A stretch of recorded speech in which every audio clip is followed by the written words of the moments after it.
Asempa FM. And that's the radio program of the year 2023, Ekosiisen Asempa FM.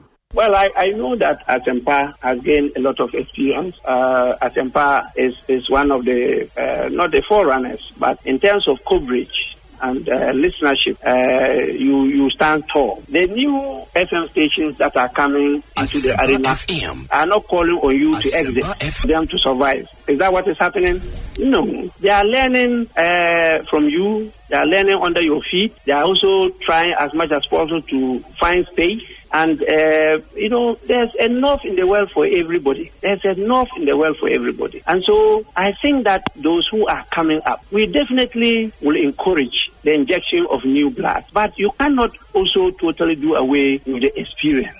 It's always a pleasure coming to Asempa where the truth is spoken. Openness, I think that this shouldn't be a problem at all. Mida itself should come out, yes. Yeah, Mida should tell us, Miracle, this is a shareholding structure. Indigenous Ghanaians, only maybe X percentage, and the Philippines, they only Y percentage. And I think that should settle this matter. Honorable, it's always a pleasure talking to you. May that say powerful for your time. What being, may that say? And the Honorable John upon the attending cannot. That's na me fa kunya osu enchia etifo nyina o mutie Ekosiisen dwumadi na ebedo so as because Asempa Asempa nyina so efi etifo and me gigi so fa Ghana fa na nyina obi a radio eda a wuti na adwuma pa maye da be pem samrenti mem sama muni adwuma fo mpenifo nyina. I listen to Ekosiisen. For Ekosiisen, I don't miss it. I think this year I haven't missed Ekosiisen more than 4 or 5 times. I listen to Ekosiisen every Tuesday. When I sit in my car, my driver doesn't tune to anything apart from 94.7 Ekosiisen. I'm a keen listener to Ekosiisen. And I listen to all the discussions, who is winning, who is losing, whatever. I listen to it every time. That is how come I understand current issues. Because they are the most current radio station that discusses current things. That's why I love it. There are other stations, but I'm Ekosiisen. I don't know why they haven't given me an award. Because I am one person who listens to them, but they don't know me. Faithful listener. So let Jesus' character, lifestyle be our example. Let him be our example. Your example is not that arrogant person who is all over the place, very loud. Sometimes when I'm listening to discussions on Ekosiisen, I'm a keen listener to Ekosiisen. Every 2 o'clock I'm on it. I'm listening to they are the current, current issues. And you see arrogance. You hear. So we are suffer. Now we tie me. Na we imam na utie me we ohene na utie me we CSO na utie me na abrebi atwam just a year and a half ago we demonstration kasa pulpit so kasa wo mo ba bia benya bia media etite so kokko espete fire and brimstone emma President Akua the ultimatum at the time na bill ne krampo enyankuduru President Akua do pono so enso okika sansem wanyina tia no at the time one no mpo no omue na no kan se LGBT eye low priority na se obufu yi na kan de ne se kan na kra kan na se ne o mampani mahama se Lincoln University for our withdraw wo honorary doctorate nti ye nto ebo ase na fe kra no ye basic needs ye wo nyoma ehia sambia no ehia no na LGBT de enka ho onto so obeso sa ehia sam to say ehumasuya ene apomudene ene nsuo ne aduane ne babia de eti beto obeso basic needs no enya de LGBT bill no de eye na ehia sam na mpo no de da parliament say or no a private members bill no what distance ne ho afiri say no mpo no parliament na enya na mpo so mpo tumi pass wi kra na the ombeka fa ho ne aginasi a obesi afa ho no eno no he will be guided by constitution Any said the Emfe and Sanko can be social cohesion. Mianko Bubia, Mianfe and San Trentro so Yanko Bianfia. That is social cohesion.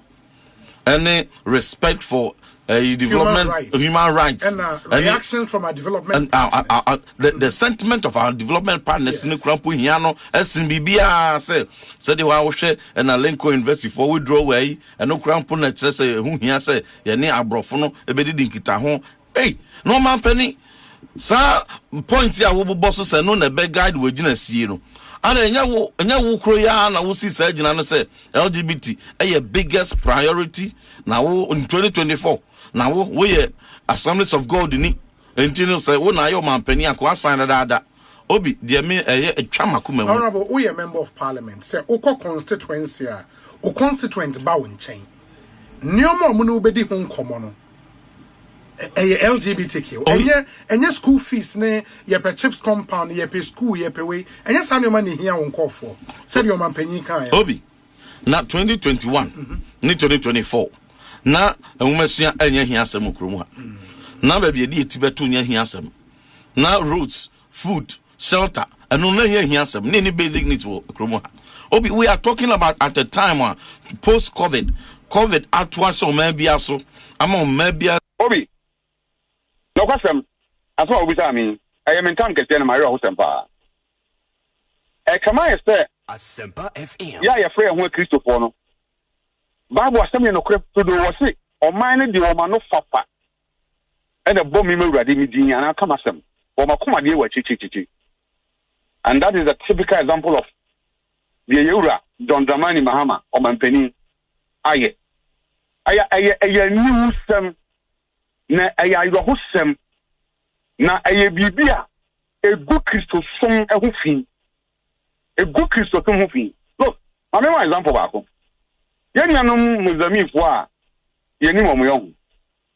When it comes to their faith, about Koran, any Asama Kamuni Bejina or the Bible, the Koran Bedian Siaka was a movie, make town 9. You return the people of Ujira. When it comes to Christianity, I am shocked. Now, many people say, I'm a very important. Every say, Obi. Mimi tumaba ma yura John Dramani Mahama. Onza about to be a druswa. Asempa FM. Obia wo butenti or the twaba. Obi wa sabi o na ho ofe. Obi wa ne kasa de. Obi okra manifesto ya chiro. Enema timupon sama ya chesa de agu krata mu. Ana o kenkan bia sabi o de pe ai o mampanino oba na sem ana party ho sem. Obi was so baby will free and a cat or cat once. But me, I make a sort of for me, Casa Manuni. But 20 pounds, Gina, so to Obama, you were John Dramani Mahama. A LGBTQ plus. Now, I'm saying again here. In fact, I can read a camera to Obama, or Mame. And I, you're a man penny John Dramani Mahama. Or a Christian into what to run for a Christo for you. So, a person or that kind of team for some chair as of all. Na ya bomb payamano. Na obi minya kwai Kobe. Na me Kobe ni nanu wase munye. Abra na okatafa kalamse ho. Ni o minu pa potin pa obekasa onzoda miensa. Okatafa keta se chane poeni kankan ho. Okatafa galamse ho. Ana obekasa fa LGBTQ plus. Nema wenyina ka hunti na meto obama na mmom tutu pa na LGBTQ plus. Na tie de okan o se o e ganani ana o saye Assemblies of God ni not just Assemblies of God ni o saye Christo ni company also o ye Christo ni a o ye Assemblies of God ni a o ye Christo ni Assemblies of God ni na tanyema okli ana o saye bibini ya mamre ene ya manie yeson ma ho kwan na ni na tire yen say ye wo ba ni be ma enti ono oba obehwe say ni pen so emra na ye be sisha to say emma kwan emma tabio enipa mienu a omo ye mema ana omo ye ma emfo mo awarefo no mu ntini nya sa ne ma omonten so no boa mata mbra ne den tabe adimu Overstand the Tamran. The Genie, every time you saw someone to go. Every time you look for the share. A premier channel. Yera Mahama Yan in the party from Etia said, oh, Mranapa, the choir so on sign. I'm not a trouble man. Papa, I come and penino. I feel an important deal. None of your messages, it's okay, nothing. If it's only any term, when it's a topic of you, we are a stitching train, or so on sign, I get to be only in me. No, Obi. After my Yera Mahama Babacan, what Jimmy come up. President Mahama, a day. Why a day? Also, Bill Nibeton and my own President Kufuadu. Oh, man, the secretary in Trosse, Jens and Franco. As of for, are you there? I will be attacking as of for. You want to think for them? Also, I'm disappointed. Yes, because President Mahama, look, even their public utterances, compare President Mahama and compare that of President Kufuadu.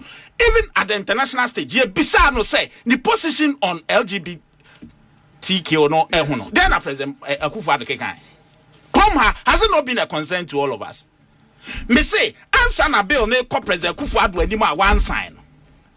Yeah, na so sign one sign. No be I did it. Because a process but it became a problem when the president did the unthinkable. Because you are a lawyer, you know says a bill you cannot even stop parliament ejuma oye. And the ejuma no eko wie some the bill ne bro. Whether you sign or not, it depends on you. Now akwa fa plans obi fa asem kokot. One year smart and who say we don't have evidence. No, it's clear. How did he know before Anzan your filing case no? Asempa FM. And yet then I mean no say na onim no wada wo ba bi wo dwen ho. And yet then na President Kufuadu hu say asem no e wo court e bra na enkoye. I can say confidently say he was part of the group now omo planning say there. Yes, because how did you know before the thing manifested? Is it not a very your friend is saying Asempa FM inference? There were two issues. Yeah, even before.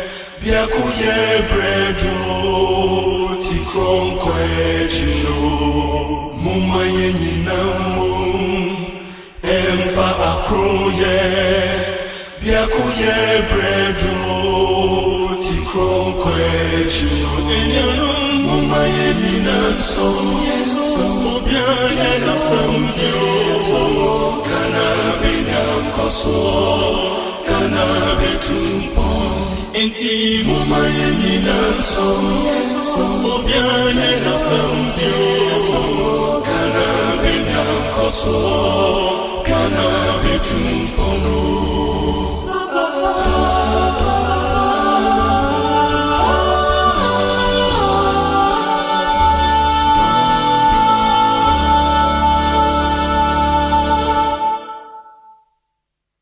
Sapa sape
Makwabadumba Asempa 94.7 FM. So yedi asedama twedi ampo se enne so wode adom yebosumi a etoso emako enaimu ene yedru no enne eye the 7th of April 2026. Yedi asedama twedi ampo se wadom na waka ye ho na enne so wode ache ye breson so afidie eda ha na enne otene a medin ede akua Boakyewaa Yiadom enne Ekosiise adwumade free sabre kopim se no nsia ebebo apamu yetnasia Ekosiise adwumade ena yede ebrewo Philip Osei Bonsu ene ahomegye wom kakra etie free sabre ekobo no nsia empamu ena akua Boakyewaa Yiadom ena mete adwamu abusia so ba yedemu live wo Facebook na YouTube Asempa 94.7 FM wadwenchi obetumi edibi afa ho na nsema yede ebrewo edoson nsema yede ba no edoson ni nyina so hu hia ye bose yehwe ne ye ho adwuma ye kada mansa abusia wonim sense asemu sade etuo ewo magimu no eye aban bia wotena so ani so ade hunu ne se senka yebeka se obi tu nsasemu sade wo magimu a nanke ye namra kwan so ene ye tu no eti se yese yebeka se company ye Ghana ni yese Ghana ni na oye mu adwuma no otu nsasemu sade a kaye nte se ye galamse nemom ye namra kwan so ye de concession na madwumakuo bi a woye bwadwuma ma ho ate eti abusia se wote diamond mines dia emu nsem aye bebre ni enimuo ene se ye ka EMP a eye Ghana mampani John Dramani Mahama ninua engineers and planners na se Ghana mampani onua ena ne dia nti se ye ka se diamond mines ya ye ne wose ye se enwuma a wose ye frebo nwuma se e kotenda companies a yese mu a ubetumi aye no bia mre na na ebeti se enwuma mako nan ene ko ho ye so wie ye no eye EMP4 ene wonsa etumi ekan eti se wonsa kan ye a wonam emra kwan so mramu no nhyehyɛ ye wose ye fam eso ne ye fa ye if se dom kuma e wo mra hye badwam wonumu ensantwefo nhye mu nsam a wode tudwa nkrata ye ba abonte wonim se omayi ye de mra ena ye adwuma eti si ye kase ye de contract mo obi na conflict of interest ye site se ye gidi se ne akoso conflict of interest e wo mu a abusia wo se etumi ekom na asem no ye hu se emu da ho fan eyampa enwuma nan ne ko ye ena enwuma nan ni nyina ye so Ghana mampani wonua na adwuma no ena wonumu wakade obetumi aye adwuma no ye kasika sama wonumu na wasika mu aduru ye obetumi aye adwuma no ana se bibichi aye abusia na Ekosiise adwumadie so ye bekom ye ne dom kuma mpanimfo e wo mra hye badwamu ode nkrata ya beto abonte betwetwe nkomo na no so akiri no wonim se LBGTQ+ ehu ensem no ehu nsem no henkodada ewo mu a na peja ewo mu a na emu adwo na sesei se Ghana mampani free na tena ye ebesi mampani na nkasa statement se ye yi niema mako ne ye ka se ye panie ehia ne ye fatanie enenye ne ehia pa ni manimu ye nie eti mpanimfo no akasa bia eno so ewose yetumi ehwe na ehu gina yesie no yede ehu nsem ebetudwa eti na yensem egupuno so edoso ya ni nyina na busua ye si adwa mpanimfo a ye ne wo betena se discussion segment bre no ye ne wo tena se a ne womu ewose yede ebabia ye beto aso afi interviews ahoro so ewose ba no efi sabi ko yede bebre na nim se enne ye ukuada ye du ukuada so a ewose mahiasem eba eti ena ye ukuada mahiasem ebeba na ye hwia ne aka ewose to aso bia ye de aba na seda chako toothpaste abusuan se enne wo panie enye wo bre enya fei na akobro body tre bia na wawia be yeso mamfanchi kakra ntum na wo panie ya hyeda ede chese chako ye ka bidie no ne de aye ene de abase toothpaste enti emfaso benefits anka benya afri se bidie de nyina mu se body tre nyina mu no enu nyina na yɛde ahye Kel Chaco toothpaste mu de abadwa so eti abusua ne bo no da fam na wo pɛ bi atoso a wo mmerɛ ko provision shop bia mu Ghana ha se ya Kel Chaco toothpaste on sabeka bi aiwo ho ya kan insurance so dia o ya no aye ne edimu na asem to na dan ho an ten so wanya woni a obeboa wo eti nei million insurance adawroma abusua se ye ka insurance na wo ye insurance ben na apesa wo ye se wonya du ho nko na mpanimfo keka ne ma bom na bohye ye a ye hye wo ne ye ka se ye tua ne ye nyina keka si ani a enema ededa na kwa Ecobank Ghana sika krabia no doso nemum sa wudu sika to baabi na ochene be ka cho so na niema asesan na chese bank no agu ya ti mmiri bi ya atwam o bank si collapse nyina no ya nte se Ecobank Ghana collapse wo mo bus services a wo provided ya ma customers wo dream wo customers ho kane eti wo pesika krabia edu so ho akire kra nkwada bia school fees ye wo so tua nyema wo so wo ye toda na ho akire na wutwa ho baabi anyia Ecobank Ghana tumi so wasene enu nti na da bia ka kire se ka di Pan African Bank ye ka sika krabia gina ne naso a ye Ecobank Ghana ene gina mu dendende Sintex tank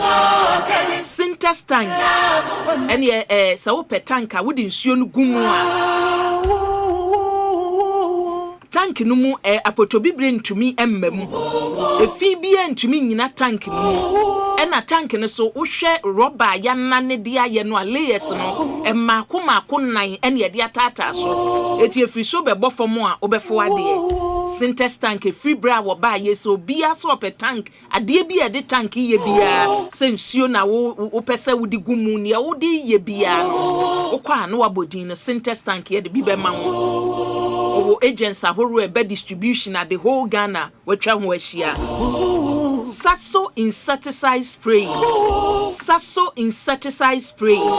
ene entontom no sen netie na ne ye ne se we no udi gudem ho anya ne ma wo kakra bi na hwene sisi simedua sanokura enru timi kodem eti se wo hwe Sasso insecticide spray ne ma no ye sonko free ne akeka no ho a we no ya hyeda ayese ene mmoa nko a ne wo ntokwa mmoa no mpeni wo mu na nipa de onka ho baby eto provisions bia akwa Samara pharmacy adawo ubenya Sasso insecticide spray ni bi ato abusua ma me nkwa homa so na make say MPP amanyoko no enhyiamu dendendendenden ekoso wanya to aba wayi nipa a wo bedi amanyoko no animu awie ede na aka enempanimfo eye nhyiamu yenim se leadership DMPP amanyoko no animu enche na no so ho abato ebekoso amansacha ye aba eti nenhyiamu a omu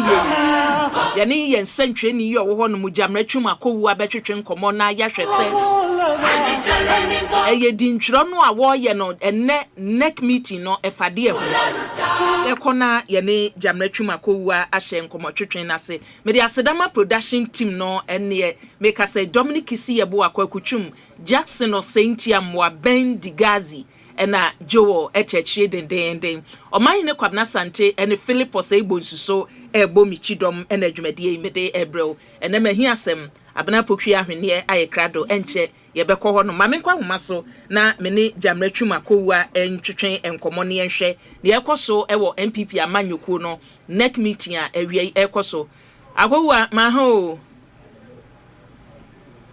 hello akowa JP boko de nyame adom bia boko na wo so adom enenhyiamu a ekoso no empanimfo si agenda edapono so ne sen JP mame na ase wonim se MPP amanyoko no wonom share registration membership registration ase March bosome ye di kan wa afiya mu ena wo de ba wiye March bosome ne de to so di asaba ko na ebra registration no wonom sha afiya no a na complain ba say ebinom kura akose omukwa akopɛ registration no baabi a wonom bɛyɛ no any forms ni bi ato a ombe fail no a ya na polling station executives ni bi ne constituency executives ni bi omokwan omonto ne ade enti sa obekaya amanyoko no trotro for penny Justin Frimpong kodua friends and trofo nhia mu edit to just say the be ombetumi yi sa de ni nyina free ho nti no wonom efa abefo kwan so abefo 10,000 ene wo ba na send wonom asese no no ano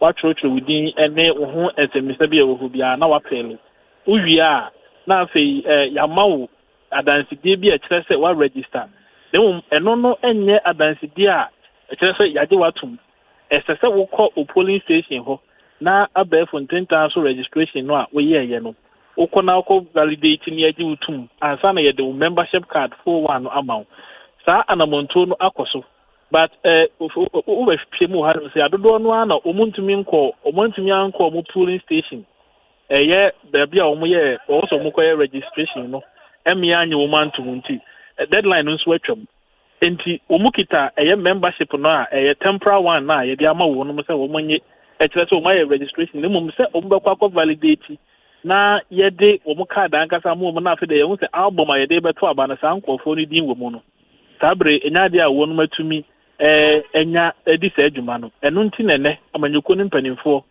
ba behia na wo madwene hu se san nkofo no a wo mu entumi enye wo no validation ansa na deadline no be wiye no yenyi wo muntum na yemfo mo nhyɛ album ni mu ana sɛ ana yemie kwan bi ma wo mu na yempeda bi na obia enko ne validation ansa na wonom aba bɛyɛ membership full members of the party ana sɛ yegya ne saa na ebrepa mu no aba a wo ba bɛhyɛ ase ato free form akɔsoro no ebi mu hɔ no mu a yebeyi wo mafrim na eduru bre bi na so mutumi validate bɛyɛ members a wonom atumi ato abato ewo manim ni bia na enti eno hu gina ye nene empanimfo eba besie eno da nkyɛn a so hu sɛ amanyoko no wonom ahyehye pono ya wonom edi ba bedwudwuma fa abato na eno nso ɛho nkɔmɔ ɛda pono so digidi ya wo mu ba behwɛ sɛ ebre no a wonom ahyɛ no ombɛyɛ nsakyerɛ ye bi wom ana sɛ abendodo enti ahoboa no enya nsiye yɛn twɛn kakra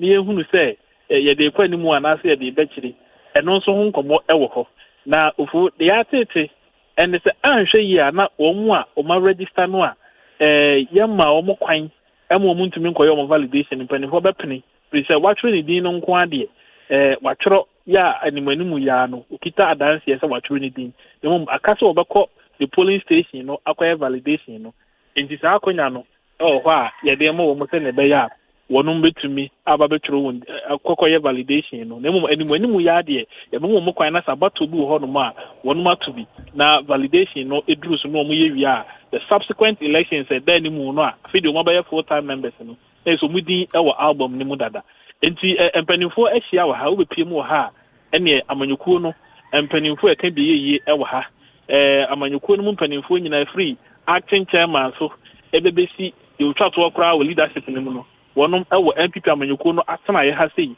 yɛ a wɔnom ɛyɛ nhyiamu no afei nso kane trɛtrɛfoɔ pani ɛyɛ yɛwura kwabena gye Japan ɛwɔ ha ɛna kane trɛtrɛfoɔ pani bi Domboadu ɔno nso abɛpie mu ha ɔbɛka meeting no amanyɔkuo no mantam ahodoɔ ɛdɛm trafoɔ nyinaa no nso ɔmo abɛpie mu wɔ ha sei a ɔmo nso ɛba abɛyɛ meeting bi na ebiwa ɛno da nkyɛn a wohwɛ mu amasɛbagyafoɔ a ɔmo ka national council no ho no ɔmo nso ɛwɔ ha yɛwura John Ntimfo Dwo ɛwɔ ha sei bɛhu sɛ yɛwura Asenso Boakye mu nyinaa abɛpie wɔ ha sei a wɔnom nso ɛba abɛyɛ nhyiamu yi bi na amanyɔkuo no otibere kɛsɛ yɛ a ɔno ɛne kura frankaa mu ɛde ma wɔnom afimpi mmienu ne aduonu nwɔtwe abatoɔ mu Dr. Muhammadu Baumia ɔno nso abɛpie mu wɔ ha sei a ɔno bɛpie mu wɔ ha na ana afei de nhyiamu no mpanimfoɔ ahyɛ ase a samra me na wɔkasa yi ɔmo gu so ɛwɔ hɔ yɛhwɛ kwan sɛ ɔmo bɛwie na afei general secretary afrɛ nsɛntwerɛfoɔ na gyinayɛ a ɔmo asi no ɔmo de ho ama ne bɔ ama yɛ Akua yɛnhwɛ sɛnea mpanimfoɔ no ka ebi atumi atwerɛ wɔ din nea aka yɛ validation no party na timi amma data bi mu kita information bi sɛ bi a yɛwɔ nipa dodoɔ sei yɛ ɔmo ntumi nyɛ validation na nunti ho akɔhia sɛ yɛbɛgya ya ma ɔmo ato na literal ɔmo akɔ yɛ nipa no dɔɔso number yɛde ama mo no yɛ sɛ nipa dodoɔ bɛ sɛn ebiwa yɛba yɛbisa mo kora hu ebisa sɛ wɔnom a wotwerɛ wɔn din ne nyinaa mpo no ɔmo ayɛ ɔmo tumi ɔmo anya na abɛɛfo kwan so ɔmo kɔtwerɛ ne straight a ɔmo deɛ ya validate ɔmo dada no ne ɔmo ayɛ ne nyinaa mpo no dodoɔ no yɛ sɛn mpanimfoɔ kyerɛ a numbers no na wotwetwe mu ye na umbisia steering committee for a the numbers in the steering committee for an interior and a steering committee for no so eba be champagne for no more break it down when who say nipa do say and it me etro mudi nipa do say and na akamwa esese wo mu etumi ya validation no nipa do say and na wonum atro mudi awi a mo de ya validate wo dada wo ababeka ho etumi gidi say e national general secretary gbamane a that breakdown ni nyina no wonum be ye be gidi say no breakdown no nebe mo mahu nipa dodo a akachire ya wo muntu menya validation no a ama wonum ebetumi amuma sigina ye no na wo de waso toto fam a wo mu enu edo maso abiadua mu asem ni mu no echire mu a nipa no ntumi anya validation online no ebiwa obodo so pa enu nti na anoma no retagu yasum say likely say anhwa na mpanifo amakwan nipa dodo na akamu no de gazi eyi omu nyina free mu say enu nti yenya validation nti omu nkoto abani bia anhwa na akwa hadwene nti wonum dodo no ewa ni mu nti na mpanifo be makwan na wonum so awum na ekire o mapɛde bia wonum nyina betimi akwa validation no na afei o mabaye full time members na abato ahodo aka ni mu no wonum ahu sɛ ampa we mu de adwo matumu a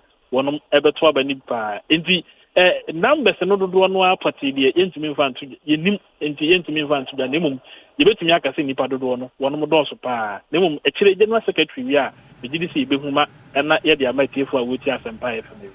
Yo Akua ne maame fa unsia mahu se kanini a MPP amanyoko no ayi no se woni amanyoko nanim afimpinu ne aduonu nwotwe Dr. Muhammadu Bawumia na asia chese owura honom no na se mpanimfo se ne wo kan dodo no a na aba bedru eti wei ye ne ye tete na yen kansi so gina yen de ye betwen ne ahwe se mpanimfo no de sa kwanya no beto honom se unipa kro wanya twe udin validation no enkoso ana se gina efufuro bi ebesi eti wo honom a bibia tofem akowu a ye besa frɛ ubi ye dase ye bi mesme da abusuani a wuti ye yensentwe ni jamratwum akowu a na yate ne nkafi MPP amanyoko no headquarters no eti wo hwe live wo Facebook YouTube Asempa 94.7 FM mpanimfo a owura party headquarters onomo na owura mu mako former vice ya ne wodi MPP amanyoko nanim atu frankade ama won ene eye former general secretary ne mpanimfo aka ni nyinada eti meeting no ne ebefi mu ababia no ye beto aso because complaints bebre was said in ntwiro bebre ni ohia we ya no de ne de atoso na na ye yimu ene ye hwe nipa bi omuwo obi afa bebre eti gina ye ombesi no enne no ye beto aso afi honomo medical de ato wanim se enche mahia sem dwumadie ene ye de ebrew abna pokua ahwene asiadwa misumidin akua Boakyewaa Yiadom ma menko na yenhyase entem so yemfa mahia sem no enhyase abna ma memma wo Akwa bawie meje so ebiwai boko de adom ni ntime ho ye pa na nso e de nyame de danyame mentina mako de nyame ne yatna ahodwo nso ka ho dabi amakom de eza de nyame ne ahodwo ye de nyame said the last time I'm call me ko da nyame yakwa yi na said that na me sisters be sisters keepers na ye ko boda sunyani achi baby aha nti ye stop over ho ene da ho machi ne to aso JP chese kwa wuso yakwa ba o yakwa waba me tumi se kokogba na nanom ne mpanimfo num edi twudwa ansa na Easter no ebe koso bibia tumi adadi bibia everything was fine this year na metie National Road Safety Authority ne NTTD mpanimfo a omudi achie koye and from omo records no ye ya me pewo enwuma bi etese ho no ene se odi data no betudwa se e bia last year accident course wa bra kwa Easter no course no duduo sei this year ye duduo sei wo hwe the last time ye ne dwamra kasaye no na accident ba kokora mo record bi it is good say beka say ye kwaji yani ne ye bekwa aba no ebeye accident free basabasa yobia eti this year no hwa na amanfo ye nkoye so hwa na say nipa bai won oh JP one thing about Kwa Easter ni say we be call I feel cry almost say I cry my money ade but another home Easter no by ya say me could do Thursday no na me dru ye na me fa atibie efre atibie na wo de bam price no ebi why Thursday no kwa traffic na gina mu no ya na me wo say me sister fia koto ka say traffic we ya ntina ya na man ba onim say traffic na ama obeka so Easter we de ama kra na che say no so na mu ko basa na traffic ni so gina mu a Easter Sunday na gina mu a me fi mi sane eso on Monday no so what ya say JP jai obi bi obai wa ya de na yenti ase so say ya kasa kwa Easter enye obome nko na di Easter enye price nko na di Easter enye tibie nko akro bia e wo kwa man mu abefro bepo na wo ho de Easter na ye di juoda kra mu di bewie won kokko kwa disco live band cannot ke opposite enti no enye easy wo kwa ho ye nye no say kro ba ko pe na di Easter tubo na nipa na to apete so on said yet no enti no it was massive we share obome edroma ba ye omo mo beton ne a che ne bi mo kasa ye otumo se omamoka omamoka kra ye bebo ma baso organizers na ye bogana police service abaso san say even though say na emu ache no omutumi ma directions ni ye na emu ye na on say kwani bo nso no ma block na ye ba bi one way say be ya enkochi so bebre na onabo PK and price so mu se kwan no mayi ya tutum nti no ya na boate bia free rock city say ya betumi awere mu a be fan price event center ho na waba be piem wo ayi che say almost atibia ne sa umedi traffic mu anti no na no boa yie pa kwan na omo yi tutum no nti next year we are hoping say ebeko na nim na me sense realize say obome kwan na say no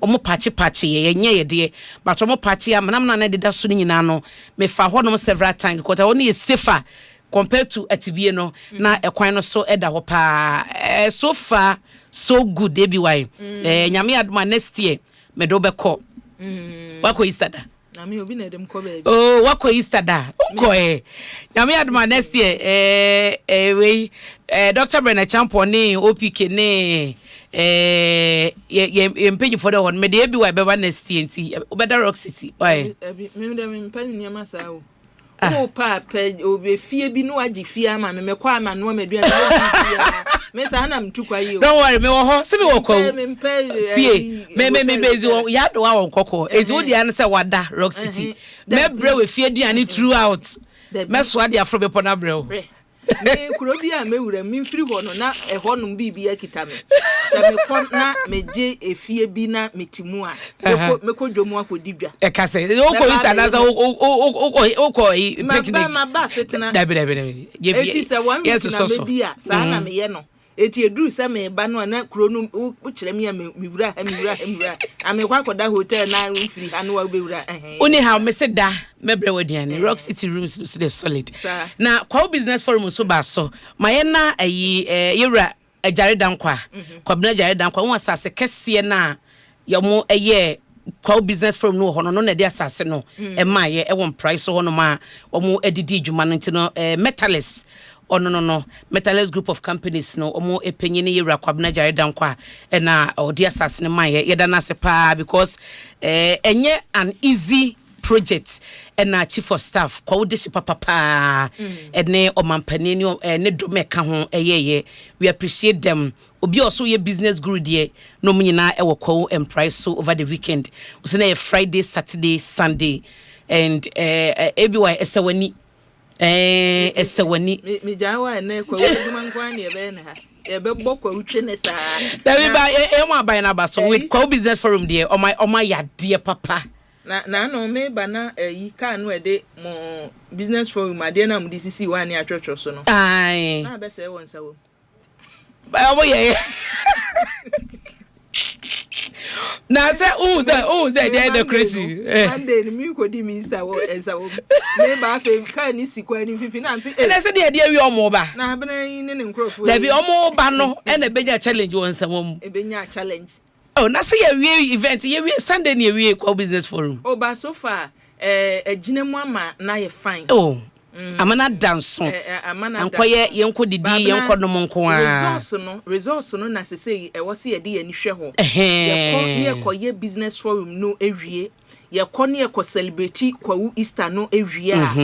Die mfaso ene yenya no apart from say ye wo kan say e ma no me koton ma de sika ba nipa no botom be wo say yenya ade bi ye beka say nkaye dum ye beka say because of sa kwawu Easter celebration nti no ama e bi a development niema bi ankaye hu na one of the MC say ka say obehwe na akwan no dua no ma kosi akwan no hifa po na obo baby we say all fraud baby o me paragliding na what you dua no ma no seriously to date akwan no omuntu benye menim challenger e was akwan no from atibie to odua no ma na ebi why un say ya na me bisa say yen kasa no drosso because akwan a paragliding site ho me boys me 9 years na 13 years omo kofro parachute bi kofa wie mu ane ade me hu say me colleague Jackie so efroye numbers no e baba the route de wo no enso to a ebu I'm telling you ho atache no ye true enti menim de to date Coast South assembly no entimi enhyen toto nyema say sa wodwa no makwan ne besiesie na ye hunu say ye kwan na e de wo fro bepo na ni nyina ye tourist attraction enso Easter na mugya so gigiska eno ne me kan yo say ye di afahye no na yetumi eye niema ebe ma ye hu say because of a fashion nti empuntuo we na aba wo mpuntuo we because baby wo hono ma cameras ne to ya abena na nye say wo fa baby a akansie course one of the school parks a kwota for hana say tafo school park adom ye no di adom ye ne de tafo ya kachira wo se park pa ni a nanye ena kwan yi so a ye ka ho asem nti empanimfo e wo ho abakra chepani o wo ho e ma hye badwani o wo ho no mo eni achichiriw ya ye ka sa kwawu business forum ya wo hu achichiriw ye wo mu they should lobby for say ye betumi aye eniema bi ati say because obi ma na ne car wo de beba say me call paragliding site me ba na me shock absorbers nyina say eti I omuji so anti no but ye kwan a wo se ye ne yie e wo se ye ne ye se ye twenya na Easter ebedura na fe ne yakoji so ase be mo trouble na ye di Easter ni wi a na yate ada nti ye ya every now and then no krofo betumi kra frosro honom ameno so ayefe nti I think say ye na business forum de no nse ya toa so a me de me hwa nim ne se bia nyame yadoma next year entrepreneurs ada hodo no a ebi omunya kwanya ekoye omunya banks ne bi true core business forum a omo support ye no na bia ahwene maba mesi madwuma nie ekuro so park ni we tafo we the first Akura park no na remember Dominic we sister Akura park ni dey insensan ni so no Dominic kurom ni wa ho Dabi nya Dominic kurom dabi be me just ni se ko so fi ko Dominic kwa do 100% into dem wan say Easter so a ne papa mu nyina akon so wonko we quota for no price of ne di nkunim o sa games e course no e wo say me kopie mu ho no ne ade Dominic de no wadan kran ni o ti ono no ka kwawu no a ye de ne beko eti sa park we say abakra chepani kura pa sa park we quota for say me say quota for e wo ayase en price so goes out wa here live e wo Facebook and YouTube mu e ya mu di tum home fi quota for everywhere that way school park mo park ni nie but that way so other way assembly adwuma mo park school ben ya me say quota for e okra na say Roman park sorry park Roman am say school sorry nim Roman school into mo park no anyway dem mo fa ho dwan menyi ne say we assembly me say we sanya assembly adwuma school park dey so na akoye na wo kan say school park say no kore dey a ene we dey into we akasa me say we say community dan kasa fasa adwuma ne to mo so so we say yeah I can see ni chichembu on my ni akwa it no it's so good ba mo ya de mo ko form ko Black Stars na World Cup dey be do finals o ye ko ye di abusia ma hi asem dwumadie ne bre na aso no abna pokri ahwene e wo ha we de eti se kofodua beto mu we ye de betwa mu kwawu no se multimedia adwumakwa ni age ato ye ho so se ne edu Easter na wote kwawu na obi ase meka ho mi kobia na sase no efia se eti enese na yegusu so gina because this year the stone boy koye Easter Saturday no jai obome unya baby na adoni asi onai asaba yakoye hu bi dia basa no yakoye ni yakoye ni mfa sedama Ecobank Ghana na Hatsa Mixture onumu eneta ye chia mahia asem dwumadie ye de ebremo Africa cream mackerel adaroma abusia se da bia me kasa jollof wo be ye ne friend se Ghana jollof no se wo ye na se Africa cream mackerel amamu a bibia tosin wo de wa ye ofro ye wie wa ye bibia wie edru se wode emu no begum no na watu Africa cream mackerel no agum ansa na wode o rice na agum na de taster wo benya esonko Africa cream mackerel nye no nko ye wo ba pa sardine in tomato sauce wo honomo ene ye wo ba pa tin tomatoes ni nyina ukodwa so ba bia wei ene ne ye beka se can foods ya sheda adwene ho wo hwe se ne yesi ayemu no kra kan no because sa can foods ni bi ho no mo a wo bebie so no na emukra ewe na ache ba se obapa products say ye Africa cream mackerel say ye obapa sardine in tomato sauce and say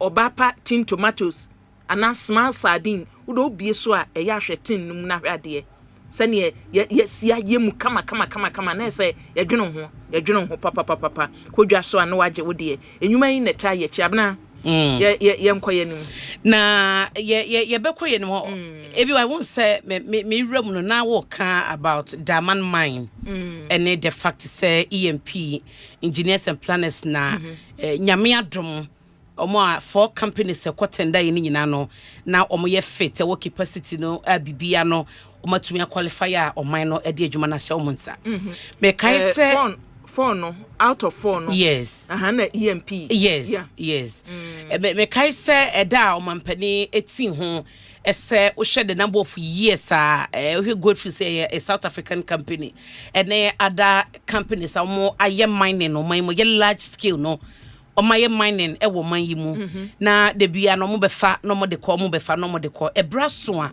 e wo say companies ni bia e ye locally yebeka say locally owned ebi ye EMP eka ho bia obebre na keka ho rockshop ni ade nyina keka ho bia bebre na mpo wachire aye bia omonso eyo madwuma ebraso wo say ye ma wo mo sa kwanya no na wo so eko esase for years ya no ma bet no man yimu atu for magodi ade omu be so ha mo chiche mu aduokro ni achire eko ede emu fia bia mayen no yesesemu a eye oma ebi wa ye nyina ye bo se personally the manage ye sanse me wo anisode hunu ne se enye de bia na wo se ye hunu ne se obrone ne woni mudie no ebia ahoden na ba na sika fam ene afidie fam a obeka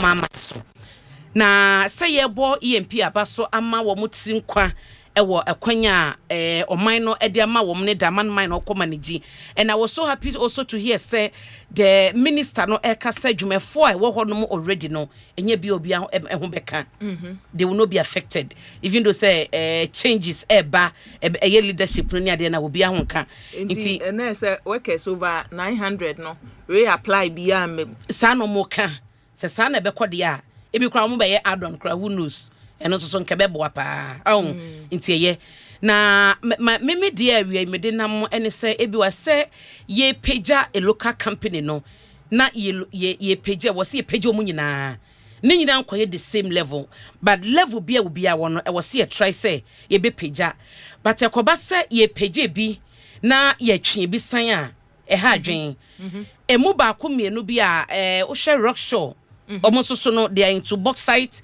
mining no any idea they've been in the business for a decade mono I say no mo so EMP ya they were contract your money Goldfield said djuma no mo supply mo machines money idea no money mo edjuma and then EMP etumi agina na so a watumi akobedi for Goldfields adjuma krona na omo eniomo supply niema no and then watumi build the ho abedru say obetumi take over the mines ade ho ayadwuma enti same way with Rockshore eba no ye bauxite hodom no a ono so no ase na ye contract base ni ade na watumi arise ya enam awie kra no pa no ye ka ho asem na obi mame insight into bauxite 7 na ho amane bokrompo se ye wo munchiche mu be semiensa ya ebi wo hodom a wo hwe ba bia Rockshore die se wo mo de enenam a ye ba bia o makoje akoye prospect ni bibia awie awo se ni nyina no so comes with a cost eni ade it is abandada ni mpo abreso no mo hye bibia se na ebi wa o man wi a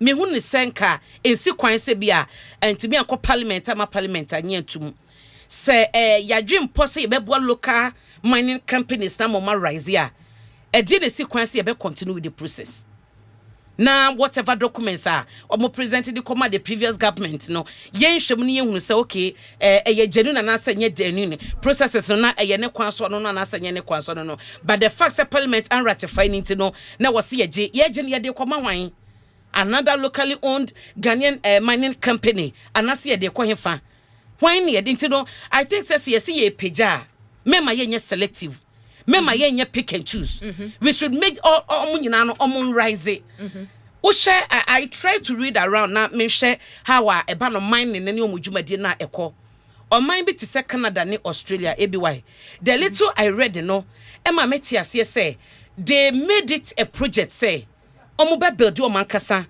global just mining companies are ombe international. And truly, so oh yeah, a start and pona wuni the capital no omo to me still two stock exchanges so almost Toronto dia wo hodoma ye be ye do beto so na ya ton shares no enti out of it no na sika beba no ye dia ma sika boom and what dia ye operations and we have a lot of them true sa aban initiative no what to me am rising but in our case no aban no any the capital ni ahode say the yekeke so obeye bi nipa na be struggle to build ne ho abedu some pempen so no but de bia no ye the politics e be say niema it is what share the trend that what Ghana has say ya and this year bay obehunu some specific companies be ni private businesses be a be peja sa na omo rise ye e wo MPP address no omo nyina aba fom change of government ba asamka e bia in the next whatever years Sakrayaba na ban fofra ba behunu say sa ban na wo ba no wasan so ba raise Asempa building new businesses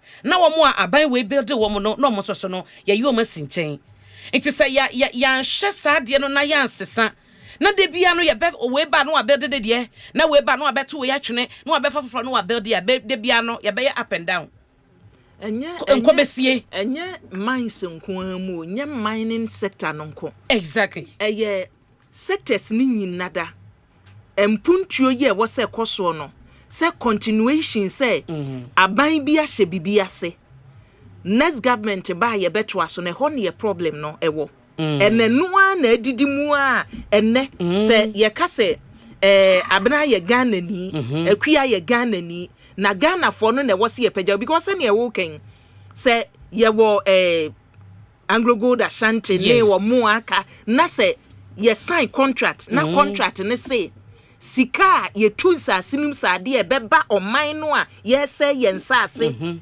oman no a ye tru sansa simu agudie na free ha no ye de percentage katia ni wa bi na nso ye ni e benya Ghana for even e bi kra na contract ni on be sign no eye na ye ntumi a nwene oman no ho say da bi e den ya we Ghana ni eye dan ya we Ghana ni nti ye mfa ma no say ye fa the right processor me ba ko ye hia me no abena na make processes because ne kwanso no no kasa ba biem so obi ka say o twa contract bim say government wa ba say previous government a she bibia say oni obi ye na me twa contract no na onam the right process na wutwa mu a na the judgment debt ne niema bebre eba no ba say enam mra kwan so a no amanipa kura nyanyina so enti nei ye kan engineers and planners die ye omo a ye kan omo die nyina no ne ewu kan nyina se ye mra kwan so omo na mra kwan so na ya office honom no de ya mpanimfo no omo nyira wo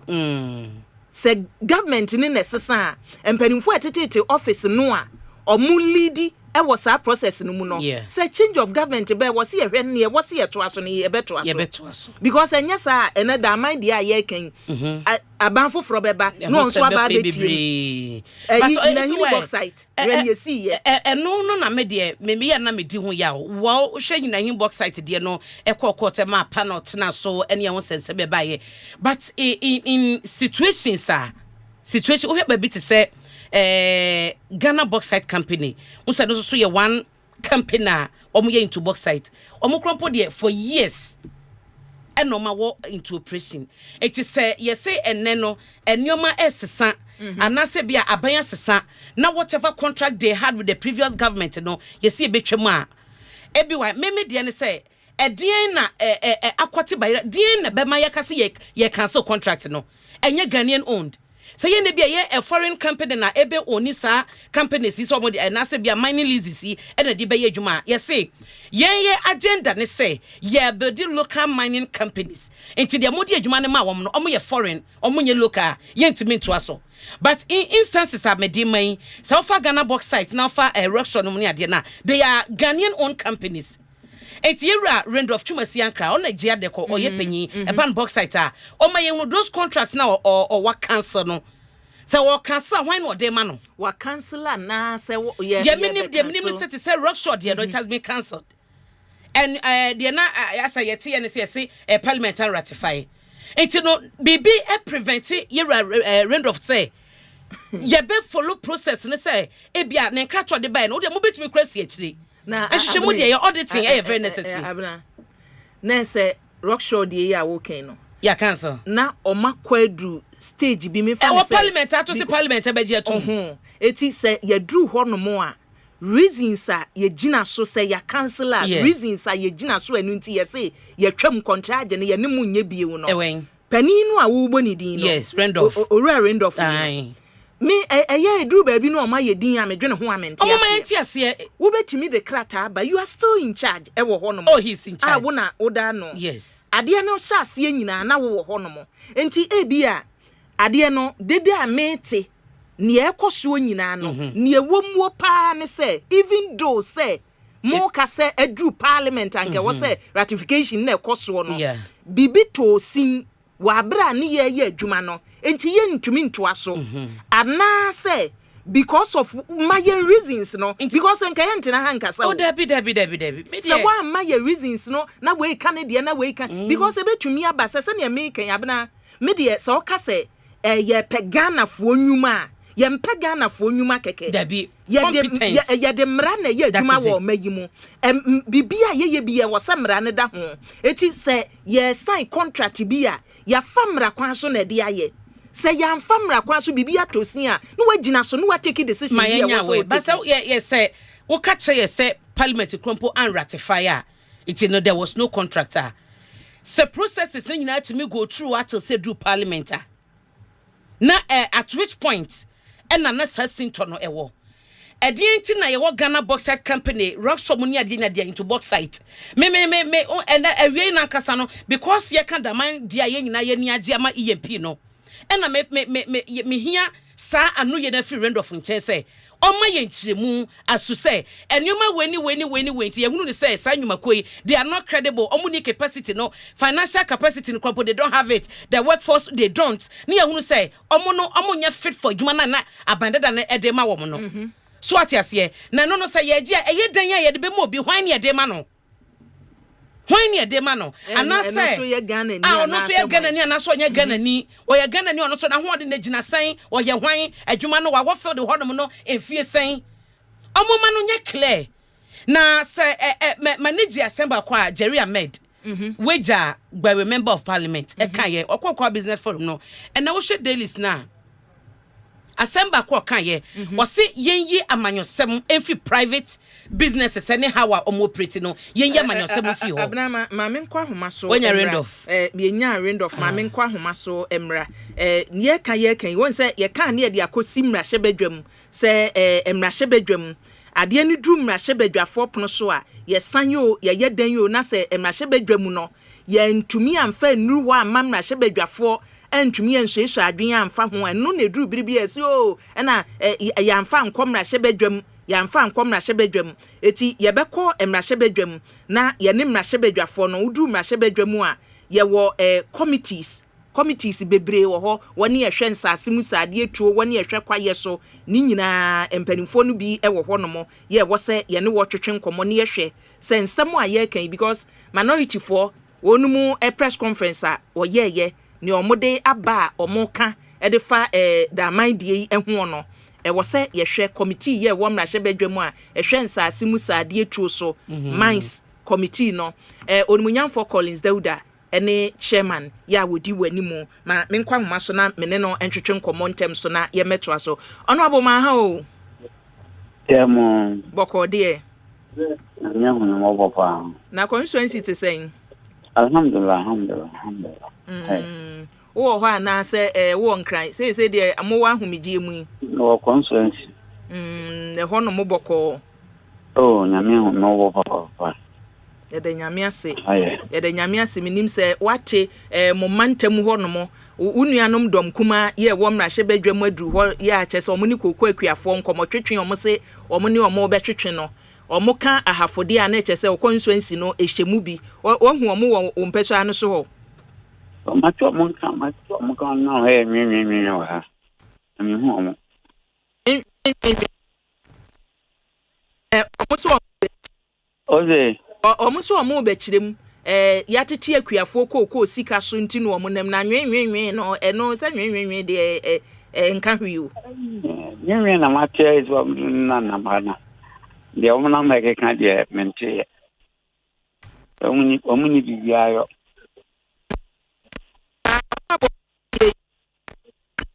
oze ombedu ye nananom hemfo bi ewo ompeso anu so ehia won ne omo kanisa se ensam a mo ye campaign mo ka kire won ewo ompeso anu so ye ba kokko sem mo ho bedwom no ase madi wo hwam mo kakra omo ne ahemfo bi ehia minim se no wate a ne ye wote ya ne nwenwenwen o department mo asem bia je minim ne dia wo ka kekan ya so mo si ati kokko bo so ni ade amate na dada na de omba mo conference be kan de mente so hini bia anso aka bibi na se omo ka kokko bo ya teso a na ejina bibi ana ye nso ya ka se beto no ebo bi repi atwam a na ejina amano ne bo eso eno de obi a cha se masa sebi ojimfo okodokon so okotodokon na yeyi dokon na dokon na twasha oni musasa abin doku yifi jebne fascia echese abin na adia ye no abricos for ne no munya ye kokko obromi so ye no me de bohye ebribia Ghana kokko bo ebe kosoro acha abricos bia no de ka hu ne se Africa for them kuku ba Ghana beton. Go ne born was into the bow began faso. Thousand Africa kuku bo kosro. Eche Ghana, both Ghana for so the kuku no echo. And the chiefly and Ghana kuku bona or monam ye me e can say ya teso on the mama teso on. Africa sibiano. O kabo you know nuri e you will see which other document being. But will be intimacy will be quiet. Almost so calm person fast or moton. Unyi ni se mo amoye mra hyebadwafo wo ho no we no enhamo e ba se abato de ye katoaniti o enhamo because omo kan no akuafo no omo kasa ndie kasa a be ka kire ye se omo ba koko buo no ebe kosoro eti ye kura ye nwanwa omo disappoint yen se ne wo kan se emfa mo ho kura eso minim sa mo region wo constituency ndie o ye safe ba ye kan ha for regional sisi ni bebre wo ho no mo abato atu ye abedi mo ho no mo eti niema bi se koso a emma sisa mo amunim se nya mo traditional sisa emfiri mo nsa Unimibi. Baby. Amanyo samuno. Sabi. Ajuma edim. Also the announcing mood group and when you say the call by MPP for strongholder. The kwa minyaman for my body so. And me lusu ya to aba me lusu. Me kwa mo strongholder me abwajem so. Asa me mrane. Him for all no on be come for me. And so to aba piao. Ya heya on be na me. Koko akuafo no. Minti min ase koko akuafo wa hafu na wo mo ye ndisi fo nya no kore. Koko akuafo no ebi MPP for. It's MPP ekuo no so mo ba hafo a. Ede na obeba. O be tia mo nyekua ni ko ni kokofu. Ba MPP ni to abetia obi se na be ya o mbanya dom a efe. Oni kokofu. Ye wo hey se edu se ye be trotu gina. Minim koko fuwu anu a. Wo mutimi ka tro mo hwe so fo se. Wo mi ma akotro ji because minim sa ma akotro din a. Wo koto aba mendisi. Aja so no wo MPP no mpese ni hwesu ne be kwa akotro ndi akoto aba. Eje tia ne party. Nti omo ho. Ndi ada na wo mo ba o benya akuafo abehia wo mo. Ba akuafo no behia wo mo. Mi ameme bo he no. Se me hwe se akuafo na ehia no animu a. Metime hu se wo mo etie nyina ebiemu wo hanche mu adwokunum MPP kogu akuafo. Ngo mo kasa kire wo mo ho. Ense santi ya. Nemfie na yeto abatia yeto abana se ulu so elections a. Nemfie na edi kan. Te abano bano ni ye bi wo holum ekoso a. E ma otimi ye ode se nemfie na ede ahwe betima dia konwa no. Eno no. Ni sunso anso bi ne se ebi afoto bi anka ale beto na anka ale atwe se campaign bi du so de be ya adwuma no. Na oyina adenam. Na de ye niam na de ye bedu campaign na ni kapre. Wo sa lusu wi a. Na ko se kan ke mu no. Ye busa se o ma mi din de sai. Na ti tutu on ma ko busa papa mra. Aso tim. Ujidi sun. Ujidi sun ti ude ma enkosi fe.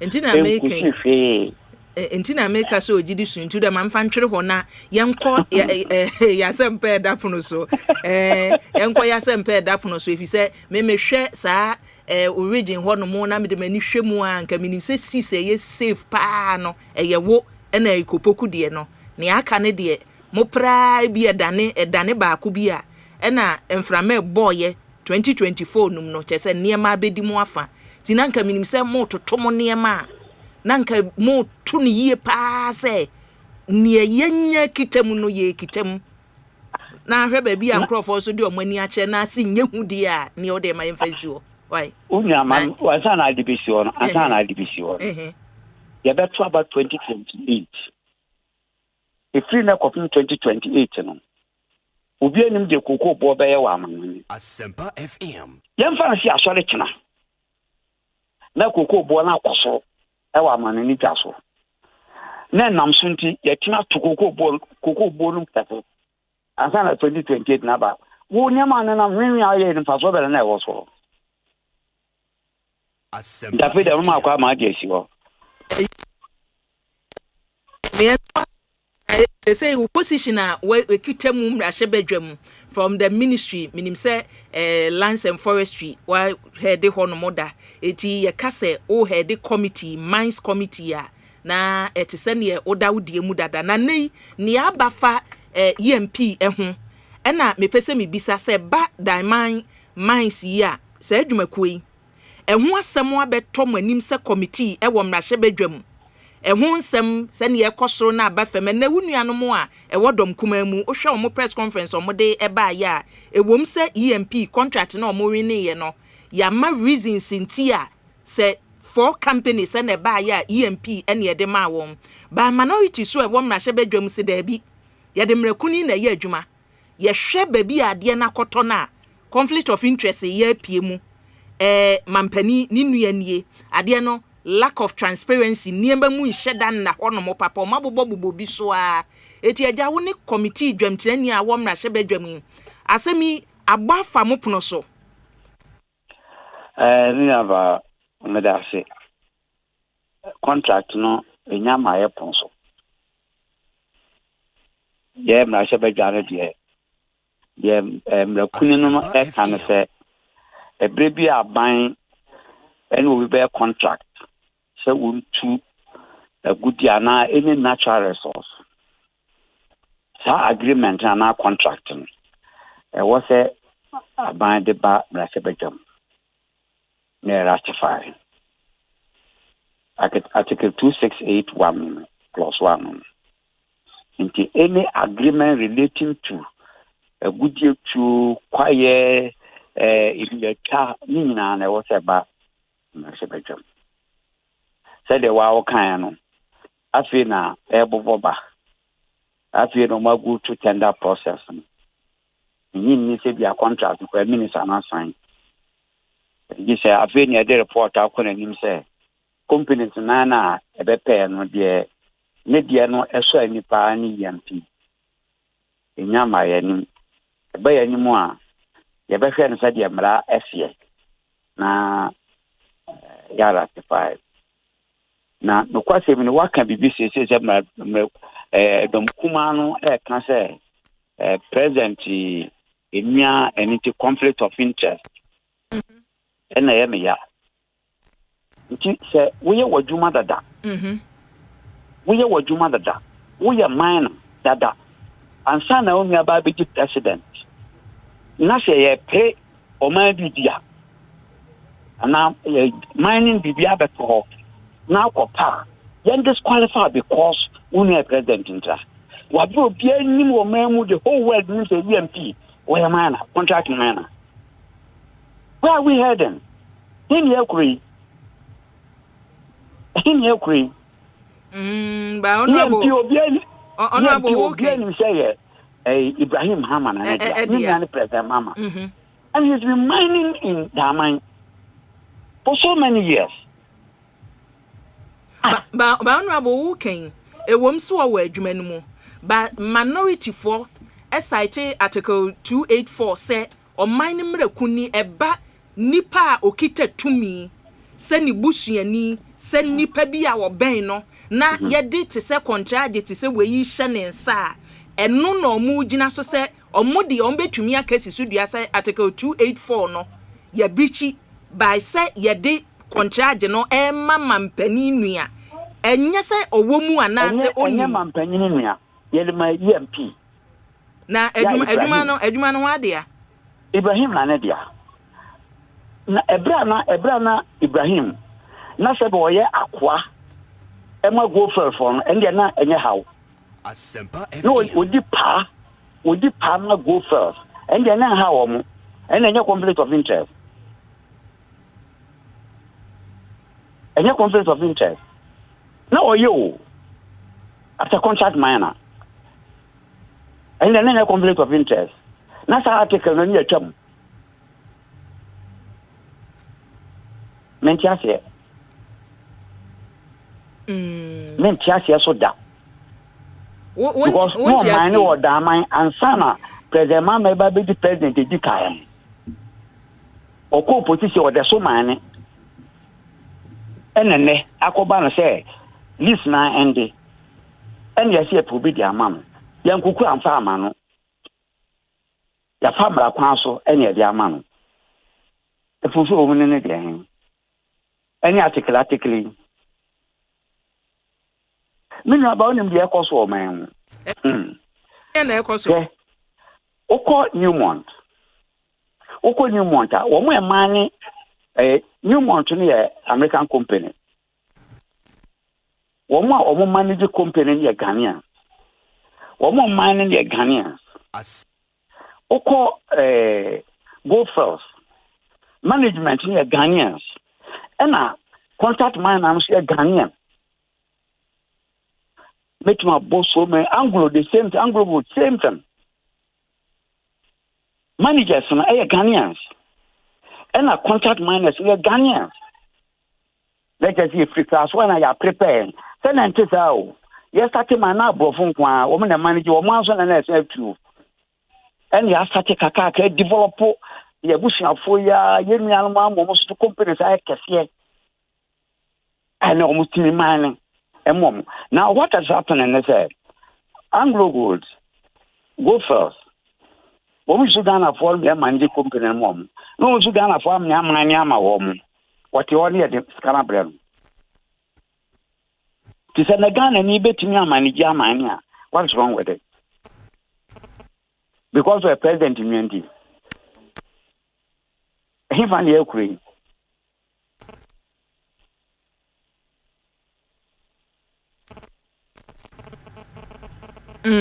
Eti honorable Uken Obia minyi se obia kase Ghana ni wo company na ebetumi ene akesefo efram no ne abasi akan anase contract bia de be hye omonsa obitia but omo de no yese ye be famra kwan so aye vise wo ka EMP die se omo wo system no mu dada omo ye adwuma wo da man honomo company na ye adwuma wo da man hono minim ne se omo na omo de contract ama EMP na omo ye adwuma wo ba we die eye Ghana ban contract ye inside din ye Ghana japade na ama EMP ti eno no na se ye bekomu a Ghana fo ani bam enya ne sa so no abo on se me fan sa ade ba se ya terminate adwuma no na president mama say ma order mo fa ma EMP ene de wo kan metie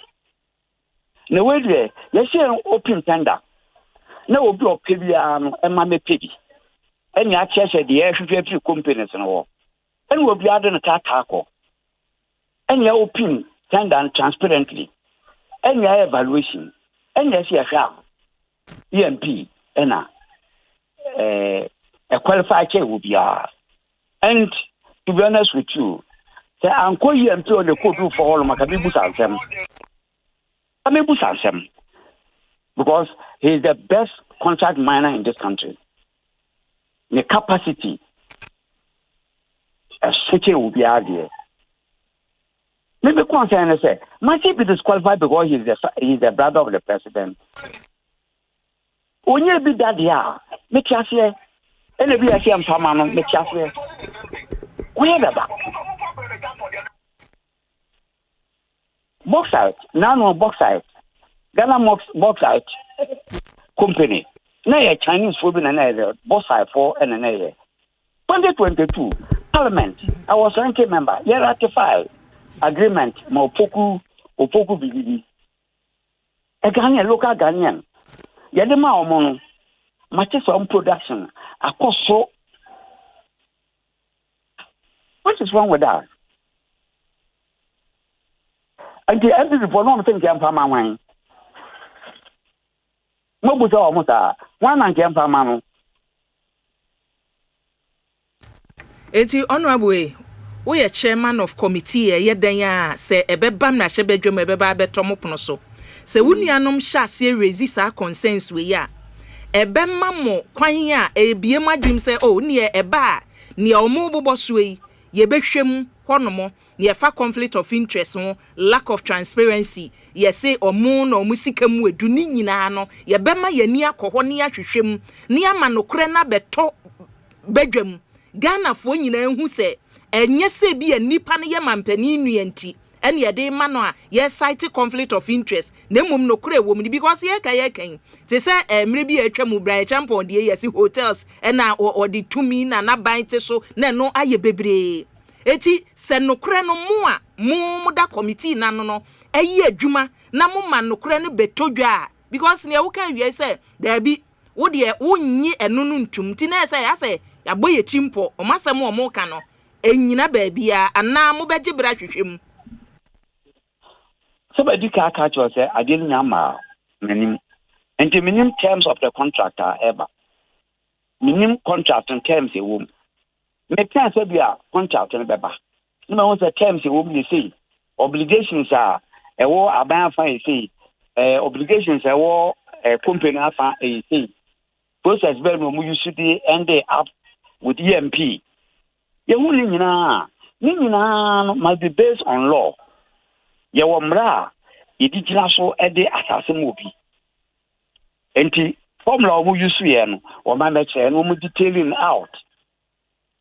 Crime of fast or picket companies and said, you see, me never hear now back. Acquisity. And Sanya recommended for ratification. Yeah, then what you maka. But you qualifies papa.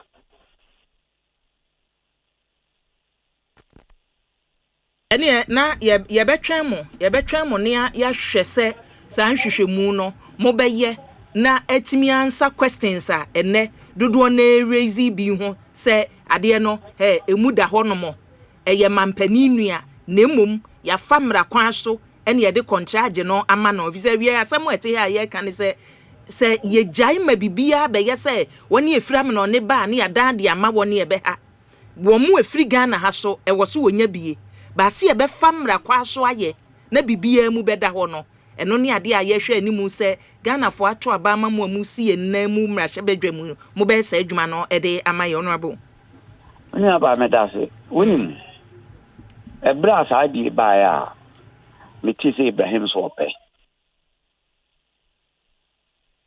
mini said in komo and I'm catching say ye o wa kadibia no ohun sunsun na no dwane so be kaya enano nyina hi box ITV NDC for the ma EMP MPP and the na Akufo-Addo by no be cha again because they are ratified.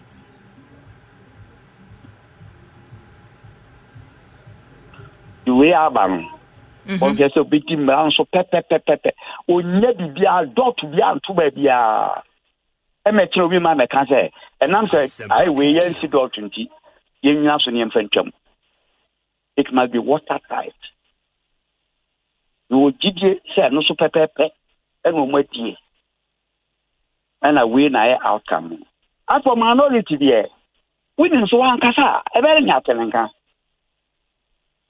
Opposition so also on kasa. Ne relevance na say. Onya re. On the na ya commission project. Ya kate sword akate project. Ya launch programs. On say minority voting yebi. Wo mutimi ne go onya bam. Nti dia na was where kasa no be kasa. So kasa ne dia mo kwa mo kasa o. Mo kwa mo kasa. If you see a take decision now, na sebe jamu ya de dodo le take. Ayo. Ye na wase. Ye se asopa wo nkyere asem tie. Ti mamfansi anam na wase. Me da se pa. Abusia emra hyebadwani ya ukomra hyebadwamu a committee ye hwensa asemu sade etru so wono ani dwamtrani a oda wano ene wa me ate ase se ye ka da man no a ehun nsem no emra hyebadwamu wopono so enuru honomo nanso se wo hwe enkrata kakra ye kita yen efa saa da man yi ehu a bosumi a ye womwe ne da ye toso nson ye nnei ye betumi aka se government officially approve engineers and planners say womo ena enwuma maako nan ye ekosi akan bede for say yenya sansase musade etu adwuma ye beye bie no enan no EMP for ena aban approve ade ama won say ena abedi wonsem ababedi wonsem na o take over from Go Face Ghana Limited wonomo ye hwe animu se by April 18th no na se ne woso ye bia watumi aye awie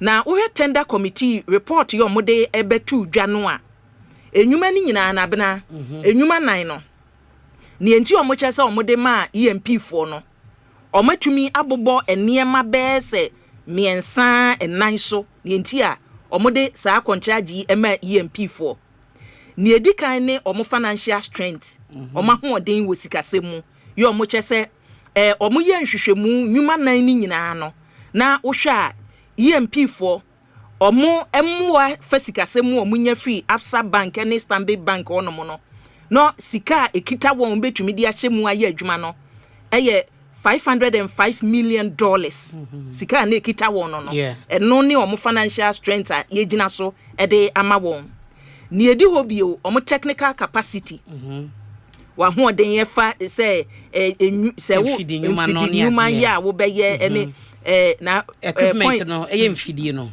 okay say ownership of heavy duty mining equipments are already is on site say nanu ya be say see you April mu be 22nd mu won ye te say or the heavy duty machines be say dua samba na mokwa so a ekotakwa it was all over aye hu ye te bia eni nyina akwa hu bi ni edi hobi o experience say omo experience a EMP4 ewo no say omo de toto woni aka ne de ho a omode no ewo soro omode no ewo soro eno so eka ho na operational plan omode baaye so no se no so omuhwemu a omode no twasemu eti se eba se domkuma ewo mrahye badwam omuso raise omo concern se fa nienti a omugidi se enwo se enkekọ EMP ho no mo a omuso de no yebeje bre na yahwem abena omode no so yebeje bre na yahwem because ohane betwa ato ne say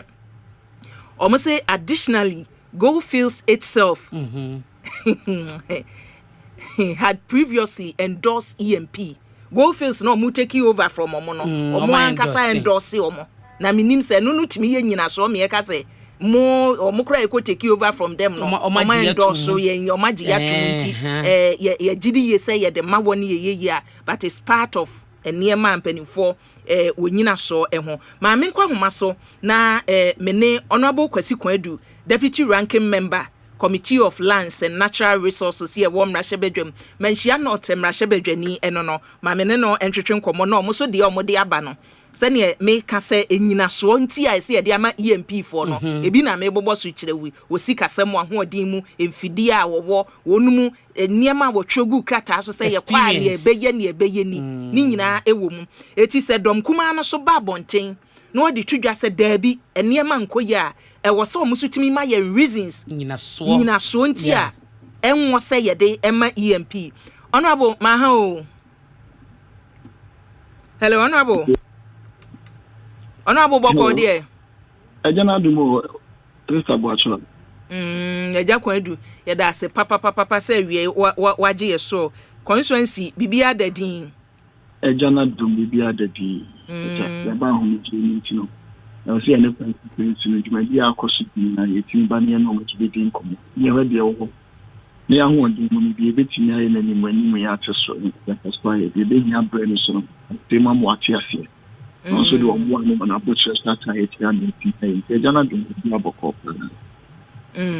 Wunuanum bi de na mu ahafo minim se utumi fi kuma se kwa ahafo de na chese enka na mo no no so sa on se ebi mu abetwam ekọ so omo koye koko campaign oso ko insurance wo no mo se menhia no fo hu ana menhia no ho no koko ni si hin se okra de ne wo nka ho wa hu nka ho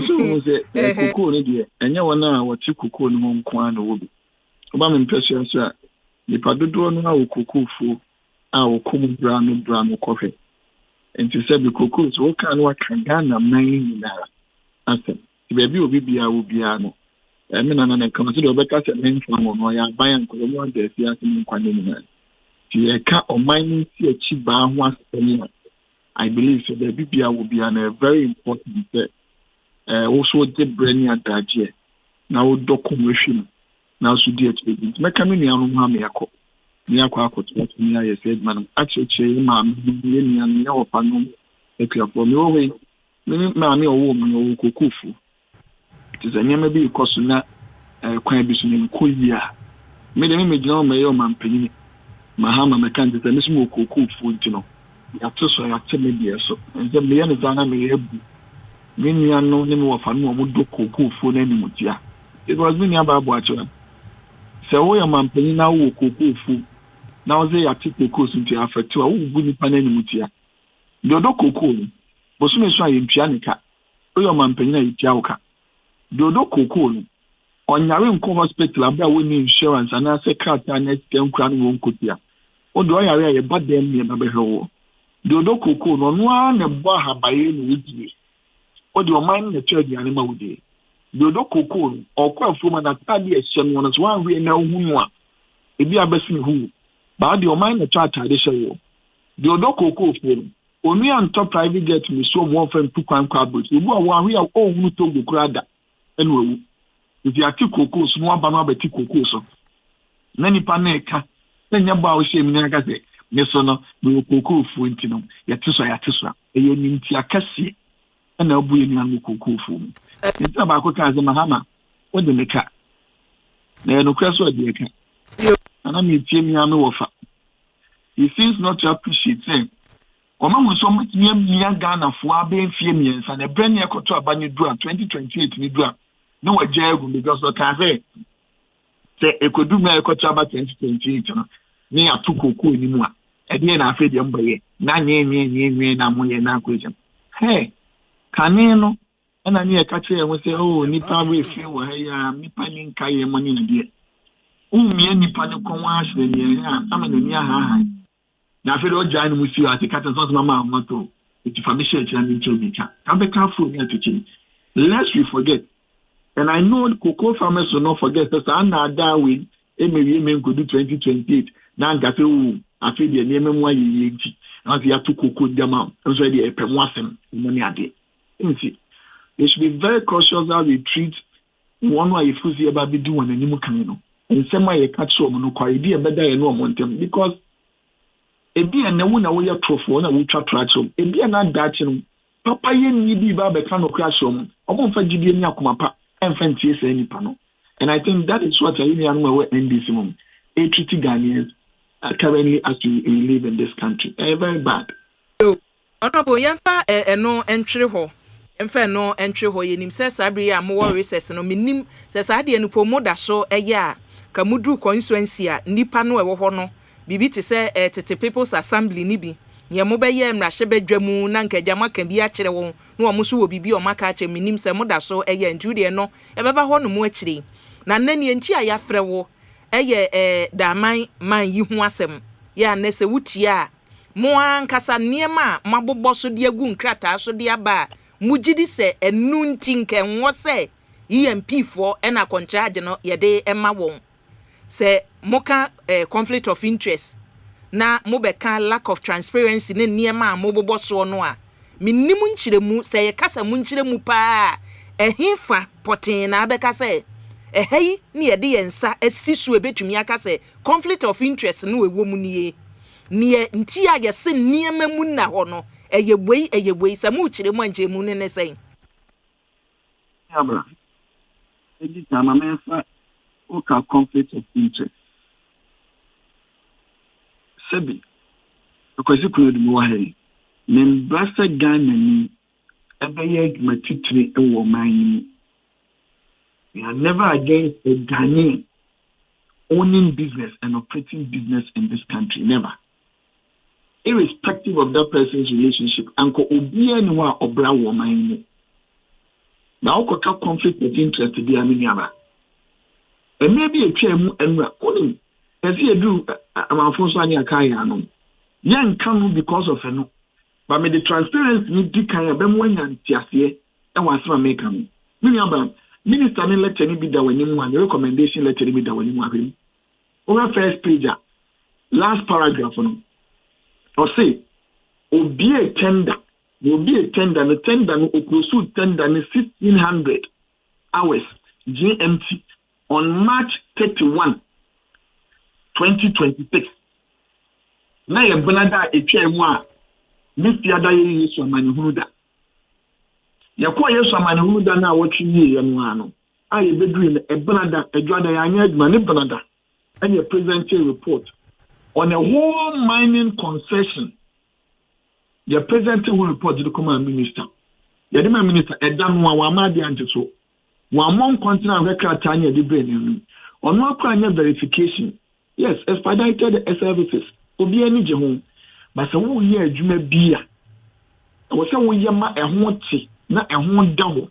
Now do one trip where ha which men and Nasaka so that the way dear we just under 4 days. Because a brother now close to you. If you are a holiday, you may the my question, a brother a holiday. Me brother, what in your be the recommendation about the call?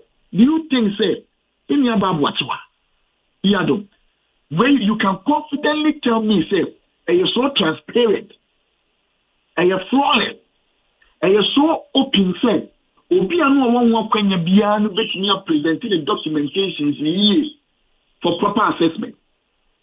First and foremost, and then first question. Secondly, in your back, I was seeing my said there were the transportation of equipment a day call. So does it mean that before even the beginning, there was an end in sight?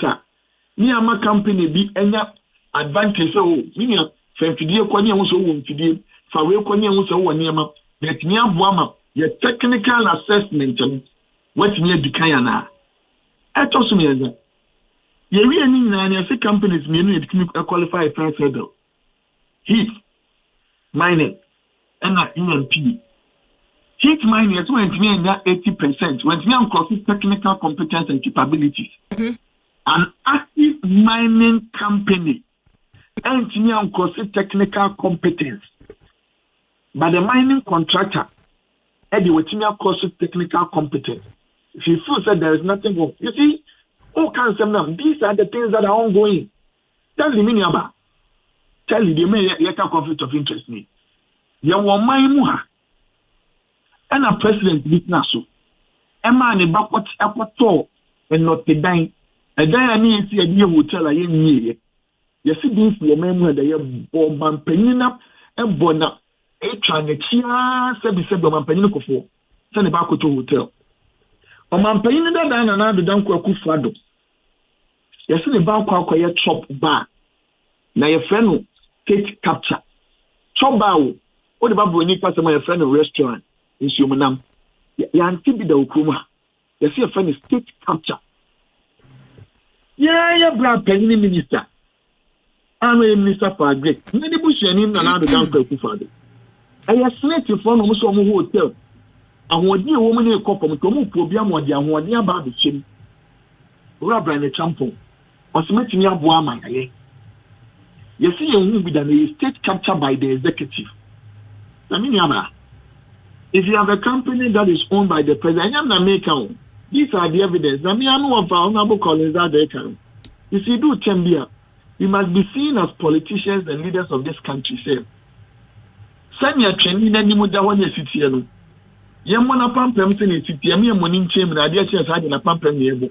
Or the farm engineers and planners and Kubu questions. Nemra, not data bank, a financial institution, and why you bond the words man blebebrebeno, and would be any more me bond. Every day, you won't send a company and no track record. So, in the last 6 months, Ghana good year means and one company Enya, Sankofa, Black Voter, and a Daman Ekahun. You take this as a Abia, oh, wait, there will be a 1 day. I am not against Ghanaian participation, but the import, the optics, and the process, because for the 4 days, dear, we are near Becca will say, Ghana need break because by April, Bosunia woman 18th, and that's also do what you know. The mining agreement with Gold Face on the query, will be over. Government are buying my 1 year extension last year, April 10th, and your 1 year extension. And I buy side shame the farmer will be a different Paconi Ghana. It means I say, if I see a BM, brain would be a woman. It means that I feel a chairman bear Busumi in Sienemy. Busumi soon, near Nadagia him, the etimi evaluate obi ama obi ample time ama nipa concert ni participate ana. These are the questions that we are asking. If you say the questions we here say we see busa but you bet me akikani na boma fa so sabi the nipa company ba ko pe etimi anyade a asem sebe but you must be mindful. And I am the say me am of Colorado eka say e die ne sikwan emra no na ne ni we he emra ne eka che rabbi ne temple emra ne eka che o mampanyin da dan ne ba se ontimi nkoye nsumu na ontimi nkoye choba ene de Ghana gudie de sabi ye kam ye nsabom de many power akọ eni emfa ho bia na maame de ma conflict of interest assembly we say sabi mi so ani ase ketrema mpro no dem mu se ketrema ne talent na mpro ba say asem wa beka ne no eye nsem na ho e mentiri ma nyina ye den e ba be hu me ka mampanyin ofiso ni interview no ana o kan say o mampanyin ekufu adodie wande ketasesani poye ne kankan why na so ni bi onye bi na onye bi ampa because ordinary anum ne wa faasefo ne twa ne ho ahia ana odo o mo sebi ebo o man ne kro no to say o man ne japade na okọ ahomijie mu a o metimi ayeden ahwe ni aba o te da wo man mu aso mampanyin na do danko akufu abi MPP amanyoku apenso no ye de Ghana agudie bi ma ne wo faase ni mia anase ne ho nipa bi kache na mi ntwa asem America so o te say the Ghana silver nickel cobalt aluminium bauxite ana bibia mo mampanyin dada na do danko akufu ado ebusheni insumunam ne na ne yede kwa akohwe no etine to obi so gina ba bi no ka kire o se emi aba aboati oyi akwa mi de wachi se o mampanyin mahama so ye wese company a enya Ghana agudie bebrebe nyina ye ni niadia enu nti o ki pa bomafo afaso ne mfie mienu a ene abosumi nwotwe a akei okofia ono so atimi akwa akotena ho na sabi ono so akwa akodi a menu aba ne nipa no obusa sa asem se enu nti no. The process doesn't seem to be fair. It is not transparent, and it is skewed towards one particular person. So, Benya Ghana, Gudiani Dodua. Nimiaba. Now, if you think Papa, what can I say more any Naswana? Once a me of a penny Colorado can say Ghana both site in the year 2016, Kesadima, the same company, no. Satana year 2015, no man paying that Mahama and a new president.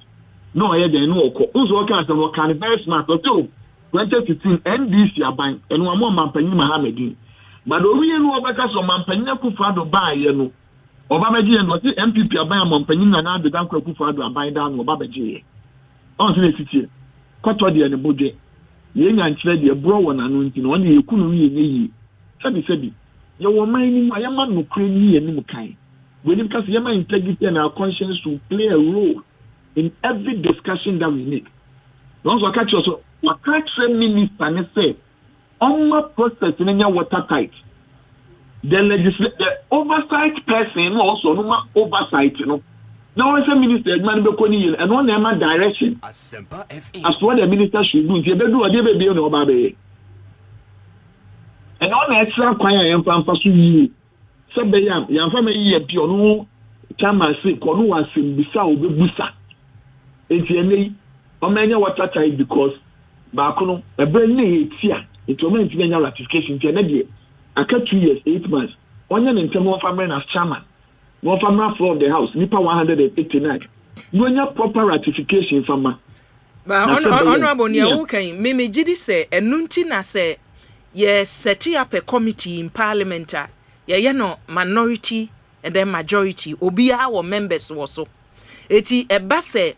Committee ni mitiwie na mu take final decision bia se koyese committee ni nyina na age niemu kanu atumu a motro e wo mo report mu se koba se odabi report we ya ye twro de ye dom dodo no nko a na omo se omo gesa nhihye ye tum eno so no mu indicate wo mo reports a mo be present to the house cry ansa na ne e be koso bia akoso eti ne e wo kan wo ne se chairman of the committee ono no ona dwen dada ewo ade we hu nti mo no a mo wodom kumanum na mbetumi aye bibia bo anase mahoodi nru ho unyaba ye beye ya femu di bi ebu an how ni ya hoodi nru ho wazo kaso na said dom kuma ne de minority lo munya asem ka omuntin commission we tika tan wo ti jo mo ka and over committee is over parliament ye ni an modom kesi mu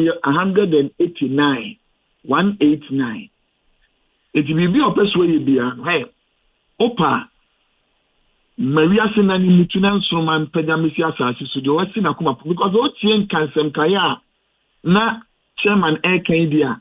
There is nothing that he is ready to listen because Anko company a core anywhere. Anko Nukra was in Bisa or Pesu Bisa. Mawuni, we would explain the matters as they are. Send your name and city, a becan is in a city. Ye becan one Nukra Kwanso. Yen can wear on near Bufu. Okay? Let me have an discussion, about both sides, rock show, and no money out there. Yet to a deal be the yow, it be the assembly I can maybe a mouth be way and the hinia by that and way and him. It's in some year can own chin. And then so munya minority inside the chairman can on back as a marco. But the real never boot to a punya noa. Na mani musune hia wa obetin sem na ye kana si obetin we Ghana gudie nyankopon na abonye asase to krom wodi ahede amaye nyina ma the rate at which enema no si fuafua so ne de ni o se we ni ye you said adumade di ebedi a it gives an undue advantage to anybody biano so ye Ghana ni so ye wan no we disagree with that.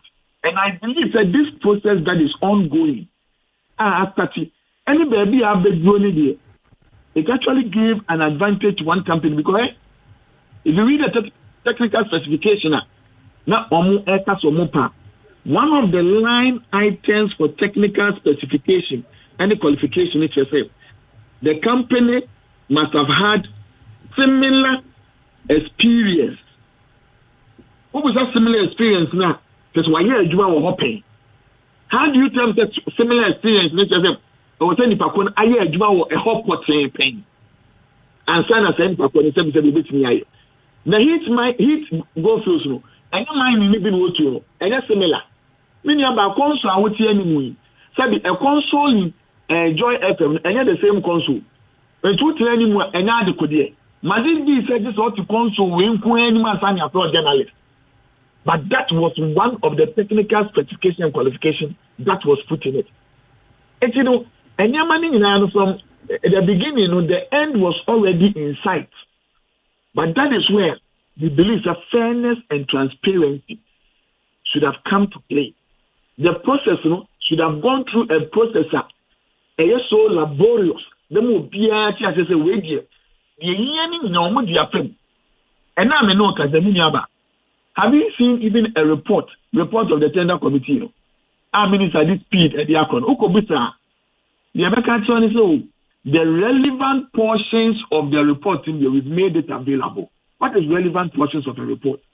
Give me an opportunity as a right-thinking person to peruse the document and make a decision for myself.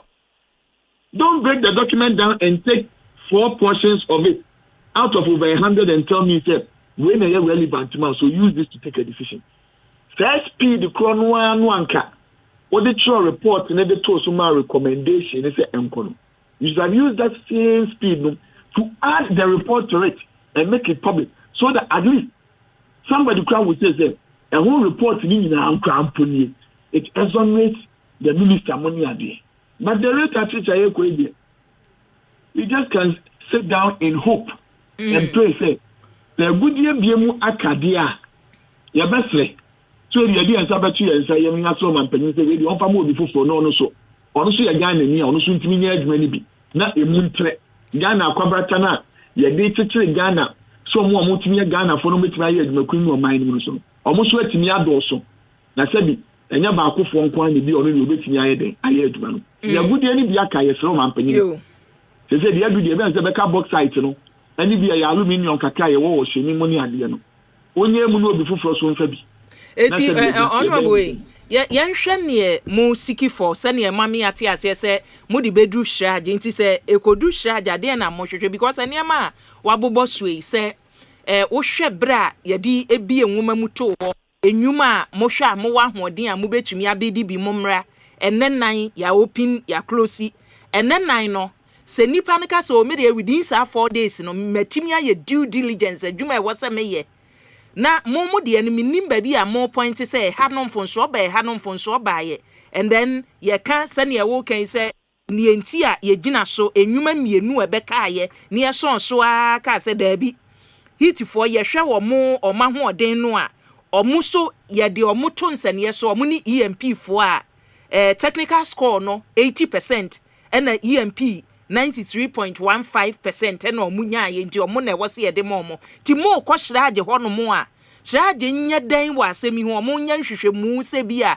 ene nan ne so ya na se de na mo hwehwe when about the conflict of interest e be perceived inherent and actual nyama mensa yesusu de ene nyaba. The president is the president of the Republic of Ghana. Omia na UMP ene dia. Omia na se bato yumshama na otimi. Odi tu kwan o Ghana di. Omia na adwuma no na edge gold mines aye wodudwe. Eno no fa ne tradan. Eduka zo kostraja. Na so nkodonkuma ka se kostraja kopɛ entremu se enema akosue. Sabi se muda ho fine ne ka se ni na afa ma kwan so you don't want it. Something can be followed through and throughout in the law, but there will still be a conflict of interest. You bet you have from our kwan na so but nenso be the ewu because the minerals of this country are held in trust for the people by the president, in whose name all of these natural resources shall be given out. Or no the man who can minister. I will not be appointed. Ebe set up a committee. Now committee now we can catch him. But the recommendation of the minister no way jina so di akwa. It is free na kwa hina akuye hine. Ahomakro no a baby anti and your body pon waka say do wa the pem. Ahomakro no a na semwa na de ko. Nti ade ankrata beko. Na ne obisa no. E de kodu sraje anim no hwehwem a de obeka no. Ni nyina ye de aye ni mutem da ache no. Na inform obia wo mai mu se ni abeti ni ye se Boakyewaa nua bema kunadu ebe ye panyin wo mai mu a Boakyewaa betimi akwa choba a fen restaurant eno ne state capture Boakyewaa nua ba bema bedi mampanyina na Boakyewaa wa adwuma na aye adwuma wo financial sector no for over 20 years Onu subeti participate in the bond market operations of Ghana.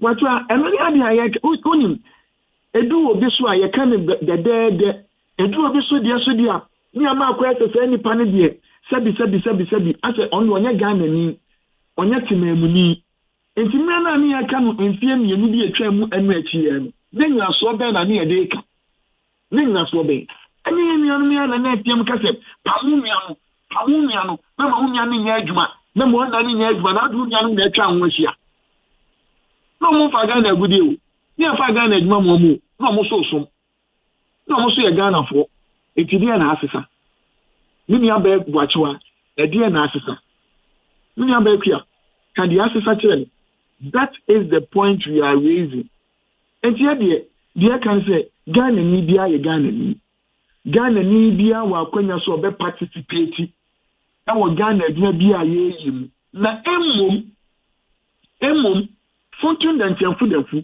won na wafu ba ko na so odi bia no opre enam se amfo no ni mini munti ofu se ye furo ni ntimi nyamada to mampanyi mahama enra na no otiam e kan sem kese egu o mampanyi na na adedan ko akufa ado ne Brian Champo so mo fom Ghana Japade no ndo munya Ghana fo ana no munya Ghana fo no ndo munya adwuma nenye nyafa no kre eni anim kan wo man yo ono ko mami fonsia na to wadwuma so ye beto ankomo twetwe no so achi se ne waka no ne kodu shaja ne be fi mu ababia na me gidi yeso se mosomu wa adwuma ye emrahye bedwam mo wa adwuma ye because any ye can box site de to da na ebetumi aka so akasem ra hyebadwafo nka mo be ye ho adwuma na age atum na esi o ya betwam edu mo ho no a minim berekura eteki ye no so etimi delay ma bi de etwen change of government ba na ya betwam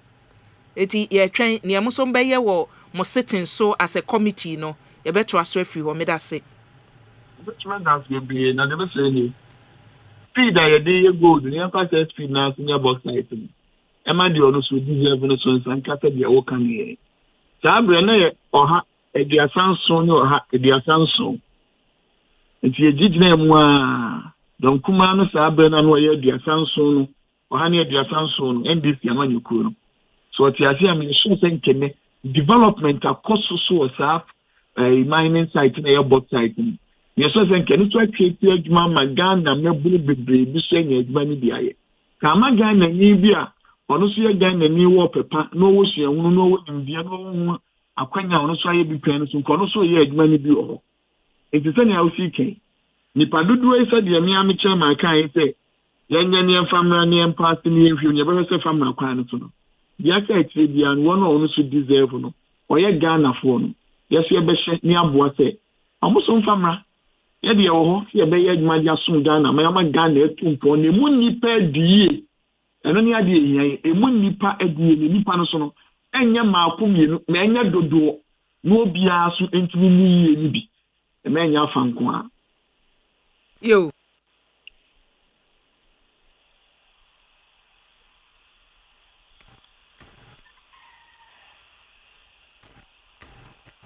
Honorable me na wasena ye betra nkomo no so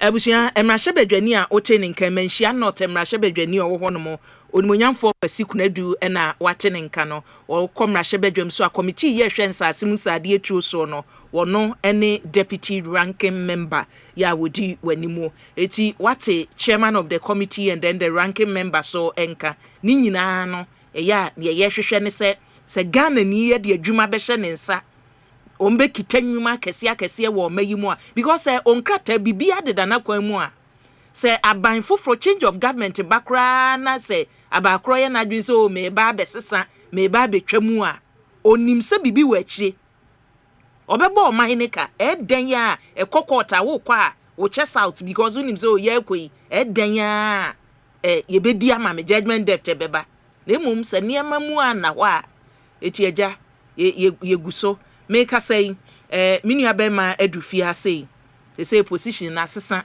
kan nanka mekan ma kan Ashanti region deputy communications officer ya no wo Ashanti region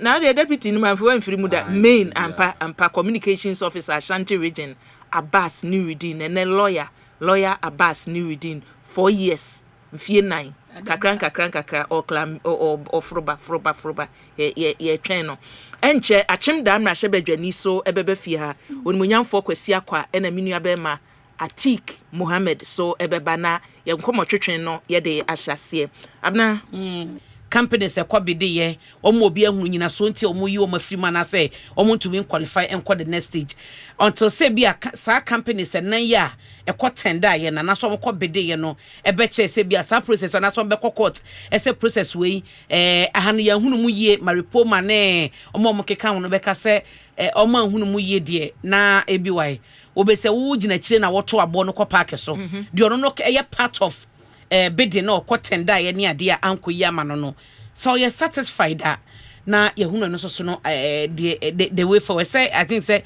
my poma ne vote say na EMP there's one other company no ka ho Heath Goldfields yeah almost so e ka ho you know ye share Heath crowd they are already in the business so what you say you know beka say e na omanya no right to me it disqualify from bidding nim wo ye shed the way nim na ye hunu ne ka o say mo dey qualify just that EMP max now mo e was stretching wo yeah nti e dan abako na edi anim ye hwe sere beko in the coming days ebi why ene die be wonfo die be ba bia no am hoping say shrage no mo betumi akosa de omo ka no omo kwa die shrage be kan me gidi ye nyina ye betibi na ye de djuma but for now de unsa kwaye ye ka conflict of interest ene ye hu nsem bebre but as omoka na people are trying to compare the course of Dr. Brenner Champo concerning Snake Hotels no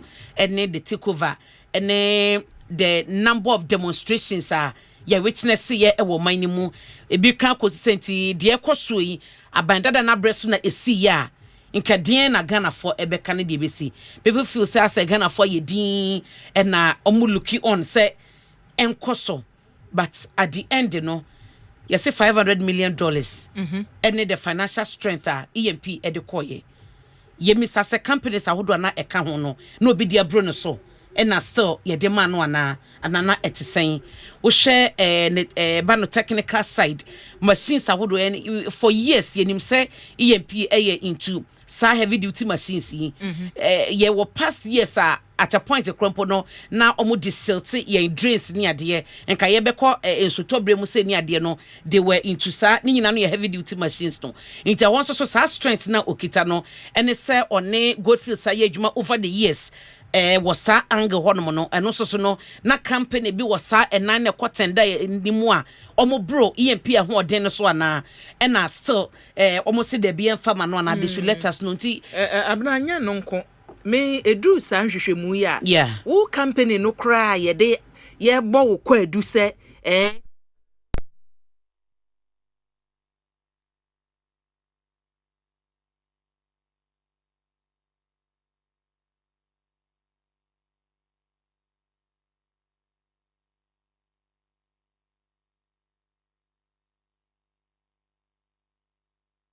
sankofa enadaman yes ni nyina kodi mampani enua EMP hono no ne dia a wo kanu no eti se wuni pa krokra ye din so okay moda mo se mo de kwahyaja mo fanko yenya nhwehwemu na yenhwe because se koyeko no sa se ni nyina company baako yentimi nka se ai bi beba bi ma na ye bi ma bi mu ya yet to know eti hwehwemu no koso a ebeboa o man kasa amadachi bi se ye ka ubetumi enya nyina so na sa asem no kra ba ye ne ko hya ye hwehwemu report ba ye enie no wagina so na wo de akasa se ye hwe so na buru so se ba ku mienu miensa ye wo ada companies o hono mo eti be companies aka ni nyina no ebia ntumi miti sa standard no je se EMP nko an miti a ni nyina no mon clarify so the strategy ne dey I think so mo kwa ye nyina ye best interest say strategy betumi amma ye clarification no wa bie nuomani akotu ateka ho ahwan na de keka ho no no mo de aka asem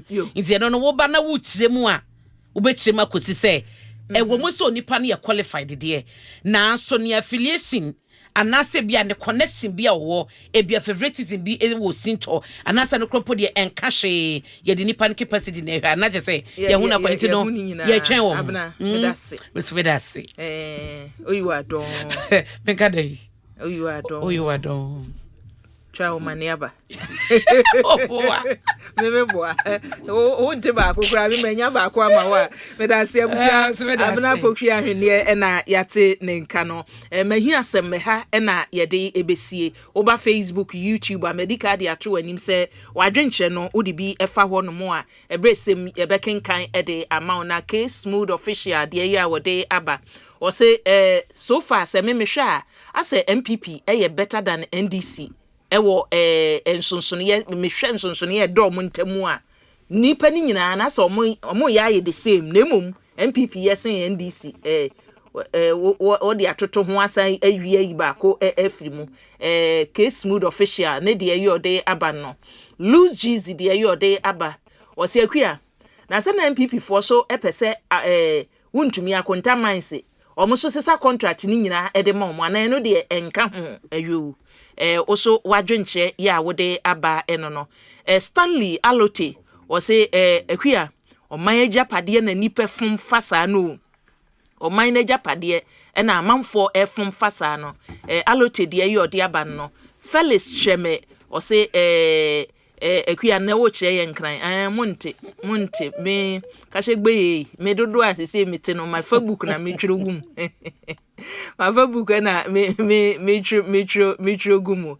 mi yini mako de mamo ke wo de ya de aba eno no na Cosmos tete de ye ode aba o se akua se wuchie emrahye badwampani na odadom kuma na no a okogina baabi a ne oka ne se yemma Ghanaian companies yemma contracts o enkowo ho na omuntumi nya adwuma indigenous Ghanaians yemma wadwuma nya companies a Ghana de afa ya de contracts ne so mamo a na mo ama minority fo ya se atwa mo ho de na oye mampani nua na oye mampani nua enti wonye Ghana ni ana onso ne de ye ode aba eno no I for real or say akua Bray Champon na chese opese Snake hotels so cheap sa manfo so mo pe difference ye wo mu a meni metumi aka no ne de no hotels na opeso oto na dufo de mu nso ne ye wom Robert Smith Mensa de ye ode aba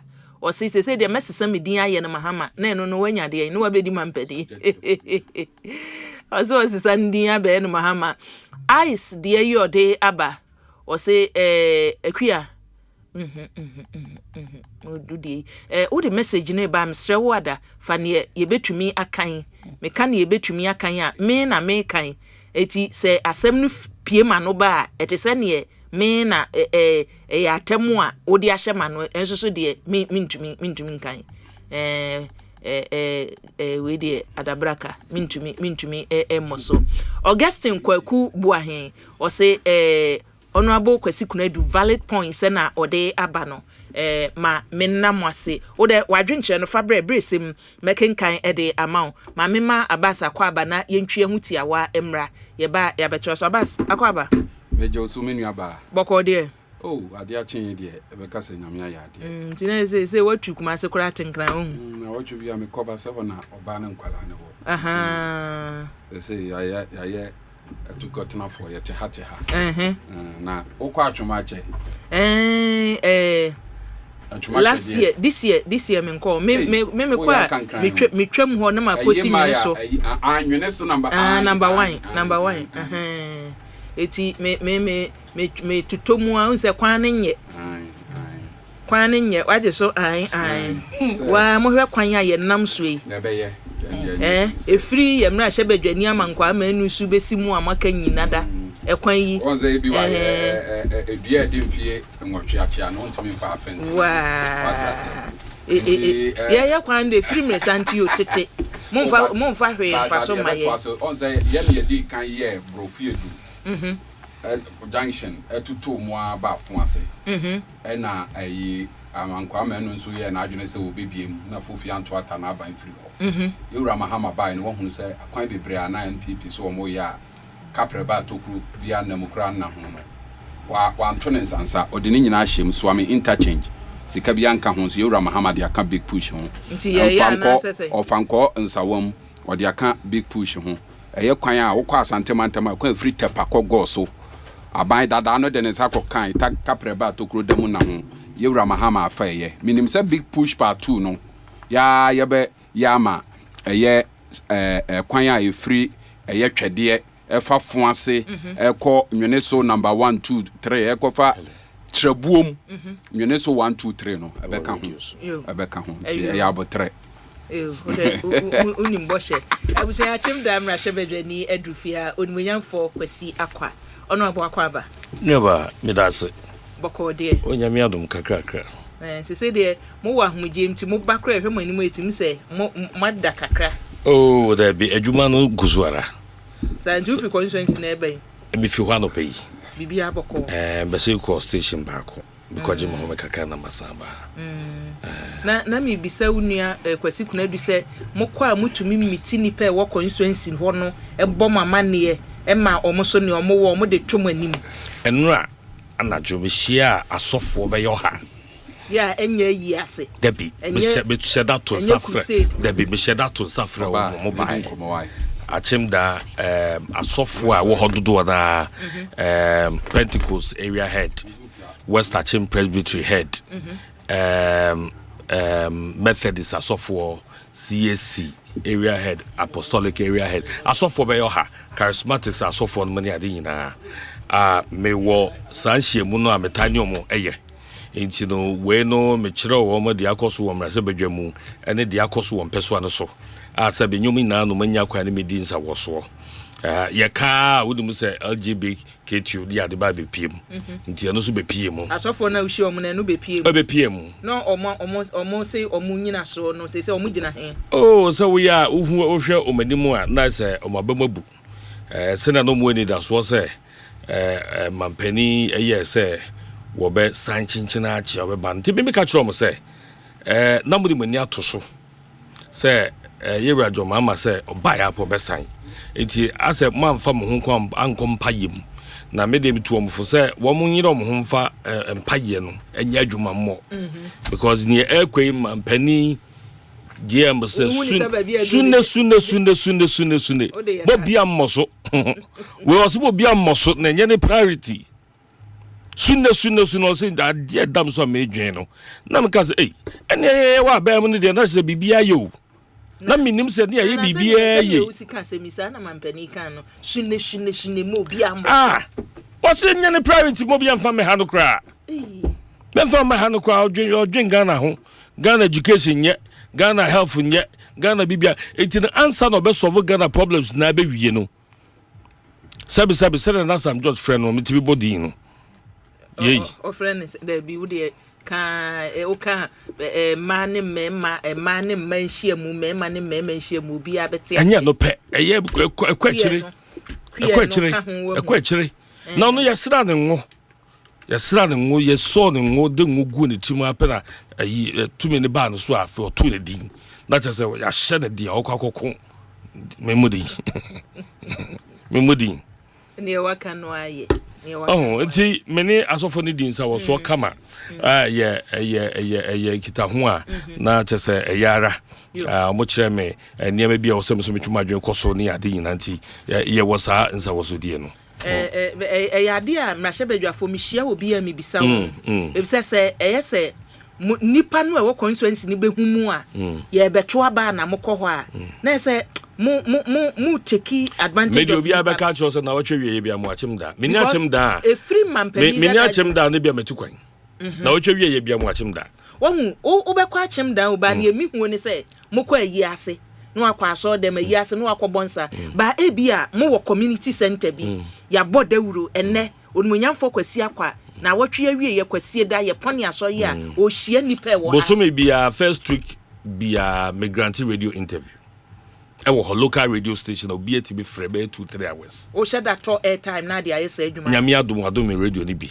enti no na okra de se wuwum da enti no ya ye dia ye di edi sa woso na ye kwa asore nso a ye bomodi age mic edi nkomo nyame asem kakra edim no ye bi edi tudwa ma me fancy we na mokwa mo some 1,500 no yeah mu bi kwa na bible no na chese mekwaba ade di obi ye che nkokọ ayi nipa ayi Yesu onsena Yesu oche ayi abodo enum apata mienu odi nipa 5,000 che ye no ma je bejafo obi kwa se ayi Lazarus and kofru dia na Yesu ka se wonsi form e dey bowed and say scriptures keke na ema e bowed good abusuye Ekosiise adwumadie so eni ye twa ho abasesi a ye ba ya ene empanimfo no ayekrado wadi kan ati intro no ne ye hyase ano no medin e de akua Boakyewaa Yiadom mo from ABY mejo so ye ba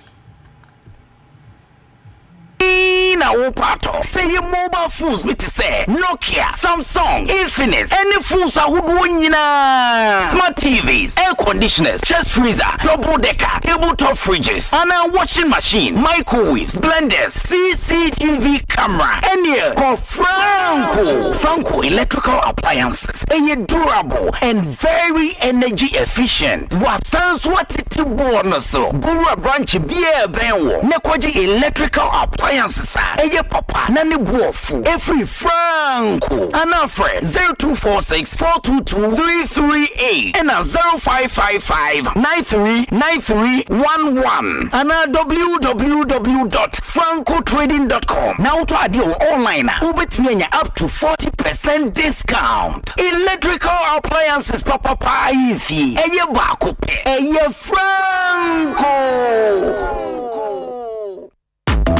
Sasabo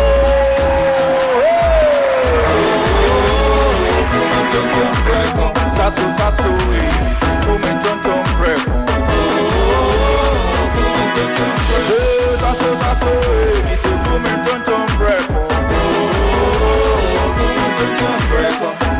Ebana dwami nyebu seshe. Yeah, how can see all in malaria?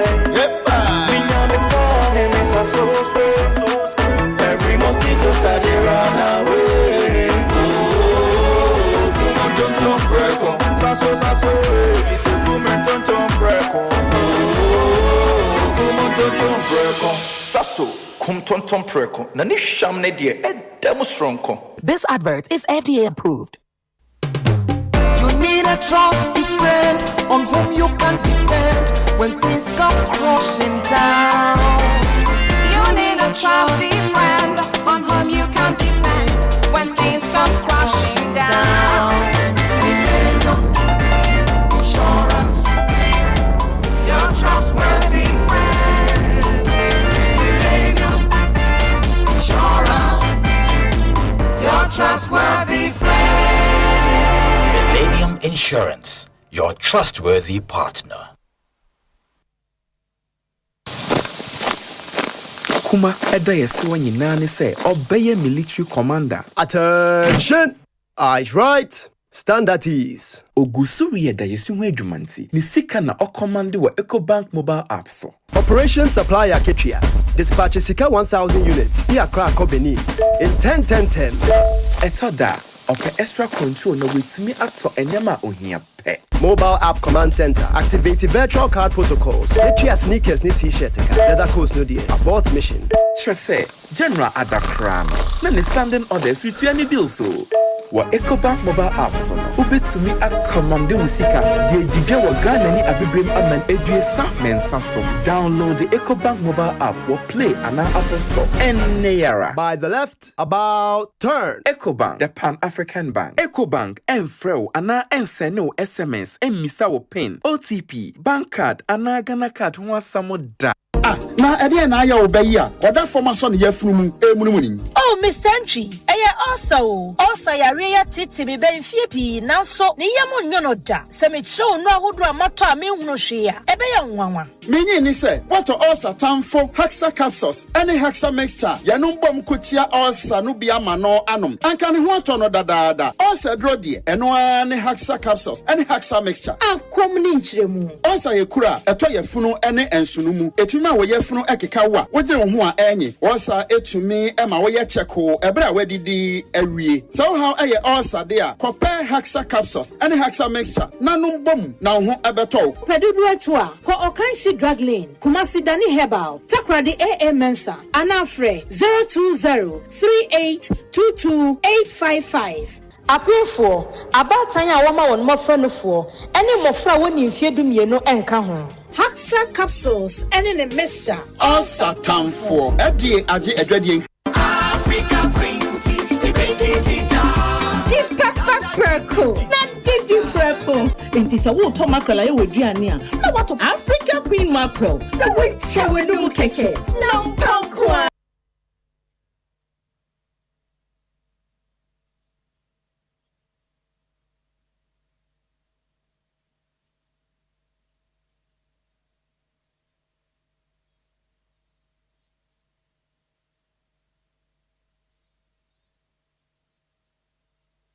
Driver need ye. Sa wote sequence wa. Bibia betumi asi. Enu nti na wasa wo ya motor insurance a. Ayentem. Ema woto so. Na enya wo mo wani tutunka wonsam ahohiahia mu. Say comprehensive motor insurance, third party fire and theft, and a third party nkoa. Provident insurance ni wani daso. Every January kosi March. Sa wo ye insurance wo ye ho. Ana o renewa. Ye chawfua coupons. Ane branded souvenirs kama. Enhihye kakra wo ho. Provident insurance branch bia. Ana ye agency outlets. Obetumi so ko license broker bia ho penchiremu bia for 050-937-4928 ana ko providentgh.com kaisa wo yankon ko be here Ghana card ana dwuma ko so be here 10 number sene nice nhye with Provident man Ghana ha. So pe bathroom accessories in the keke ho a. Near quality never chedo. Ima Rose na eton. Ima Rose home decor. And bathroom accessories bia. W6 water taps, kitchen sinks, faucets, wash and basins, ne vanity basins, arresting water heaters. And bibia wasi danary o de be finish ya. Ima Rose home decor. And obenya no. Omo so ni na mo de fit le na ba wo to ade wo mo ho a.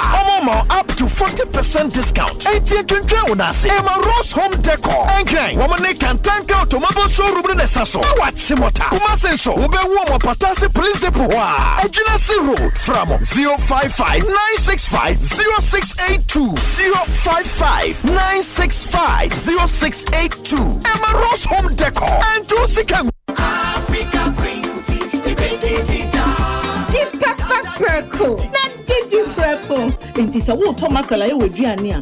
What Africa Queen mackerel? The way Chawenu Keke. No Pankwa. Big Easter sales cost us say ya will compute Ghana. A free naya copim 12th of April no. Brabeto niama fi wiase brand akesiye bi te say Samsung, LG, TCL, HP, Lenovo, Tecno, Infinix, Itel, Huawei, any brands ekuku dam nyina. Nenya discount ekosi 40%. Sa iste compute Ghana ma wo discounter. Ebro adwene ne ntiasie so. Se woto ade 3,000 cedis kwa. Wunya akwenya raffle draw ni mu. Fa ho kwan edi achede akesiye bi te say 98-inch smart TV, laptop, mobile phones, and then Nyama P.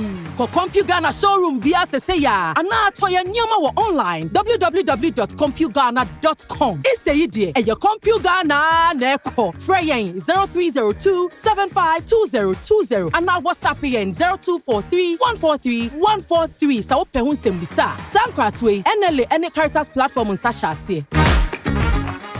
When I wake up in the morning, I brush my teeth. Oh, Fabia, now what you say? And who did you know? Mom, Patros, I toothpaste not that the buyer no. Some me dish chimney, and no me num shame, and no me boss of no me. Wait, your excuse. Abo frat here. What's sorry, no pa? It was what the tree was saying. And son, where did you?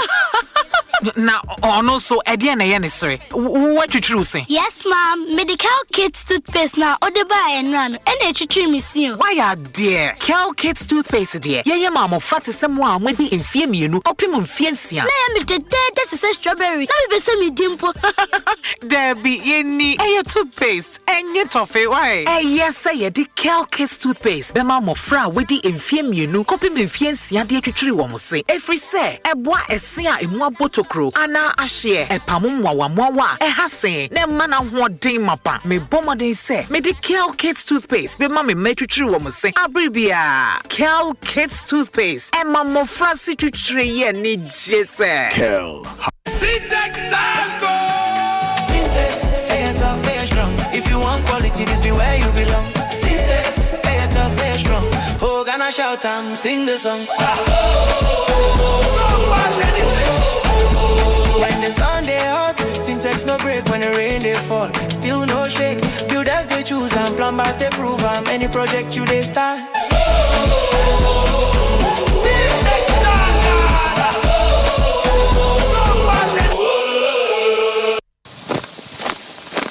Kuma eda yesi wa nyina ne say obeye military commander. Attention! Eyes right. Stand at ease. Ogusuri eda yesi ho adwumanti. Ni sika na ocommand wo Ecobank mobile app so. Operation Supply Aketia. Dispatch Sika 1,000 units via Akua Benin in 10-10-10. Etoda, ope extra control na wetumi ato enyama ohia pe. Mobile app command center. Activate virtual card protocols. Let's sneakers ni t-shirt. Leather coats no dear. Abort mission. Trese, General Adakrano. Na ne standing orders with any bill so. Wa Ecobank mobile app so no ubetumi akomande musika de didwa wa Ghana ni abibrem aman eduesa mensa so. Download the Ecobank mobile app or play on our Apple Store and Nayara. By the left, about turn. Ecobank, the Pan-African Bank. Ecobank enfreo ana enseno SMS emisa wo pin OTP bank card ana Ghana card ho asamo da.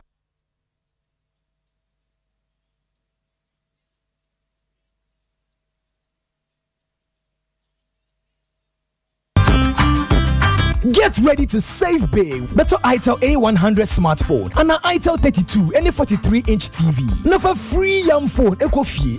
What's here? Free yam phone. Also, grab Infinix Hot 50 series and enjoy a massive 150 Ghana cedi discount on each purchase. Buying a Techno Spark Slim and you for 99 Ghana cedis keke eka ho. Nenya the latest Techno earbud BD04. Better with fridge. Now for 400 Ghana cedis eka ho. Nenya 2000 watts Binaton stabilizer. For full Love Ghana. Shop Max Buy. Call 054-401-9552 or visit maxbuy.com.gh. 1xBet. Odds ni doso na wudi so ayetua sika no tentem. Ene de bia gudi ahodo bi. Ko 1xbet.com.gh website and app so. Use promo code GHDRAM. Nefanya 300% welcome bonus. Ekopem 5,500 Ghana cedis. Gambling when you throw into channel wa hwe yemu. Enye ma wona won di mfie du mochi. Gaming Commission agin krato yatum. Africa Printy, Deep pepper purple. Didi purple. Enti sa wo to mackerel aye weduane a. Na what Africa Queen mackerel. Na we chewe no keke. No pankwa. Kuma eda yesi wa nyina ne se obeye military commander. Attention. Eyes right. Stand at ease. Ogusuri eda yesi hu adwumanti. Ni sika na ocommand wa EcoBank mobile app so. Operation Supply Aketria. Dispatch Sika 1,000 units via Akua Benin in 10-10-10. Etoda, ope extra control na wetimi ato enyama ohia pe. Mobile app command center. Activate virtual card protocols. Let's sneakers ni t-shirt. Leather coats no die. Abort mission. Trese, General Adakrano. Na standing orders with any bill so.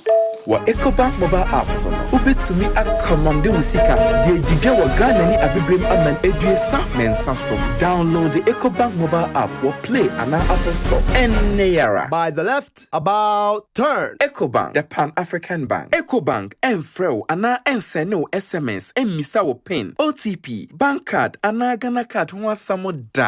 Sami sorry no pa. Kel Chaco toothpaste na me de twitwe missing. And mommy confidence. The money nyina. Se wushia ama na misifit gusuna mesrea. Eyo wawawa me de Kel Chaco toothpaste. Ene twitwe missing. Oba de nipa e wo bidi mu no. Ene de aye Kel Chaco toothpaste. E boy sen ho ban e free mowa e boy sin mu tokro. E se ahye ene enumunka. Sure say amani Kel Chaco toothpaste so nie. Yeti center for. Media magical Chaco toothpaste atubu. Mi yusuna no pa na dwa me kodano. E ma mesinye fita. Confidence level kwaso etibinama na mesi 32 ni na guso.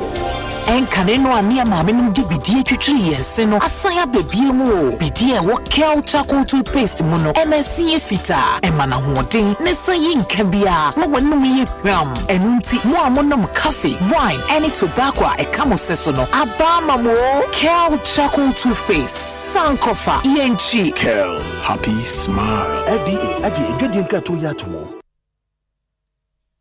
Asempa FM. Asempa FM. Asempa FM. 94.7. Asempa FM. Oh yeah, don't papa. Asempa FM. Everywhere you are. Asempa FM. Everywhere you go. Asempa. Hey. Asempa. Hey. All talk all day.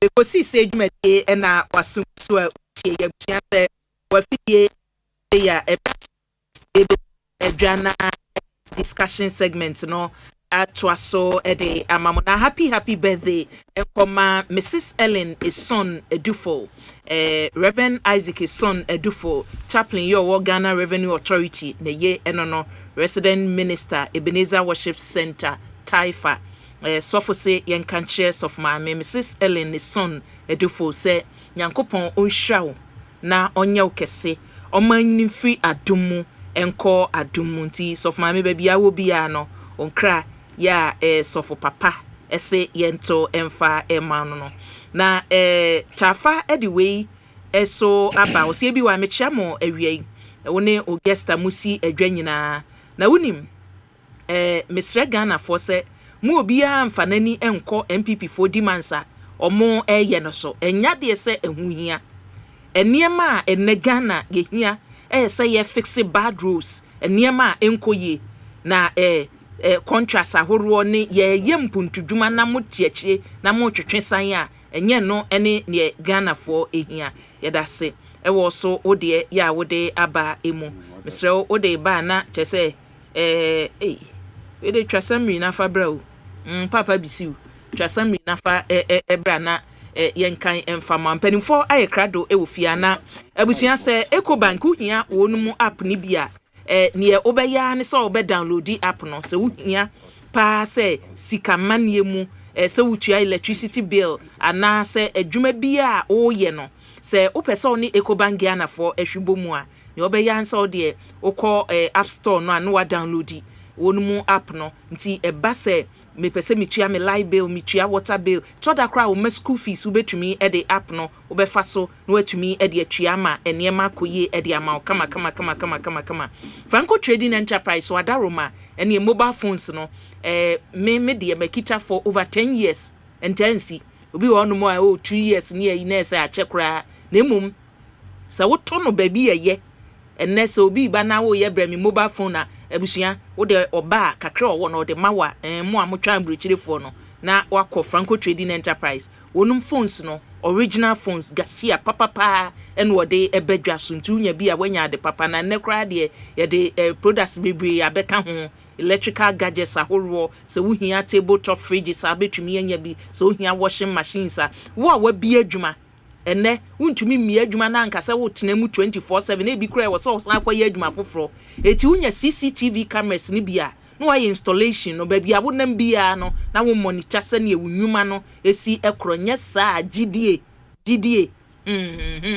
eti wo de se wo pekwan ya befa so aye o monitoring fie kura wuti new site wunya CCTV cameras ne enti a me recommend Franco Trading Enterprise di ama wo no eye modern chese cameras ni bi ene wode aba ani da hoso kama ebo no ewo fem ukọ Franco Trading Enterprise a abusua niema bi ewuhia no on sabetumi aka bi owa adabraka edan ya ne Roxy Cinema edi animhwe no honomo ena onum headquarters no ewo oba Tiptoe Lane so a branches no ebi ewo honomo na Provident Insurance yesi afefufuro mu wo ka na be insurance no a enye insurance company ni insurance company ni asem no atowo na wo hia ska no ebi animu ya ukọ ya yebetumi deliver e de ama bi ho no mo a ukọ se ukọ ye claims a ese yi na wo ya be wie yi no kra ne emfa sika no ma wo se fa kọ ya yi no se uka e na nya accident na bi a wo hia se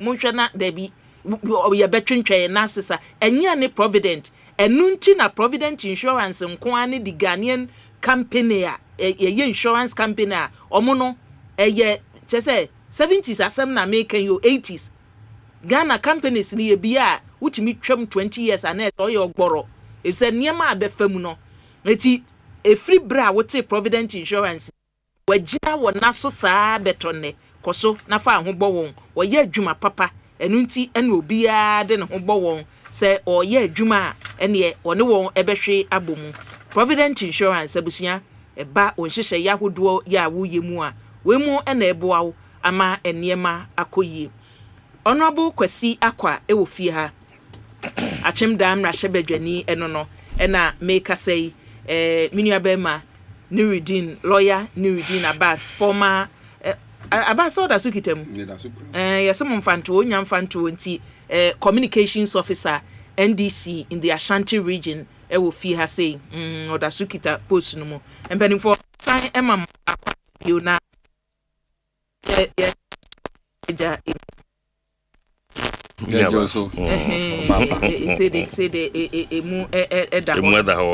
emu ada ho no mo onu abo edika me ehu se wakọ constituency de na ne bokọ so na ensamo ayede etopno so enche Atik Mohammed edru ha na se yene no atoa so afri ho no mo LBGT de edapno so na make us say that mind dear so ena ho asemaye deje no honorable bigidi say utie u deputy ranking member onumnyamfo kwadu ni enti a ose empanimfo wonyina so ye wosa nhwehwemu koso na yehu ni enti a ye beka say enwuma nan ena akọ bedefo enwuma nan no mienu yes there be mo de momma mu kura and then 2 na ka ye no yes so yes ba ko aka wo se nyese wo ye kan se wanya no wanya eti wo back technically wo dwuma ya wo betumi aye nsusu gina he yes onya 80%.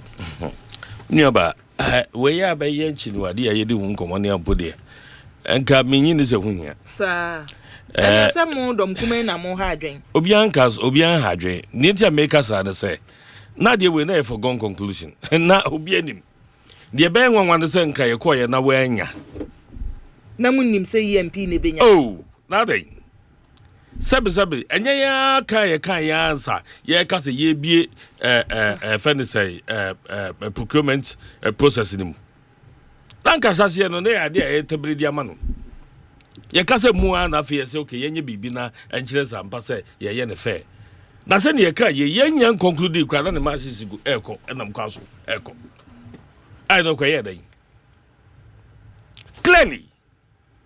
clearly eti enya nwanwa just say and then you before say oh there was a process if kwan bi so enti no obia be ka say na de me nwanwa ni CS osofobia members of CS obia o ma je hu contractor wo mo bo hu defense on social media say hey Ghana hwe ma politician and as a CS said ne Ghana fo enyo mumu gidie no mo ka bibia ye hunu so mo gina mfimfi the neutrals no ma wo bia anya na adwene se sebe wo mo ni nyansa Ghana ni bia wo ensem a ye ka nyame adaroma ene radio so ye ka bi katwi ni ade no amanfo te a de mo ka se ana se we de anya Asempa wo na chese mampani ni ne yesisa Ghana Japade ni ade ama ne sa bra mampani eba ya peno no anso ye code of conduct edema na so afo ene na dwumayefo kire say enka wohwe mu a na mampani edikan atomra e code of conduct nim esa say code of conduct no hye ye no wo hye in such a way say na me pe copy diaba wo hye in such a way say ubegina pempenso bi sebe ubi benya bibi ana say wo aba mu na hu ndipa bi benya bibi hu beba mfaso no atomra oda say ena menwa kuna do kan ye no who say mampani nanado dan kwakufado wono de ebia sika no oye president nti wonya kwan enwie bi wonya kwan fa bi jodin nwan matwa no ahia eti wenyanso yenka ne say Ghana Japade na na yeta hwe ukwa kai say Japade buku bi eba ya na edisifo ka ho asem sa mo anom chiro buku no sanya no mo ka ho asem a na every Ghana fo ani a na yenti ase no omo anom chiro buku no won so chiro buka utimi hunu mu nsam kan ye pa iti no mutimi chirem enne wo mo a na omo gidie se na buku bi wo ho ampa no omo na akoma notum se da buku bi wo ho ampa aban yi betena so no buku no mu nsam no de ye adwuma na na do betena so fie botwe bibie no no mo ya wetimi aka se nsawa no mo gafi book no sa 36 page book no ese de na do bra obebo wa ban mu nanso efie mienu kwa ma ye no ye raja ma ban mu yi ye hunu se Japade book no omo na show mo ho na omo be ho kakra de wo mu no no ma ye de wo mu no no ma ye efie 908 a enu tina na tete mo pre tete bia ka ho no Ghana fo ampre bo man kasa party fo no ampre na ye ni say ya ebedru baabi obie no mo beja manyoni adibiem bebie no ma obie ni won mo a wo se Ghana ni enya adwuma ati sei na oya enke ha adwene nanso wanu masam ene ebegina de ebufo wan kasa sam mo kekan ye ene ye gina ede ebu matan da ye bisa sentia na mo amode Ghana fo nam so yi eya na mopa enne obiara sabre no bibi ketua bi a yesi mampani ba akofa contract bi aba ye de ba be sisi ambulance emne ade sankofo na kasa ye no ennom nyina ye din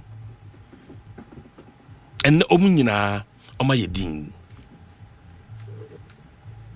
iti yekoya anase ye bai ene de ekoso wo Ghana no social interventions anka beboa Ghana for na timemuma tumuni anase wo bi wo kura bi ase a say be one person very good social intervention bibie ni hono ma ekoso because social intervention program no nya de abenya bibia wo so aban yi ba ye in fact ye kura ye nya kwampo nka what we have to offer to Ghana for because o hwe o ma membu no a abri bia they give us a course o ma ye say ntia edi kwaso nkomo ba ba mu they give us a reason. Nanso onyame no nim. Se wo ma ban mu a kiye hu musu ban sei. Enka don come to abonti a enka de omo be keka no e be confuse ni pa nyina. Eso omo ba ban mu ene ehunu omo fa so se yehu omo timo po se eti sei ena motie. Eti din a amafo aye komo agana fo aye nyina no eye sede omho adwiri wo mo ana dodo na no so aye niwuo ama wo mo ti wo mo ntimi nkasa na chese ye ba mu na ya tamoma ajapade nyinara ede ama menua na mekwa watimi ahweme ene nanka wonye bi papa eno ni asemo na me bisa unu aketo ase ye kase sa conflict of interest brofo no a mo tworo ye mo nkrate minority fo no a se mampani enua na eye adwuma wowom no obetumi aye adwuma no ana se obi oben mampani enya sa contract ni bia eno no ne emrakuni no eka ne se enu ni si ya na se conflict of interest no asi ana se won hyehyeye wo se fam na famu ade ka se conflict of interest honorable because any o ka say yasesa ne nyina mama mpani nua ne bi dika ka say we no process anka omu famu di ama no no na nka nye ne kwanso a ye ka say mu ansa ye ko sa process meanwhile we no omujitu mu kamera kwanso ano no omujitu mu nso so obufa process no hwe britia wa omumaye eno na me kan de bi say obi say ye koto A4 sheet procurement processing last day in 2 months Asempa FM na ye tam o ma japade say e de ama ba kofo how many friend say days nine na sa nine no eni senia ya mie mu ntem na manfo hu so obi wo ba bi no nso betimi ama better offer sa within that period obeda hihye no don so ababi ena make say enya sem wonwa de kabe nwanwa ne say ye call ye ne say ye nya fa ama no de be mo obi fofo ene ne be we de na ba ye adwen sachira no ye de na ba ye esuo eto wo hifra ena ama adwen sachira e de aba mampani but niema se wo hwe reporter committee no e de ba ye niema omusi ye gina so e de sa contract ama EMP a momunnim company bi se da bi ye kan nyina we know another company what's our capacity no a ko mbetumi aye se adwan because we heard the financial strength of more $500 million yeah EMP for ekita won and then technical capacity operational plan or mode buy sa niema no munnim company bi a mbetumi aka so da bi ombo anye we nko anka we betumi aye enti de edi kan wan na ahwe document na hunu se de e ka che na yampa de edi kan no de tosu mienu EMP omunya minus omunya minus omubwa minus omunya minus they are not into mining, they are not into proper mining as it is ultimately omunya a mining company they omuye adwuma ewo mines mu but enye mining company omo ye adwuma o mines mu said den omo provide equipment or provide services to mining companies and honorable enye nwanwa say committee na tena ase nhwehwemu omo ye nyina no nanka mining companies so honom yes ye the contract no ma a company enye mining company nemum omo provide services ema mining companies and anke dey ma na make us ade dey say na hihye dada ɛno na meka sɛ yɛnka sɛ nwie yɛnka yɛnyɛ process nwie kora no na ne mfidie ɛsa so kɔ Asempa anya ni wo ɛno kora nso yɛ sa yi kyerɛ yɛn nyɛ kukuo mu yɛ sa yi kyerɛ yɛn yɛbu abrɛ wo so yi kyerɛ yɛ sɛn that's why it was announced, it was made public. It was announced if you didn't say the record that way. I'm not near okay who said you can't EMP omo da man ho no report no kwa che say omo wo ho dada eti say near wo kan say before any technical support omo boa omo no ye adwuma omo na ye adwuma ni nyina adwuma na nkasa de say yenim say go face for wo omo ye adwuma no na we mu provide support no enya sa na just mining contracting omo nya contract ne de ama omo ye main contractors omo na mine omo mfidie nko ana wo ho ukọ da mine ho sesie ya na ne nka de enti na yesi afa ne de ama omo eye lease pepa ne keke what you say eye pepa no ne ya ma memra masem so dabi monu abobesi asa no waba emze we see monu abobeto me ba mana ne wo kan me pesa o clarify wo ma me ABY won say asem no aba no we say ye pesa ye kan ye ni kwan say sisi ni trust ye de ye keka I'm sure microphone ya adwene say trust na me asem no aba no we say ye kan ye minority for ho kwan say aban ya de na omo fi say nya omo ho kwan say omo kan ba asem no wo kan se ne say enya wa adwene say wo ye niam bi a enye wa bra na wo aban mu e ma eye NDC for kan enti de NDC for ye sesi ai na ne wo de ne nsekro e wo say wo prekoto na kwan mu na wo ka ho asem e de enti na me ka sa ABY wo hwe Ghana ya mamra ye constitution ni mu a article eye 257 clause 6 ekire pefe say agudie bia e wo yasase mu say wo nsuo mu say wo soro say ye hina ye omanfo ne dia na omanfo na ye dia no nipa ye de agya no say won hwe so maye eye mampanyini na esan say mampanyini oye nipa baako a obaakofo nso entime nkire damfo nti no e na wapone ne tumi no bi dia ma nipa say omomfa enidwuma e na ya create institutions na ya mra bi a ebe kire kwan a ye be fa so a ye betimi de ya gudi aye de ama enu nti ene ye koye mra bi a ye frɛ no eye Minerals and Minings Act 2007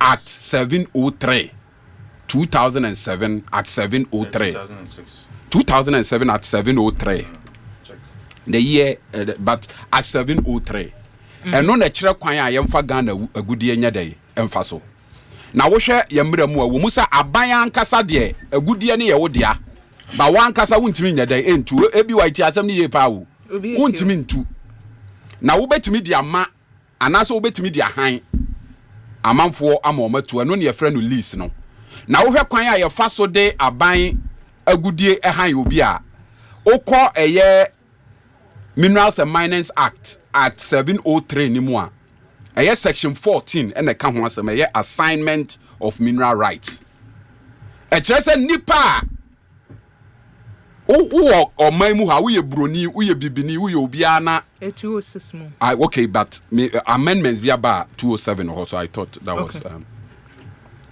so wo pese utu Ghana gudi a wo apply to the minister and no akọ seeking a prior approval na minister no ehwe won krata mu no hu se wo sefata na ye de ahan wo se ebia mfie aduasan ye de ahan eno ne ekwan a ye fa so edinya aban agudie e wo Ghana ha eno na go face eno na new month ne obia ayusu de ayede enya agudie ye de e wa ha eno ne processor na edikan na Ibrahim ma ayusu no se amfa mra kwan se ye mra kwan so section eye 14 of the Minings and Minerals Act na enu free ho a to me no a emra no de ama minister say ono na timide aban japa agudie nom ne ade ma no oko section 100 of a year act 703 no so a ama minister ne to me say onye mra ebe guide ekwan ya obefa so ama mineral license eno na ye Minerals and Mining Licensing Act LI 2176 ɛhɔ nso wokɔ regulation 258 a kyerɛ sɛ akwan baako a minister betimi afa so ɛde ɔman agudie no han obi ɛyɛ sɛ yɛbɛyɛ tender ɛno ɛne yɛfa so a yɛwura Ibrahim Mahama ɛnyɛ. So let it be put on record say processes nienu and the akɔso no bibia ni hɔ etia mra bibia ni hɔ etia mra sɛ ne na honorable akɔɛ ka no first route na no mu use no na yɛ under section 14 but no minister no na be ma approval or apply a opa or show nkrata ma no the amount na minister na say menye sa me bie ma mo bi ayeda. So this is the first time mineral license is being granted under the tender process. I so be ambe bede. So I think say me patcho me bawo. Okay. So the minister for the first time has introduced some element of transparency in even the granting of mineral licenses. I think so. Mineral licenses are yama wo Ghana nyina no. This is the first time you intended be use section 14 of the Minerals Act route no opa obe apply to minister no obe submit to application and also yamra wo enya say yamra wo obe submit to application minister no hwehwem through Minerals Commission advice no mo fi say ade no se fata na ya recommend say aban ne onyan hyehyeye ne yemfa ade ne nyede emma. This is the first time I use a tender process at the day granted, and it is commendable. Now, as someone more can say a day or my Japade Ache Ibrahim, I think say and some years in the trust. You see, before I ever quite no son, send your okay, mammy flew and Uber flew, but before ye near Ubercon near walking so. Say, when in ye dikanya, ye day quite tender, send your walking. Nanka ye be more to honor more. Minority for consents or murezi say, a brino ye dibie yen say, ye de nenai. Yes, sir, Jumanoa. A be cran anke when you may be a person bemu be to me, yen to me due diligence. A one of no sanke, a yanke, yama home with our uncle. By Emrano under section 100 of a year Minerals Act. No, Emma Minister no to me say, so the idea ni contender on one and your homra. Emra no fee so ya, bebuan. One day, crown no one, no, why Emrano ne this out to me no yadman. And the young command in Sisu and go Sisu dia say, a choir your faso. Ede or mine a good year a high emo bibe tu no. Sa kwine no yedi Ibrahim and I say EMP fasono and then the mobra. At the end of the day, I didn't know Ibrahim young cousin nuanti president nuanti at the channel. Ubetia there be a friend of consideration in every list viano was say Uchesika na under current arrangement no. Go first for no a good year no mutu no more for 90%. 90%. And a Ghana will 10%. And no one people for any jehun or more parbontin fee. In the idea no carbontin and can form Ibrahim yamfa or my good year bianche no send ya dear high a year go first. Ebia Ibrahim conditions are any becocrano, mine benya better conditions. Nancy and the MPP Newmont miner a while at him or more Toma China for money Newmont for kaboom a Toma China for 1 billion. It could be China for hot day a young people for day or carry. You see, so that misconception of who creates as a day, Adiana ma will be tama, ya toma, ya dia channel tama, on Jiashe, you know, is another misconception. Send ye day or Maya Goodia, acquire your faso de man Newmont, acquire your faso de ma Anglo good, acquire Sanya de ma Ibrahim Mama, obey Jessica Botany and Casa, Ediama or Mino, and San or your Juma was set to attacks, into your form Maya Goodia Bianche Ibrahim, and I say EMP. E kwanya ye faso di ma obia no ne ye dia ye de ye dia ma no nti wo be kasa ye dia che na e ha adwene na obia kasa ye dia o mo se joma ama de o ma ye gudie ama ne nua se ne ye be ya okọ ahomegye mu anu akodidi ho wanka ne wa he said it. So he on so no body or MP anya sanka men set record. So the first point is that the processes involved in assigning ade no we cry a recommendation o ma say Ibrahim is the most qualified after at least no any terms no aye de be koso. Now abrofu be to South Africa for be to ye good. Omuchembu du no ma fankono na ye nya baako. Eye MPP for de. Ya ante so ma sore e bosu dwetire. Ene ye de ma Ghana ni. Ghana ni no ye de ma no na e bia Ghana ye de na ewo mu na ye 10% no betimi kura akosoro. by a so a president in you, regardless that argument will not work. So the second argument and say at the end you find Ibrahim send you be a beje or my goodia and she say wo na no an ye ma Ibrahim enti bibia ansesan ye eno everywhere kwase kuna du kasa no kan asem bia as a member of parliament and I expected him to know better. Send ne ye de Ghana ejapade sankofa any black voter ama Ibrahim but sankofa ne black voter no abai di kind de ma abrofo eye black voter ye de ma abrofo Australian company bi aye frɛ no Azuma Resources in the 90s omo anya adwuma no na se omo so omo mpe bi omo lease nya dai enwuye and omo say yen as private companies no ye japade aye nya no ye ton ama Ibrahim and wo for mampanyini nua ho bai enti de ye kire ne say na Ibrahim nua ye mampanyini enti e bi a wo car no o ton Ibrahim ntimi nto what kind of what we don't have to reduce public commentary to this level of absurdity. Exactly you guys did. You see how? Maybe I will establish the distinction between the momo ye kan and the nekoso. And say yes, so kete kwani okutrese wodinimu and no ntrese omo se wabrabom. And yema ekoso no, they maybe you may think that there are similarities, but the ekoso ne and the ekoso and and say I will point that to you in a moment.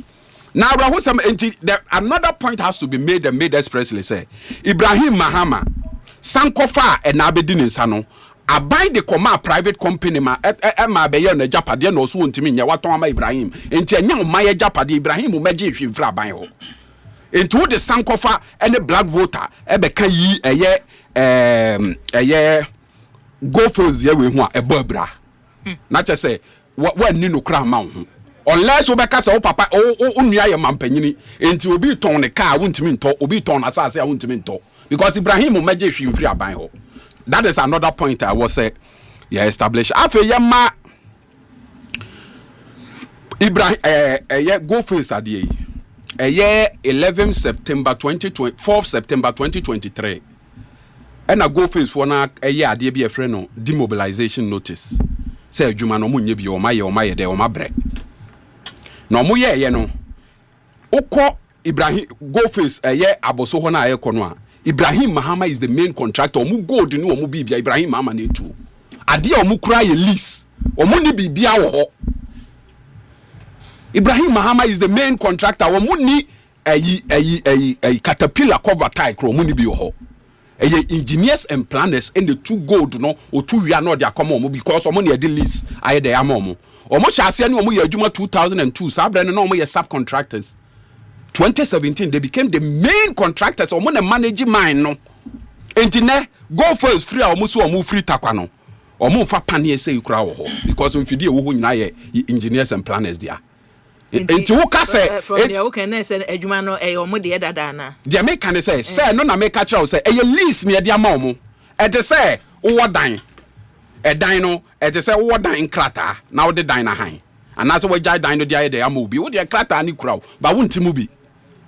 What has into honorable Asempa can say EMP nya mining no more mining services no and also we see pie because mining and mining services no be a operating miner a mine adwuma na ye kan the all to go Ibrahim mfidie na kwa underground ko to go no de dey eba mfidie na ye wodi adwuma no ankasa de nya wo na de ama adwuma ne ye wodi ano ye lease aye de ama wo what has na adwuma ne de he adwuma na nya adwuma ne krata na ye de ama wo se lease no adwuma ne mfidie no ekotu abo ne ba na abo ne ye wo ne ye gold free me no so Ibrahim na ye enti ye mfa kwasi ebi wa me ba mensem ba mfa kwasi twuma adwuma nya example se obi anim se adwuma ye kwasi twum dia ene ye no afa no ye adwuma wo mu on de se o fie enti ye ne ye adwuma wo ha enti ye ka ye se adwuma na ye de ya ye need the main year ye wo enti adwuma no sasa untimi mfa kwasi twuma example ne nkototo man no because o hwa kwasi twuma adwuma no a enye nipa ba ko na ye what you say ba ukota kwa company ba ko a no na running all the operation in terms of mines digging of or kwa underground ko ye Ibrahim you get the point so technically omukura lease Ibrahim and the two gold no it is not a matter in doubt. So Yamfa and also EMP is a mining exploration and a mining company, a mining an operational mining company. In this because of mining and also sipai. Afei kwanya ya fa so de ade we ma omo nim say MPP for na sha ase ABY unim say MPP na ade no a abesi MPP for kasa no MPP for na edi Ibrahim company ne ho adanse say yemfa eye mine ma no because of our experience ABY say asem we American wo beje di ugidi ana wo ngidi ABY me nua ba no asem me kan me no na twetwe nkomo de ya wo dade na wabam na de let away ekuta me Ministry of Lands and Natural Resources 12 March 2022 abugina po na ekasa ye o eno ya abra 11th 4th September ayifo no de mobilization notice ne ba na Ibrahim ama say adwuma mi ana me ye dada ntin kofo yi say omokọ a me wo ho akade ne bibia metumi aye enti momma me kwan na me ne omo nyan hyehyeye na ade ne medi mensa ena MPP aban na Dr. Baumia ye vice president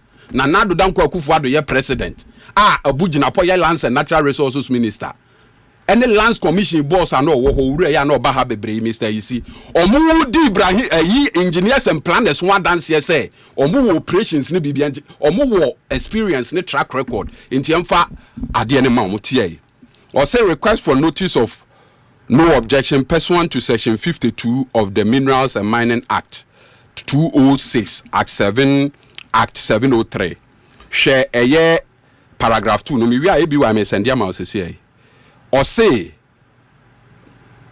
paragraph 2 subsequent to your letter the Honorable Minister requested for advice and recommendations of Minerals Commission pursuant to section 102 of the Minerals and Mining Act 206 Act 703 which was received on 12 March 2024. The commission, this is the Mineral Commission, indicate that your company has gained considerable experience. MPP Abreson Yekasayu, Omunedi EMP who dance here say they have gained considerable experience in mining. Into Asama Yekasa Omuna mining no. Even under MPP Minerals Commission and no one dance here no mudino in mining and is currently engaged in contract mining for Aboso Goldface Limited, Damai Goldface. Based on the representation in your letter and on the recommendation of the Minerals Commission, the Honorable Minister of Lands and Natural Resources, Abugina Poasem Yekanyu, has no objection to engineers and planners entering into negotiations with Aboso Goldface Limited for the purpose of acquiring the Damai mine. Enti MPP Abreso Niema EMP kwan say, wo mo nhyɛ ase ne wo mo nin komo. Na yenda ne ade ne ma omo because adwuma no omo na eye dada enti asam wana me kan na ye twe da were wo ho no it has even been confirmed by the letter we made the letter name enti na ade ya ye kan MPP for ebo ho sujatire yo mo na hye ase enti na makotena opposition enti ade a mo hye ase no aban we ya ba beto aso enti enye papa na asesai sa na mo pese mo kire ya na. What kind of hypocrisy is that? Now let me come to the issue of conflict of interest as a momokano. Over conflict of interest, it is defined in the Constitution, particularly Article 284, 285. Which I say, so we are buying money, pana we are buying juma, and for opposition in Yadia, a bema wenya, and fasubia, any sunya. What you say? So technically, a conflict of interest. I say we use public office for private gains. Ibrahim Mahama ye can ask money. Or a private citizen, TNA pa.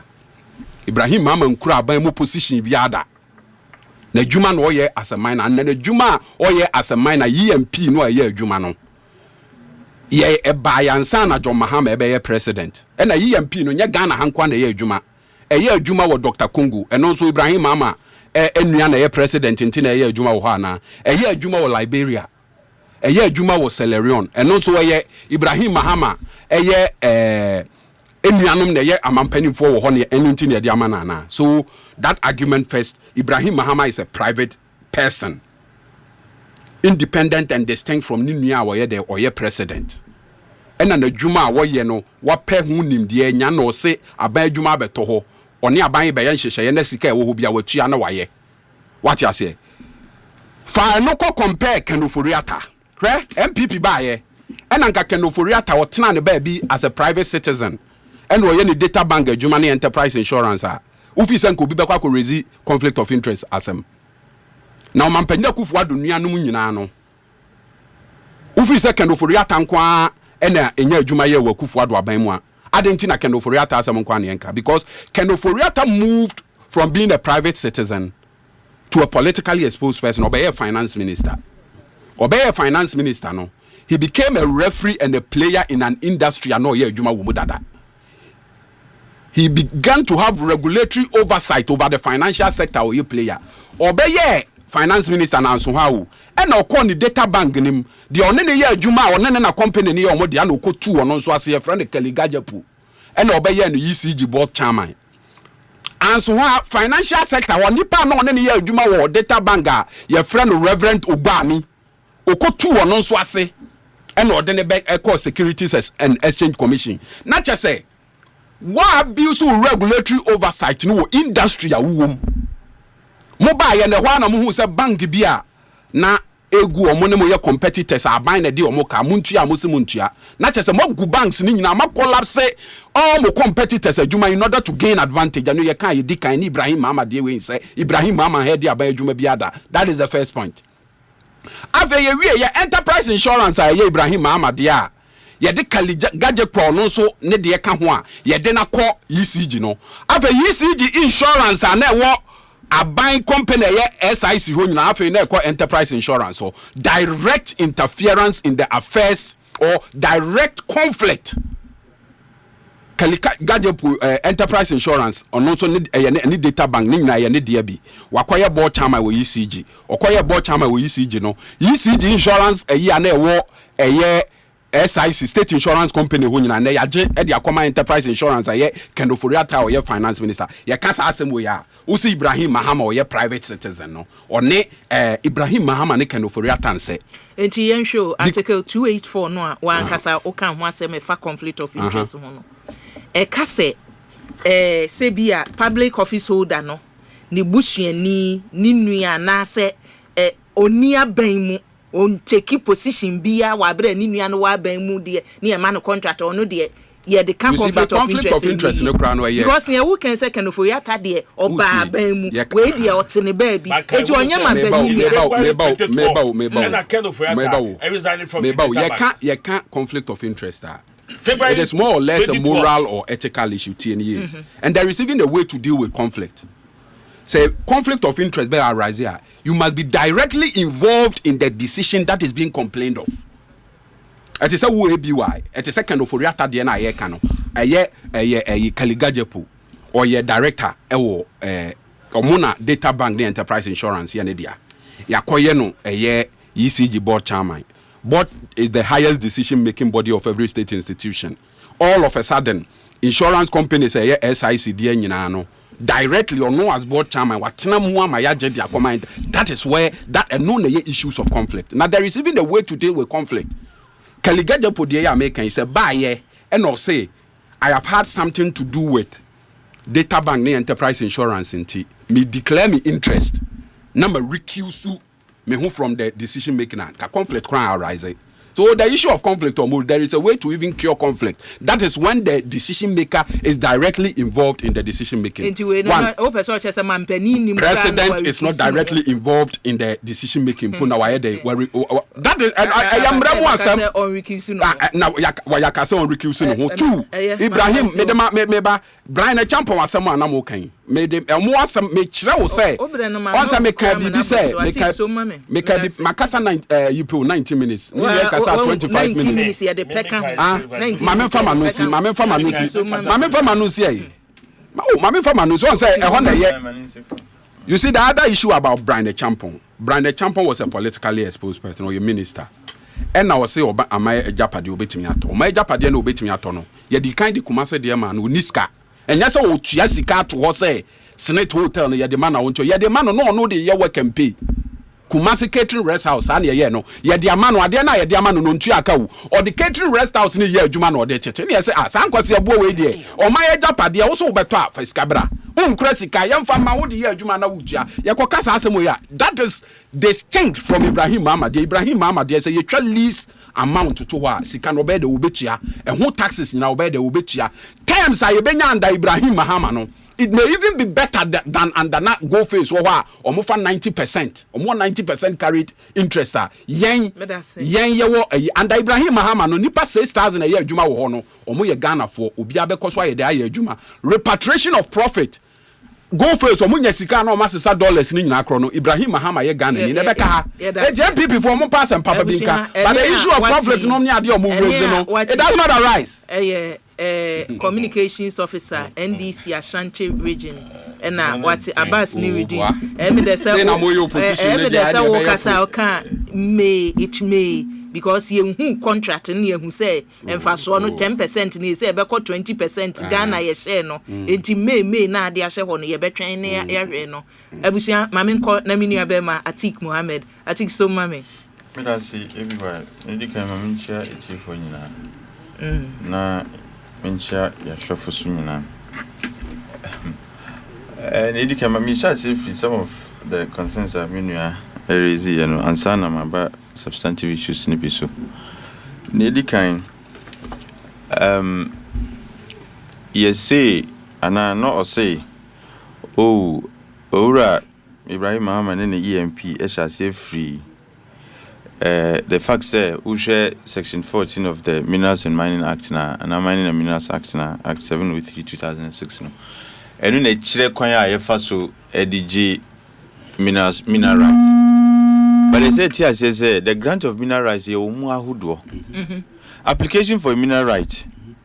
In fact, mineral rights they come in different forms. It could be prospecting, it could be reconnaissance, and it could be mining lease and kasa. It is governed by section 11. That is when it comes to the grant of mineral rights. No, name section 14 no talks about assignment. Yamfani say me, I already have a concession. I may will lease that. But for some reason, you person me do come. And now I want to surrender my interest in the concession. That is where section 14 works. And the say you cannot do it without the prior approval of the minister. Now, in the case of EMP and then Goldfields or more Abosumino, what happened? They say they had not indicated said they wanted a partner and that they were willing to offload some of their shares to any interest. And before I obey Timako Minister Honum, you should have had the section and the sub provisions. They're very clear. And so the entity now, the owner of the concession and mineral rights, you know. Then you come to the conclusion and say, okay, we want to give you either this percentage and I want to even surrender your entire mineral rights to you. Then you go to the minister. Or but there is nowhere Goldfields. Eka say EMP, we want you to come and take some interest and our shares in our entity. For which reason I also call Minister Honum no, to rush and go and get a no objection letter. It was needless because that letter no has to be subsequent to a discussion between the two entities. And there's nowhere I say Goldfields Eka say EMP bra na ye pese obeka ho and I come and take some shares. There's no such thing. Which means that in the interest of EMP to get Goldfields mine, no, and that's not how you do it. If you want assignment, the assignment has to be a discussion between what concession here would and what mineral right no, and why you have an interest in it. No, answer minister Abim. You go to the minister without Goldfields telling you say, oh, you know akasa ya jatum ya disable amount percentage and I will even surrender our entire right to you. Bibi sanko so and to show the letter that was given to the minister, and the minister says, look, media, I will not have any objection if you have prior discussions with the entity that holds the mineral right. Because I say, even long ago, now there were arrangements to give the mineral rights to EMP. That's not what it means. Minister recognizes said this is not how it works. No, they could not proceed because Goldfields had not accepted say the shares ni be maomo. And now we were surrendering the entire mineral rights to EMP.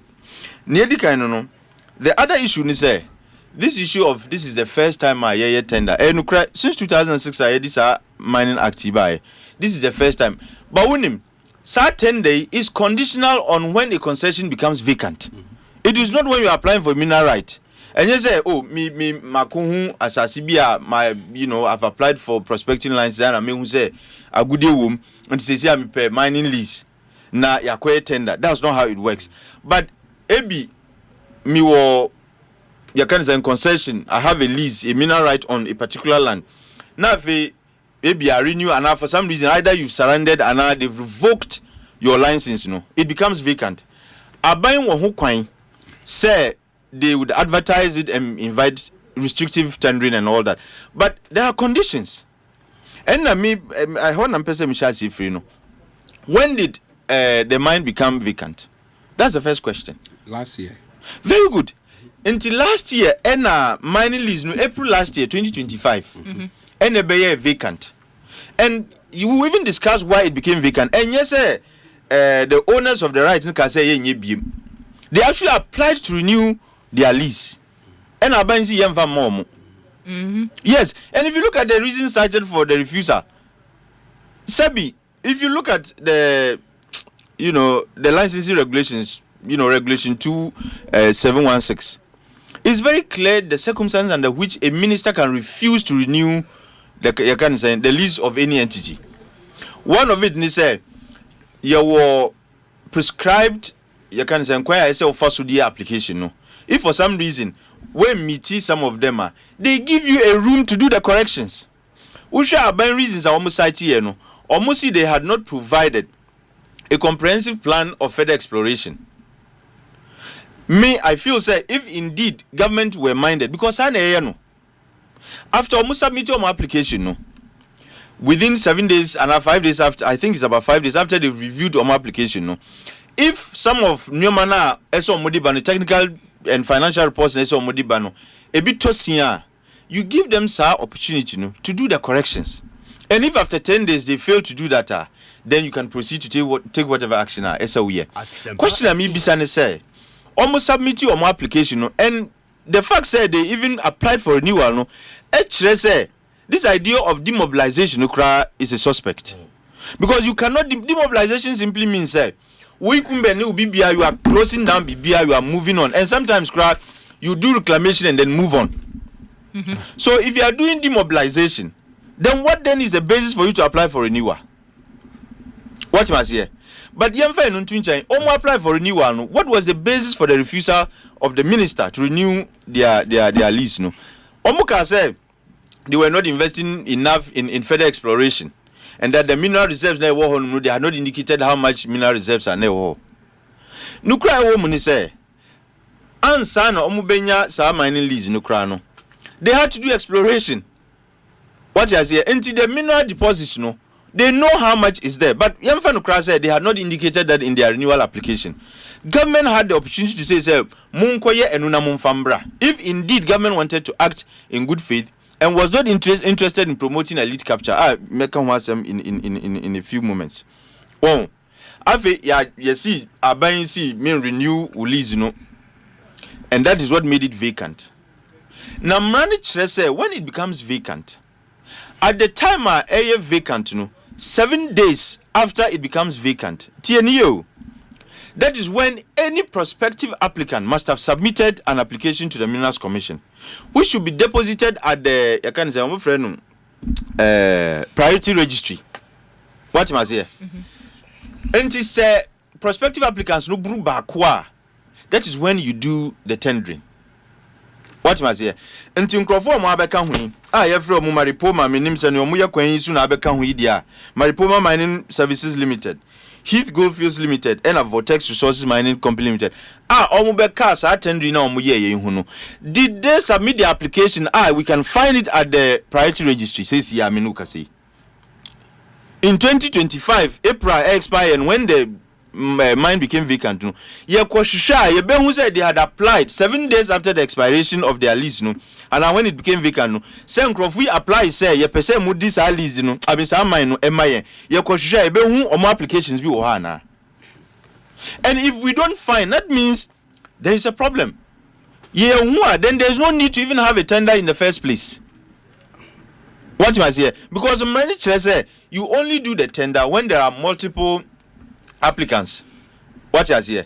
And me pese me bisa when they apply here and EMP and Kasakura, did they apply 7 days after the lease the mine became vacant? That's the first question. If they did not, then there's no basis for them to even be included in any tender. Because Manu and Mahu Kwai. What has here? And secondly, I say this pretense about want to promote local content, this animal, you don't use this as a pretext to promote elite capture. What must here? Now, maybe no na meet experience is very key when it comes to mining. And there are different layers of mining. Obiani ni oye. Mining involves exploration and sana wabe drew exploitation. With free exploitation now, then there are other aspects of mining. For example, even transportation and haulage is part of it, and the sale of whatever and the processing. These are all sub layers of mining. And this entity bako, and an entity be just one out of the many layers. No, it doesn't qualify that person to be doing mining.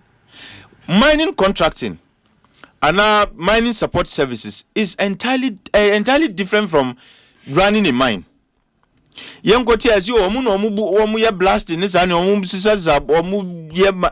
doesn't mean it is a mining company with experience when it comes to mining. And you cited a very good example. So I'm a civil engineer and I'm a contractor at Mississippi Dine. And when you say Mississippi School Dine, I can run a successful school. The fact that Mississippi School at any Chese, yeah, the school mommy say manager. Met me manage school ni ye. And I seen a manage school. And when Chese me seen me manager be ye. When it comes to building, I might be perfect. But the fact say, Mrs. School at any Chelsea have experience in running a school. And to give an entity as big as mining to any mining interester, we should be guided by the fact that our entity no experience. EMP has no mining experience. When I say they have they have mining operation experience. And that's different from running an entire mine. Because production, processing, and there are so many things. Even managing workers in as if what is here? The other issue I'm person me can want to say. Ushe EMP. Any nkrofo yes see ye gima in every omunsem. The minister is saying that there should be an expected investment of between $600 million to $1 billion. A company that has no history of running a mine. What is here? You see, between some entity, any niana or year because of some few technical issues, you see a J from Munsim. They are common be to raise $1 billion. One of the reasons they cited for not renewing or more, they say no, they were underinvesting in exploration, which is an issue. My information is the mining company Goldfields. Eka say, look, we can have a discussion and we can give you a plan about our investment plan in exploration for the next few years, if it is acceptable to you. But almost see once or more they have studied say in the last 2 years, they are under investing in exploration. Not just say they have no interest in continuing in running the mine and all that until but the unfortunate thing when it comes to mining is initial cost. Answer no best starting mine. You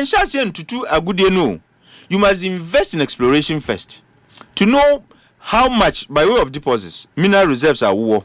Answer no watch as and it's obi to me yes preliminary you be 4 5 years. No yen starting to a Ukraine yet. Say see idea I could and that is why sometimes there is that allowance say more 15 years now it is renewable again and again and again because you need to recover your initial investment. Obi wa invest sika pudo onyenye ni sika ye time na so ayes you ye gi mine every nsem uko ahafo Newmont wo mine bi wa ahafo. They have been mining in that particular site for only God knows how long. They keep renewing it for them. And the question I me be say me who say eban say na we nko ade edru omuso no you see there be we've renewed it only once here renew beam. And the interesting thing in a conflict of interest, people are raising concerns about it. And they say the entity involved, they subcontracted him, and they subcontracted that entity. I'm not trying to personalize it.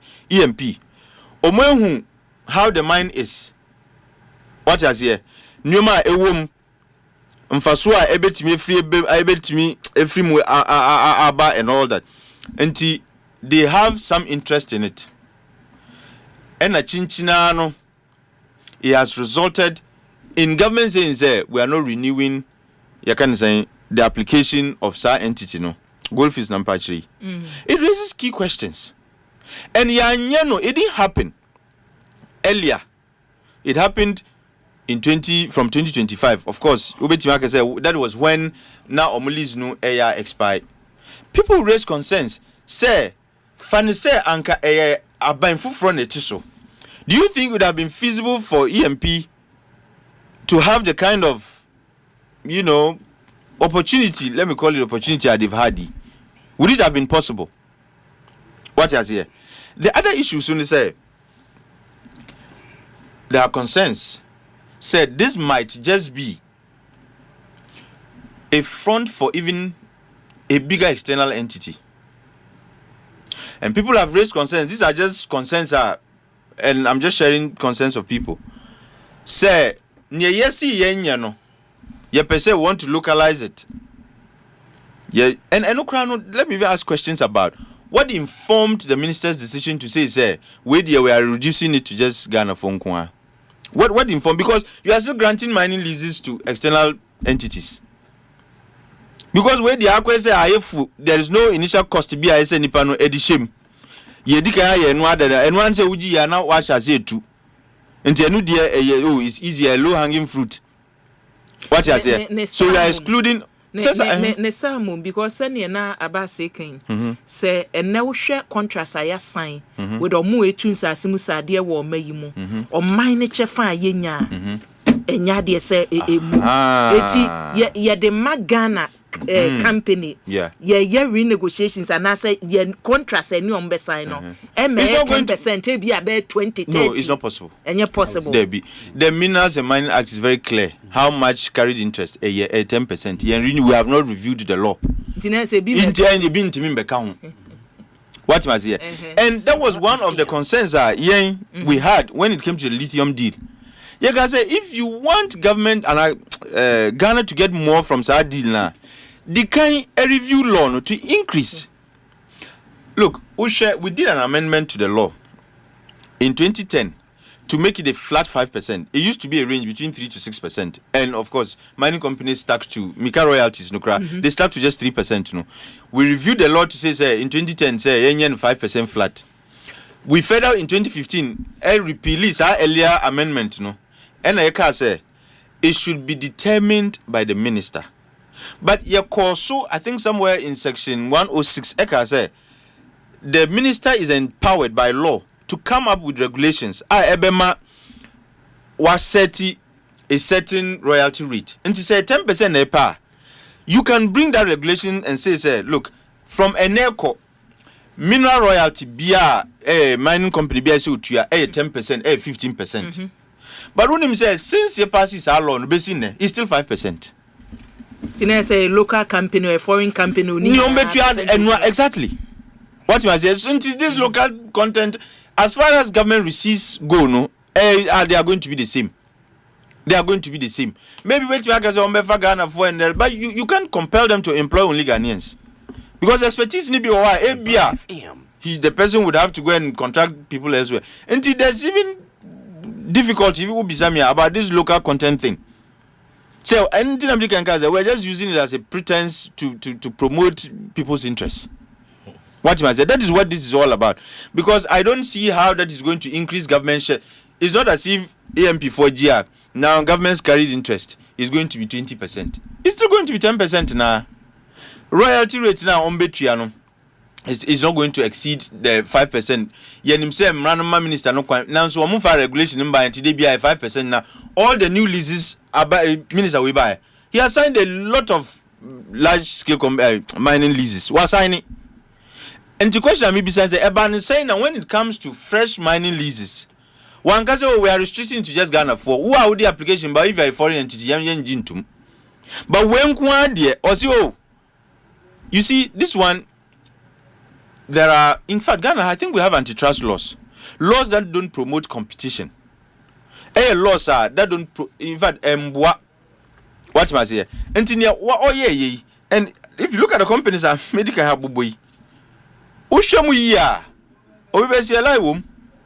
And a medical ambassador said they would have qualified to submit their tenders if after 7 days after you can say if within 7 days after the expiration of Omulis, these people had submitted applications, say we are interested in SAR mining. But if they did not, on what basis were they included in SAR tender? You can say it was restrictive. But I mean, you say what Dancy said they did not. You see, it is only one entity. When you say, can you nanka di my EMP keke? The minister said, oh, we say, BM. Which means that if that is his mindset, it means he was even offending the law. Because if these people had submitted already, you had no right to say, Nipa bakune didn't buy and say, if they have submitted already, automatically, go and read the regulations. Very clear, say, he should have, in fact, that is what he ought to have done. Take them through competitive bidding. But can you know Nipa bakune edima? Didn't buy and say, I'm a very transparent man, to me, baby.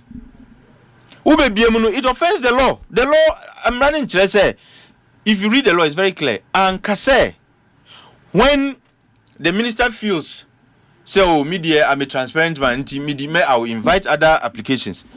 Senipa Baku at the end of the, you can say, the life of the mine, no, and they apply, on one is the man. But if there are multiple applicants, that is when you do the competitive tendering. In fact, it's actually restrictive tendering. What must I say? Among some crofona omodi applications no buy no. And this whole thing is messy. It lacks transparency. And I also talk about bid rigging. Essence reducing it to just Ghana phone kwano. In my view, was to give an advantage to one of the entities. How? Because the others had no interest in the first place. Yes. Who are, and you even took us as far back as 2024 and now 2022 2023. What has it? Which means that this entity that has always had interest in this particular AE. This is what year started our conversation with the Vortex Resources Mining company dinda and our group. Uti dineda. Maripoma. I hope say is not a subsidiary of the Maripoma minim. When say be a Maripoma for. Well, I don't know until I'm saying I hope say no. But this uncle Monina Uti Maripoma Mining Services Limited. Uti Heath Abina Health.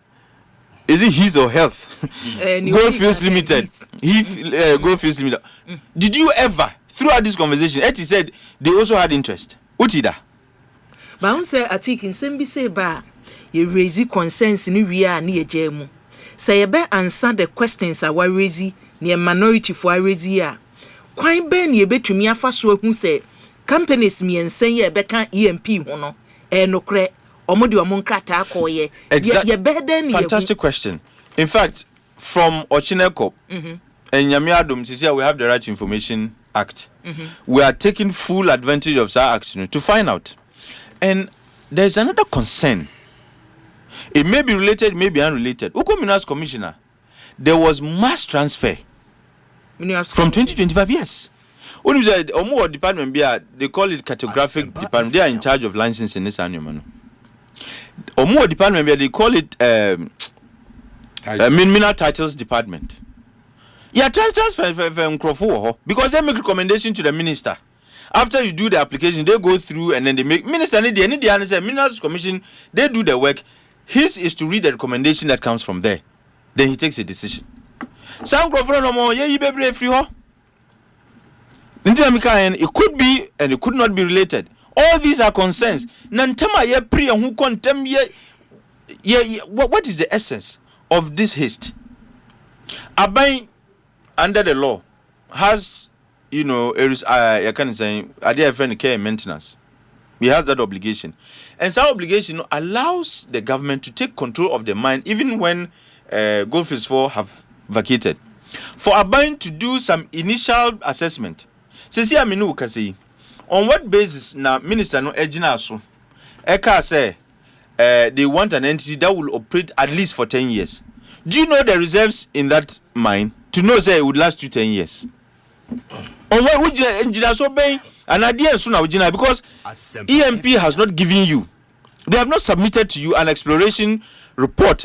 I actually say, oh, the reserves now are mineral reserves now we can mine it for the next 10 years. What you say? But it was one of the reasons you said, say, renew Goldfields for the no. What you say? And on what basis are you even saying, say, the investment required is between 600 and 1 billion? Assessment ben what you must say?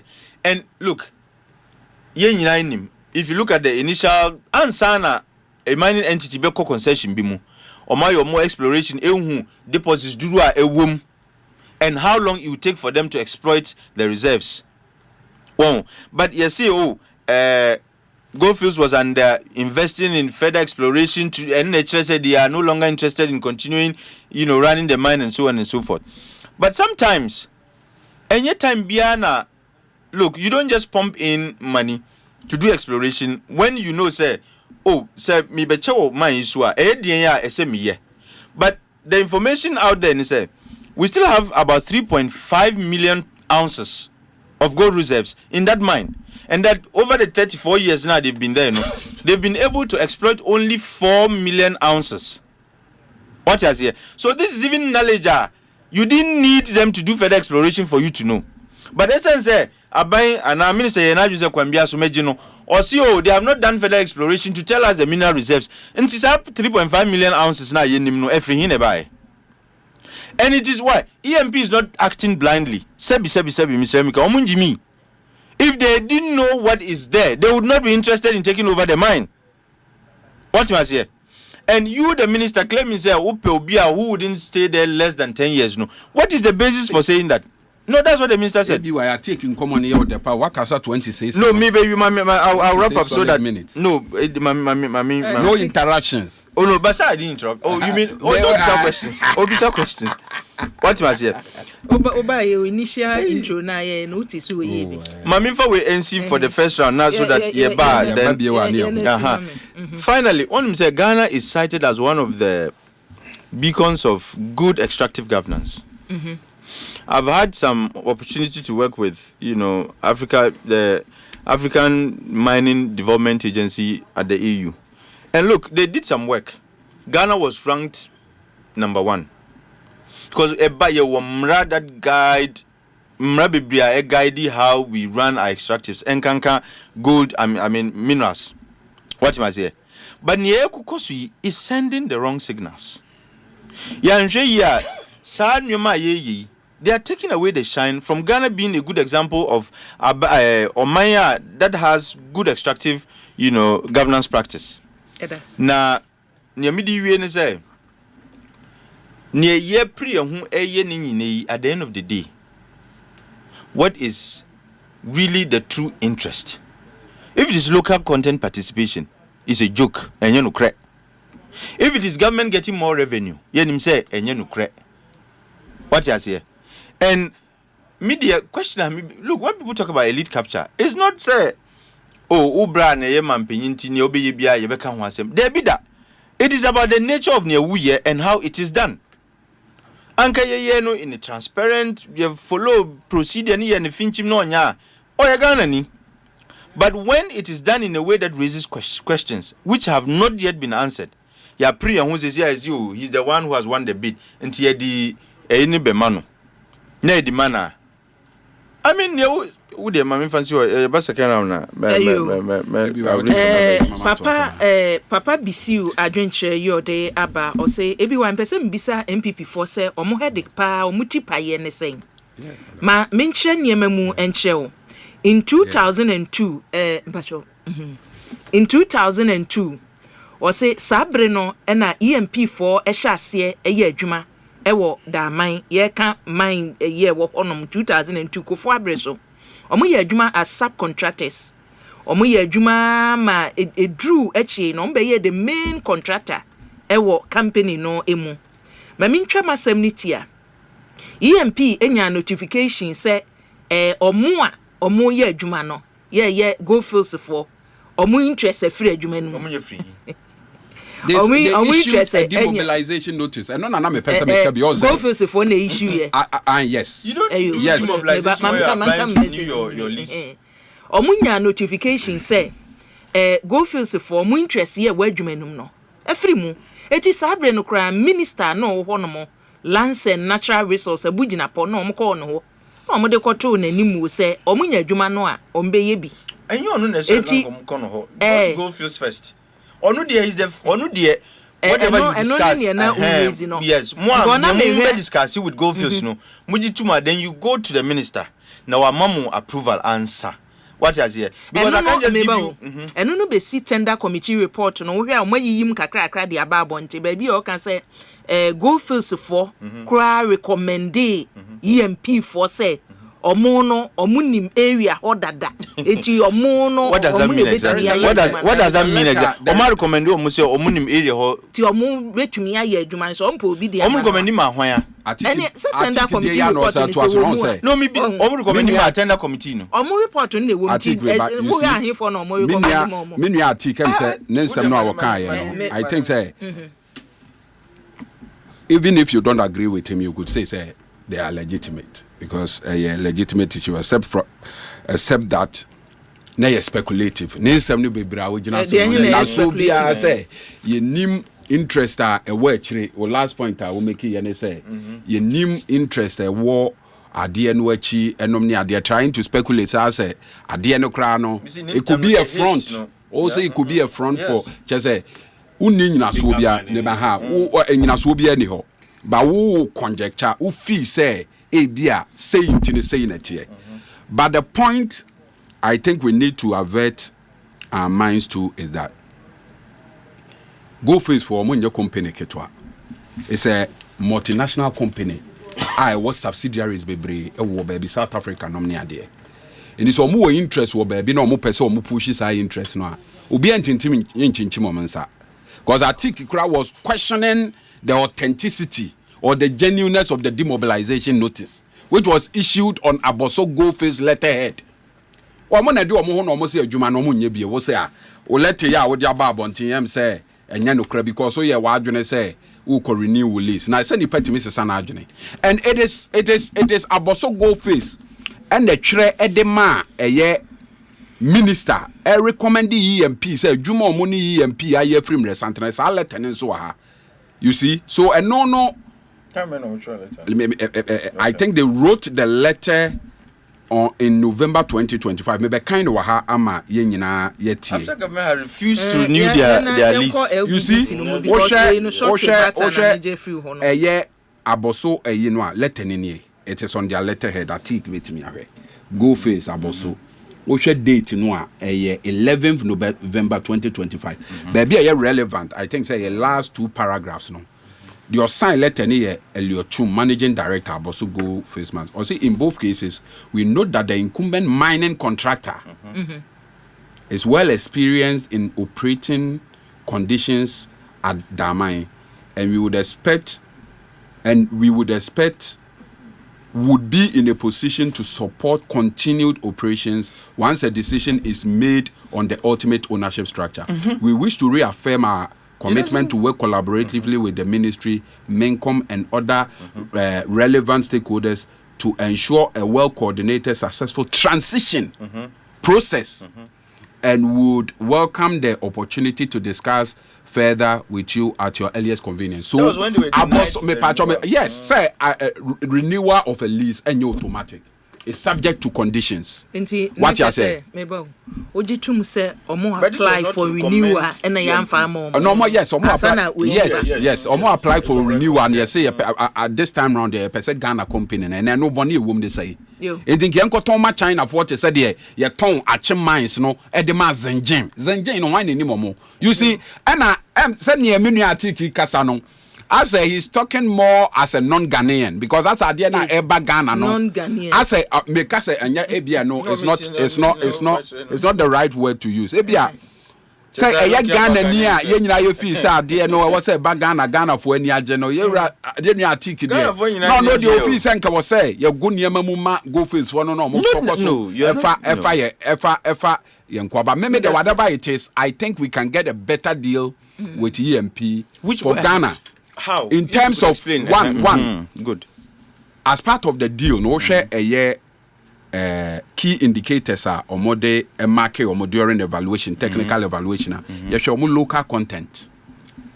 local content adwuma no a mobile any contractor mobile manom ni ade ni nyina no e wo say ko Ghana for which is key ye kan fa so a aban enya e wo company ho anye sika aban enya nko awu aban asudie ne say ofa nipa adwuma the company bi ba no create the necessary environment. What him say under the Minerals and Mining Act there are local content provisions. Yes, you can't yes. I don't yes local content e wo ho a e be de e be boa eye profit retention.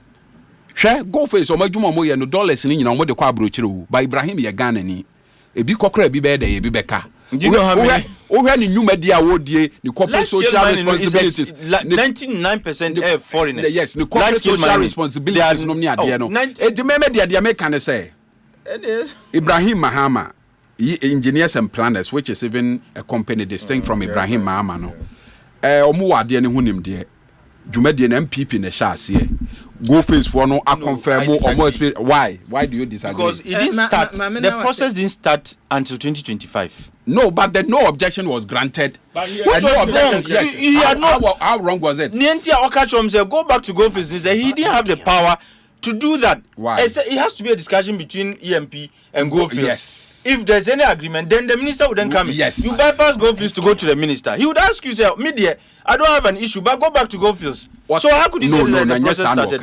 In the letter, the minister vouched for the experience and the track record of Goldfields. That is in paragraph 3. What you say? That's trying to get Goldfields to accept them. No. Omo can say Minerals Commission aya assessment. And who say omo that technical competence ye hand over at the anymore omo betimi arane. There was no application pending. Minerals Commission. Mamena say, Minua Bema. Now, happy birthday, Nkoma, Gilbert Ejari, and Minua Bema, or yellow, then disabled, unhuade, or yellow, Gilbert Ejari. Gilbert, maybe I will be a Yankopon, on show. Now, on your case, papa, share determination. Just say, I dream that Gilbert team no. Nti enche ye calling to the bar lawyer Gilbert Ejari minister seti bia ebeba boat driver bedi akon say efrawie ni nyina edemu awutie ye yeda se se wafidi no eda ha sei ma menna wase na yenko LBGT obodina say LBGT oberi oketema tin no ye bekom na ma memfa Mr. President from Denmark ne message yo de abana ye mpem enko yanimu ewo ho Mr. President de yo de abosie bi wan mechia oni mpanimfo a woni wasi adwa ene anwumri na etoda me bisa me ho say anye bia nyankopon otiase anyame de otiase misa ho otiase o se nienti ami bisa sa asem no NDC wo opposition ensem mo kan ye efa se ye de adwuma men nipa wotetare ye ho ye nuanom ye busuafo no me nwanwa se enoa na omo ba pa wei omo ye ne pepepepe nsonso ye bia nim ohu ene Ghana for show mo nyankopon so hwe mo ka hwe mo se ne omo kan ye no etwa ne ho a ababesi omo na so pepepepepepepepepe onso ne de ya wode aba no Mad Lion edi we free afohwidie mu na eba o se akua ka che minua be ma abas ne redun ma me se onya se o defend the conflict of interest asemo a aba no ma this same thing ekoso ewo mampani Akufo-Addo abreso company anasa concession wote Gabioche da konde sir Gabioche da konde dey Mad Lion osidem fa there be osim senka sabre no Gabioche da konne ye de sa concession yi ma no ena sa kwan ya na enam so a so he did what he did onso ye ne nti enka de pa na mo beka kebeka ho asem Mad Lion hafuhwidi mo nso ne de ye odi aba no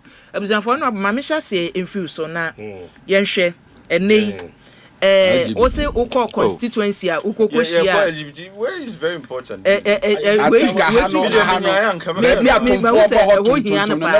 na ona bo ose uko constituency akoshia asofo no mo se den say disappointment don't mind disappointed how president Say emra no say emra hyebedwafo gu so nya say mokura de so emra hyebedwani na mbeham na mo no adu stage ben obi anim stage adu wo committee wo parliament urade nya wo no ba bi adu obi anim be adu ti ebetima aka say it's not in parliament about parliament na say wo parliament say president any priority say na wo be dey hu say any priority no a but it was the same thing with Akua.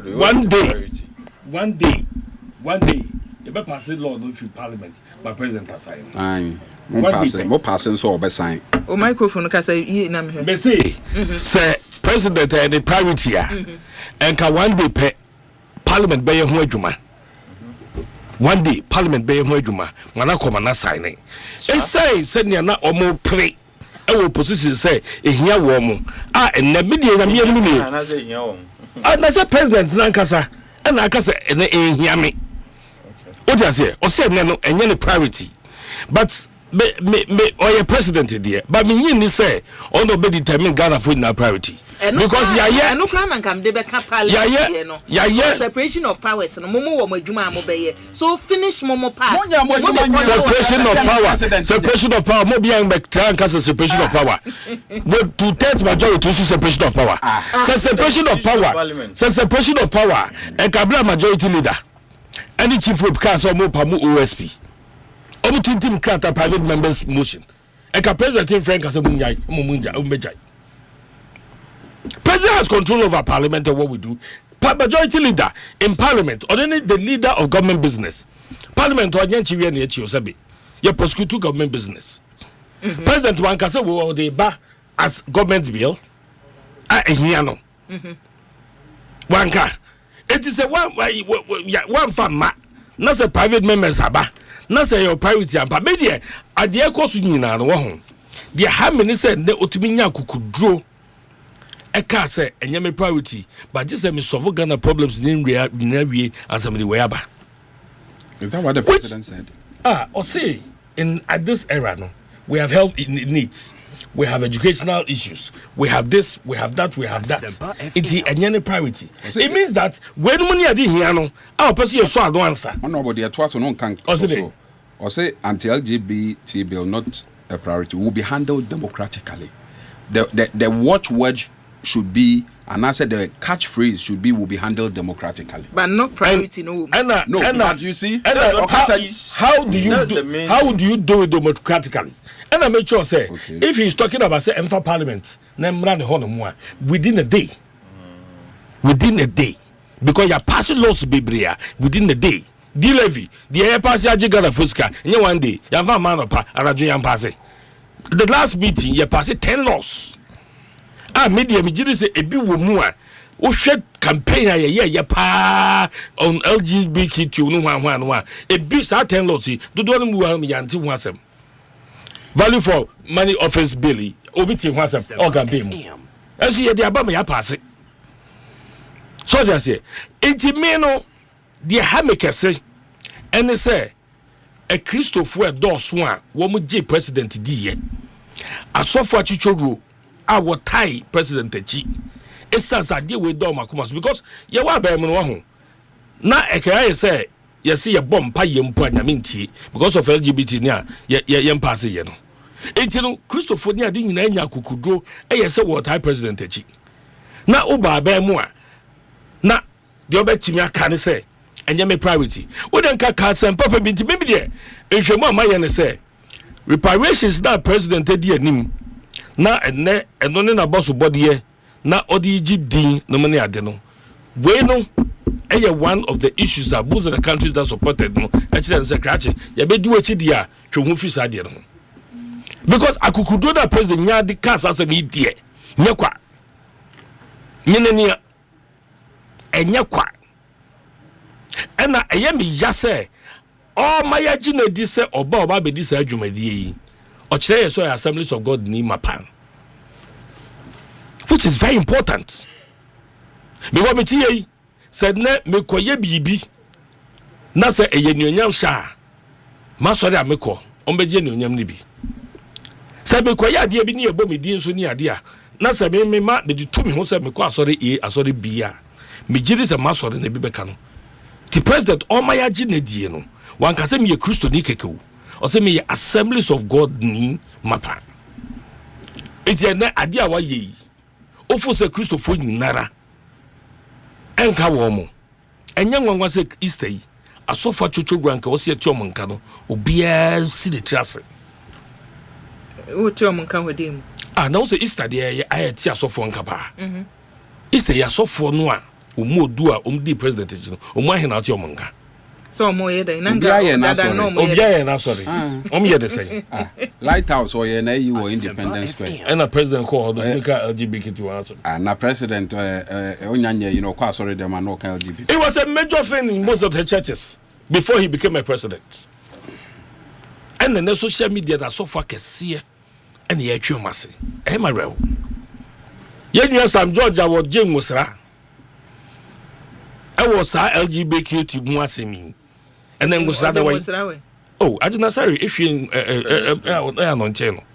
because of and when because that should tell you of how important it was to the Christendom.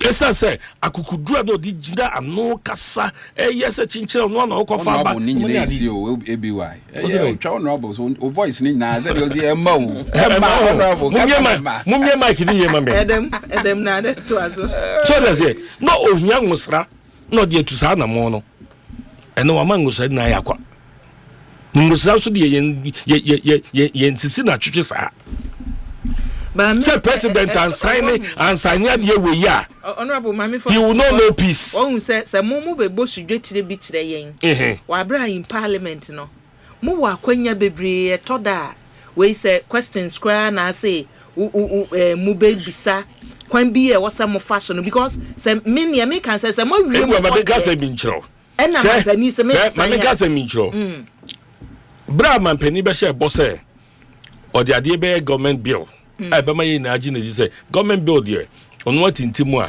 or 2/3 some people for can say support or more bet me support one day no ma push na fe yetwenya na emma no and na revenue team any MPs become ho bom private members motion e buy process was a go through na go through speaker here na famu die ma go through edu baby a started bar other paper so and then about other paper so ochira na yi ade cha na about other paper so na yi ye ni ba ye wo so na kire say otumu say enya dia obi epe kwan bi so na ade ye bi say majority leader say there be the president so the paper as government bill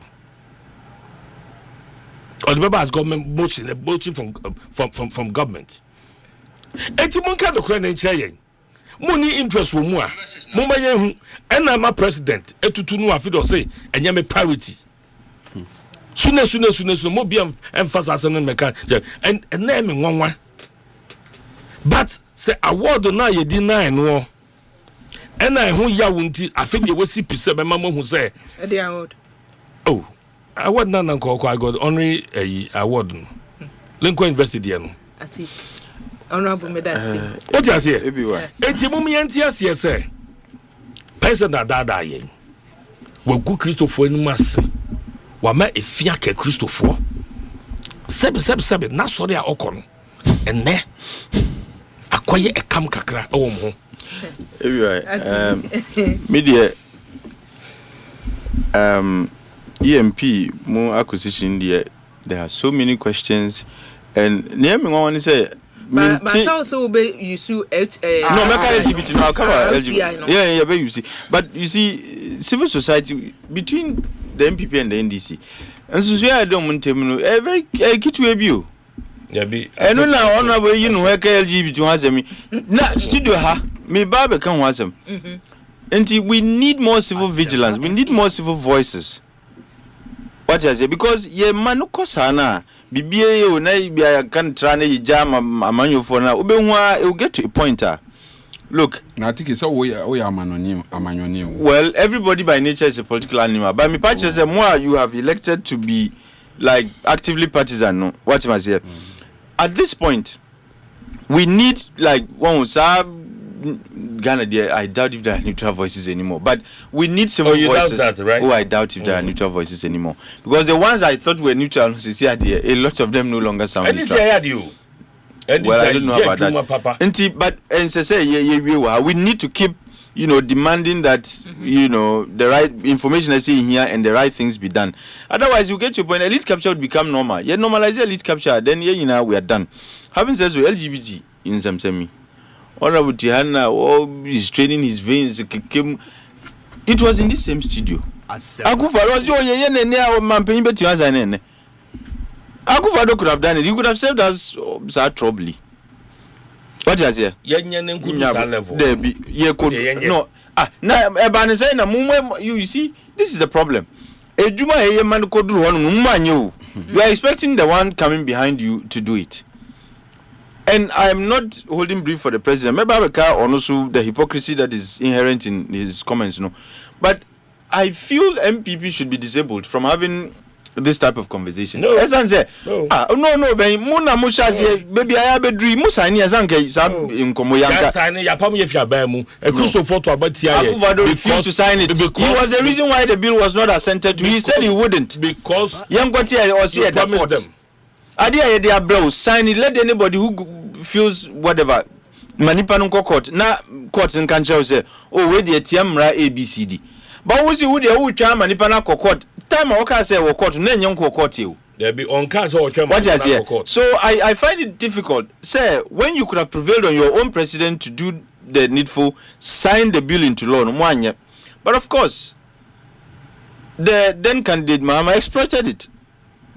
Oshe mboso onu sudi onu di oba yadi ehia no yadi ehia Ghana for oba yadi obeye. Onu so na yenkoti ozi is no longer a priority. It's no longer a priority. It could be a priority after 50 years. Because you have just 3 years. And also you are not entitled to a second term. This is your last term. And if any priority mawa, which means Onusi is trying to delegate this responsibility to the next president. What is here? And Ghana for we have every right to be angry. You went to the church, you went to the mosque, Ekokacho Muse. Sa adibonia eya be yekrumia man for pese. Normally, I say kutia, and this is one of the best ways to do it. Let's legislate. I mean, let's legislate on it. And whom you crack or parliament and mampeyin that Akufado nekazo onye na wanye media mi ba. Asofunuta which some of the votes he got. Na free unkrofua who felt strongly about the LGBT issue and the bill. Ebimu omudi bufo na kotu abani say na adi we aye nyina isi MP. Adi ya humra sign also win sign and a bit treat ya wabino any whoever is going to run on your party's ticket. And Emma will be mampini and also any priority. So what really are his priorities if LGBT doesn't constitute one of them? Because it was one of the main factors that led to his victory. You can't discount the contribution of Sir Nsemsemi to his victory. Obi no weti maka say Sir dinambwa. Because the churches came out strongly and all that, you know, imams and everybody. We don't for me religious. Every can once make us say, look, I do wait here. Say obi wa osi on oba obeye hu adwuma e say to abanaman. Afa wa ba osi enye priority. What does that really mean? It is just a mild way of telling us enya dia meye. Because if it is not a priority, which means you have a list of numerous priorities. That's all they say here. What is here? And the answer na ebe drew sa we in na ukufie dada. Because you have just technically you have less than 3 years, but you have 2.5 years. Let's say when your priority and now you have a list of priorities. Ebe drew we su na ukufie dada. So it's just a smart way of telling us what they say. Enya dia me yentimuntu adwumfiri so. And I am disappointed. Ghanaians should be disappointed as well. Say adia uka ho asem dindindin ema amanfo gina so tu abama o. Look, and I always say, a lot of the issues are intertwined. Economic and social issues, a lot of the time, they have convergence points.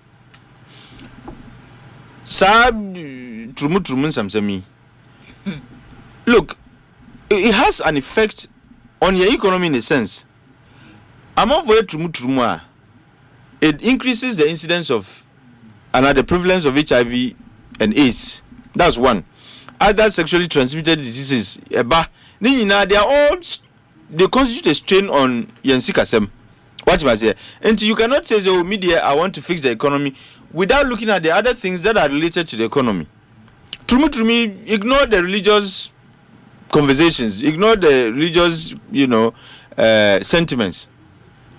It has effects on your kind and your sikasem. And the ultimate case idea here say and yet you can say priority more. Now you see in governance, how do you come up with policies? You look at the needs of the people. That's how people generate policies. Idea here I can say Timaimufono and Ayasanekano. Yeah, Omanfono. And then you come up with strategies to meet their needs. That's what is called the policy. Now, idea here, polls are na service are na HSA idea in here Ghana for. And what we expect you, and it's obey ye bibi afa and Yiadom already yedika ye bibi by Kodru Abia and a premier.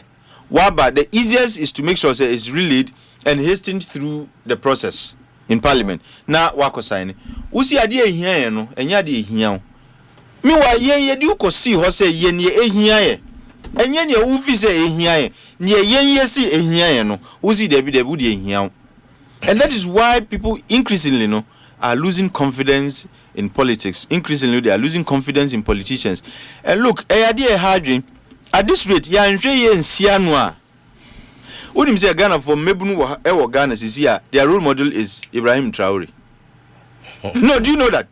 He is one person they look up to. They are inspired by him. They are encouraged by him. Taxi drivers be braid in photo abobom taxi so. Me see mebunu be braid now. The guy is an inspiration. Why do you think that is? Because increasingly, they are losing confidence in the fact that politicians do what they say they would do, and our politicians don't represent their interests anymore. And this is what is important to us. This is one of our priorities. In fact, a very important issue. Mampeni there was you on the Enyan priority. So what then is your priority? If our priority is not your priority, I think Mamina was sena memra abaso mami. You'll be why. As some no question now, name the Nwanwa wo ho pa. There na Nwanwa. MPP for no ade o mo ntimi amfa mfie nwotwe anya no. NDC ntimi mfa afe ba konya ye ne. Omusu omo ojajo na omo twa no Nwanwa papa. Is a man penny na wakasa you see President Mahama asem no kan ye no.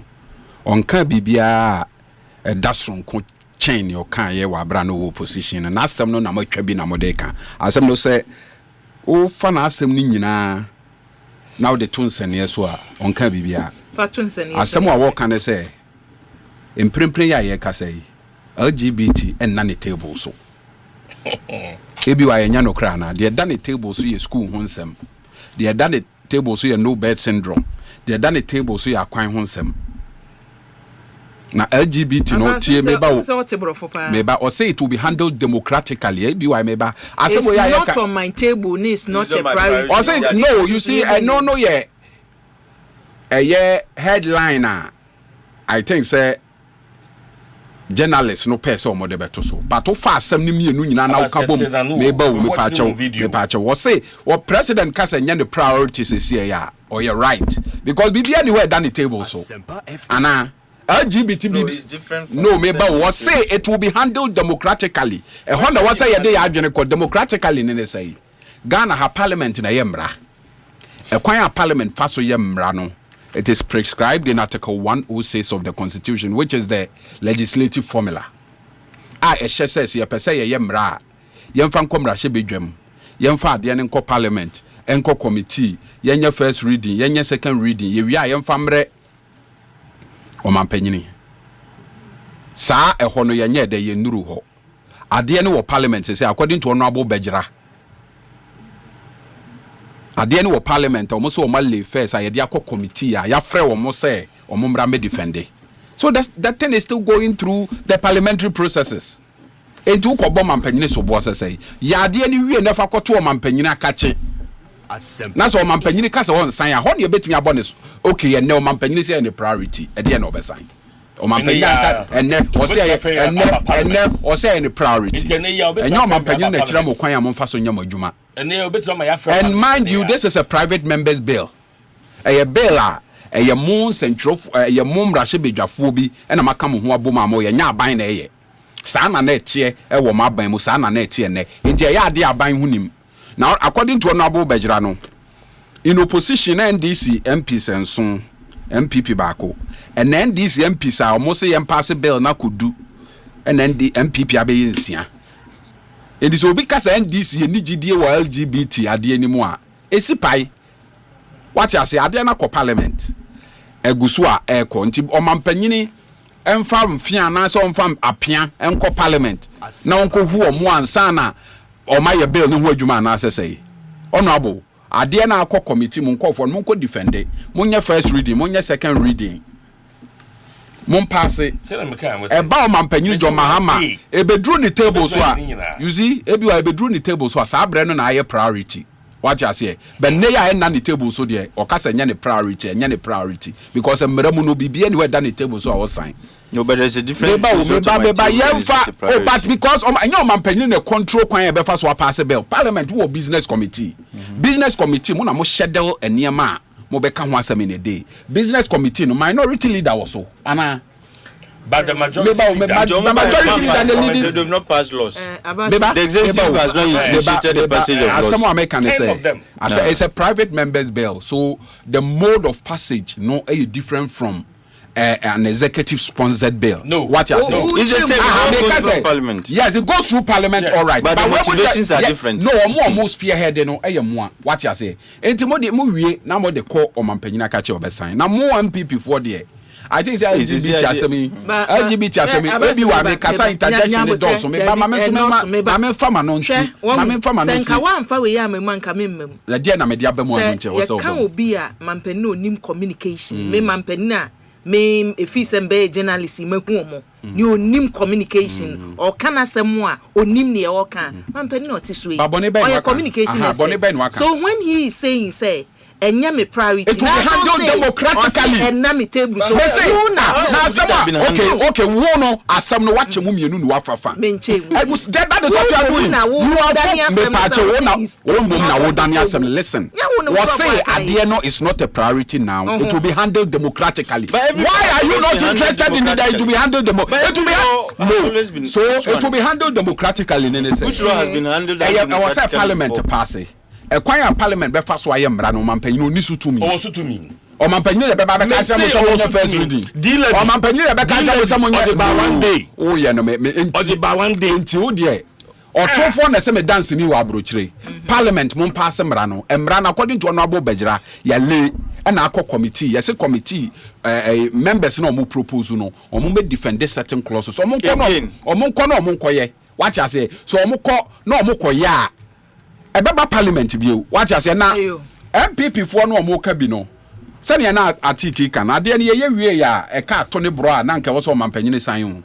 e na o man secretary twere ye say wa wunnim o twere ma clerk se wa wunnim a wo de sa de we be fa me feature kura na ye be hu apia o mampanyine a o ye lawyer otimi injunct a constitutional process o wie ye na attorney general sa twere klata e de be advice ne se man nsan adaya wan o mampanyine ne say ai asem no e wo court but ye levy na wo court and so mampanyine san you see the hypocrisy and the double standards and obi o ye lawyer bia onim about the grant of injunction bia no say our court has developed a certain jurisprudence say it will be very difficult almost impossible to to more or less prevent a public officer from performing his functions unless there are compelling or exceptional reasons. When there was no compel, but mampanyina and sign. What you say? In the MPP for crowd, your mamon can be sending a more can say, Bill no more pass you no mampanyina sign. As some wa cancer wa dada so for no near the now be sayana. But the enthusiasm with which he was campaigning, enthusiasm no we don't see. I think enthusiasm the woman say any priority here. And parliament be yen wadwuma. As some wa catch because the president's priority. Some wa catch the lead of government business. How we move things in parliament. Into mo person mo chese mo mugu parliament on honorable mo nye serious o mampanyine na mama majority leader the chief whip. Honorable private members mama de tell say ade no enya say we parliament akọ committee This is you are also hiding under the fact that it's in parliament. Our parliament. It's the same thing Akufo parliament. Court. Won't me equate court to the parliament because court there was no any legal injunction and never prevented from signing. But in the case of parliament, Omampanyini eko injuncte or nasa or stampede process na nasa or fast track process ni say cry. You be accusing is interference, separation of powers. Once I work what I say, any priority no. What I say, be any one more, be any everywhere. Men ya wa adwene say we trivialize myself. Now someone make cannot dey make can't say. Now who kasa me who there be say the we as abas yan kwada na asem no ehu hia ha adwene everywhere dey make can't say everywhere ti we dey tie ma men kama asem na nwie anya sam we abeti anya le sere asem wa make no ni bre sem na make no sa akoko ni mafutu a wonko nwuram nonko tu akokɔhwe de afɔ nkɔfrɛ ne mbra fie because ne nua no sɛ yɛ nima futuo bi a yɛ nyina yɛ wan yɛ nima futuo a yɛ tu honorable wo a wo yɛ parliamentarian na wasa wo hyɛ mbra no now you are deflating your responsibility to president is it not just say there's a majority what is calling the process what is our parliament it is in your court. Okay, so I'm telling you sir the first time we started working on it ebaya be pay other papers oh it go that far yes. Okay. I have some other papers that appeared. Within the first reading. They say our committee they moved it off. Our committee. What they say? They moved it off. So the majority leader stated say we need to start the whole process. Even that in Puno, no per se yes I call starting as a government business. And your majority leader in the state yes say young call for honorable. I was in parliament. You see the point is that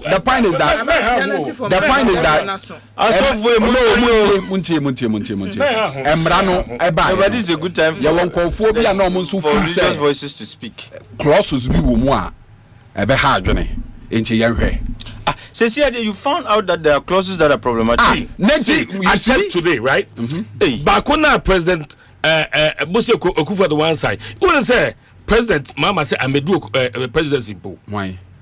There say Eko President Kufa the one side. Clark Seman from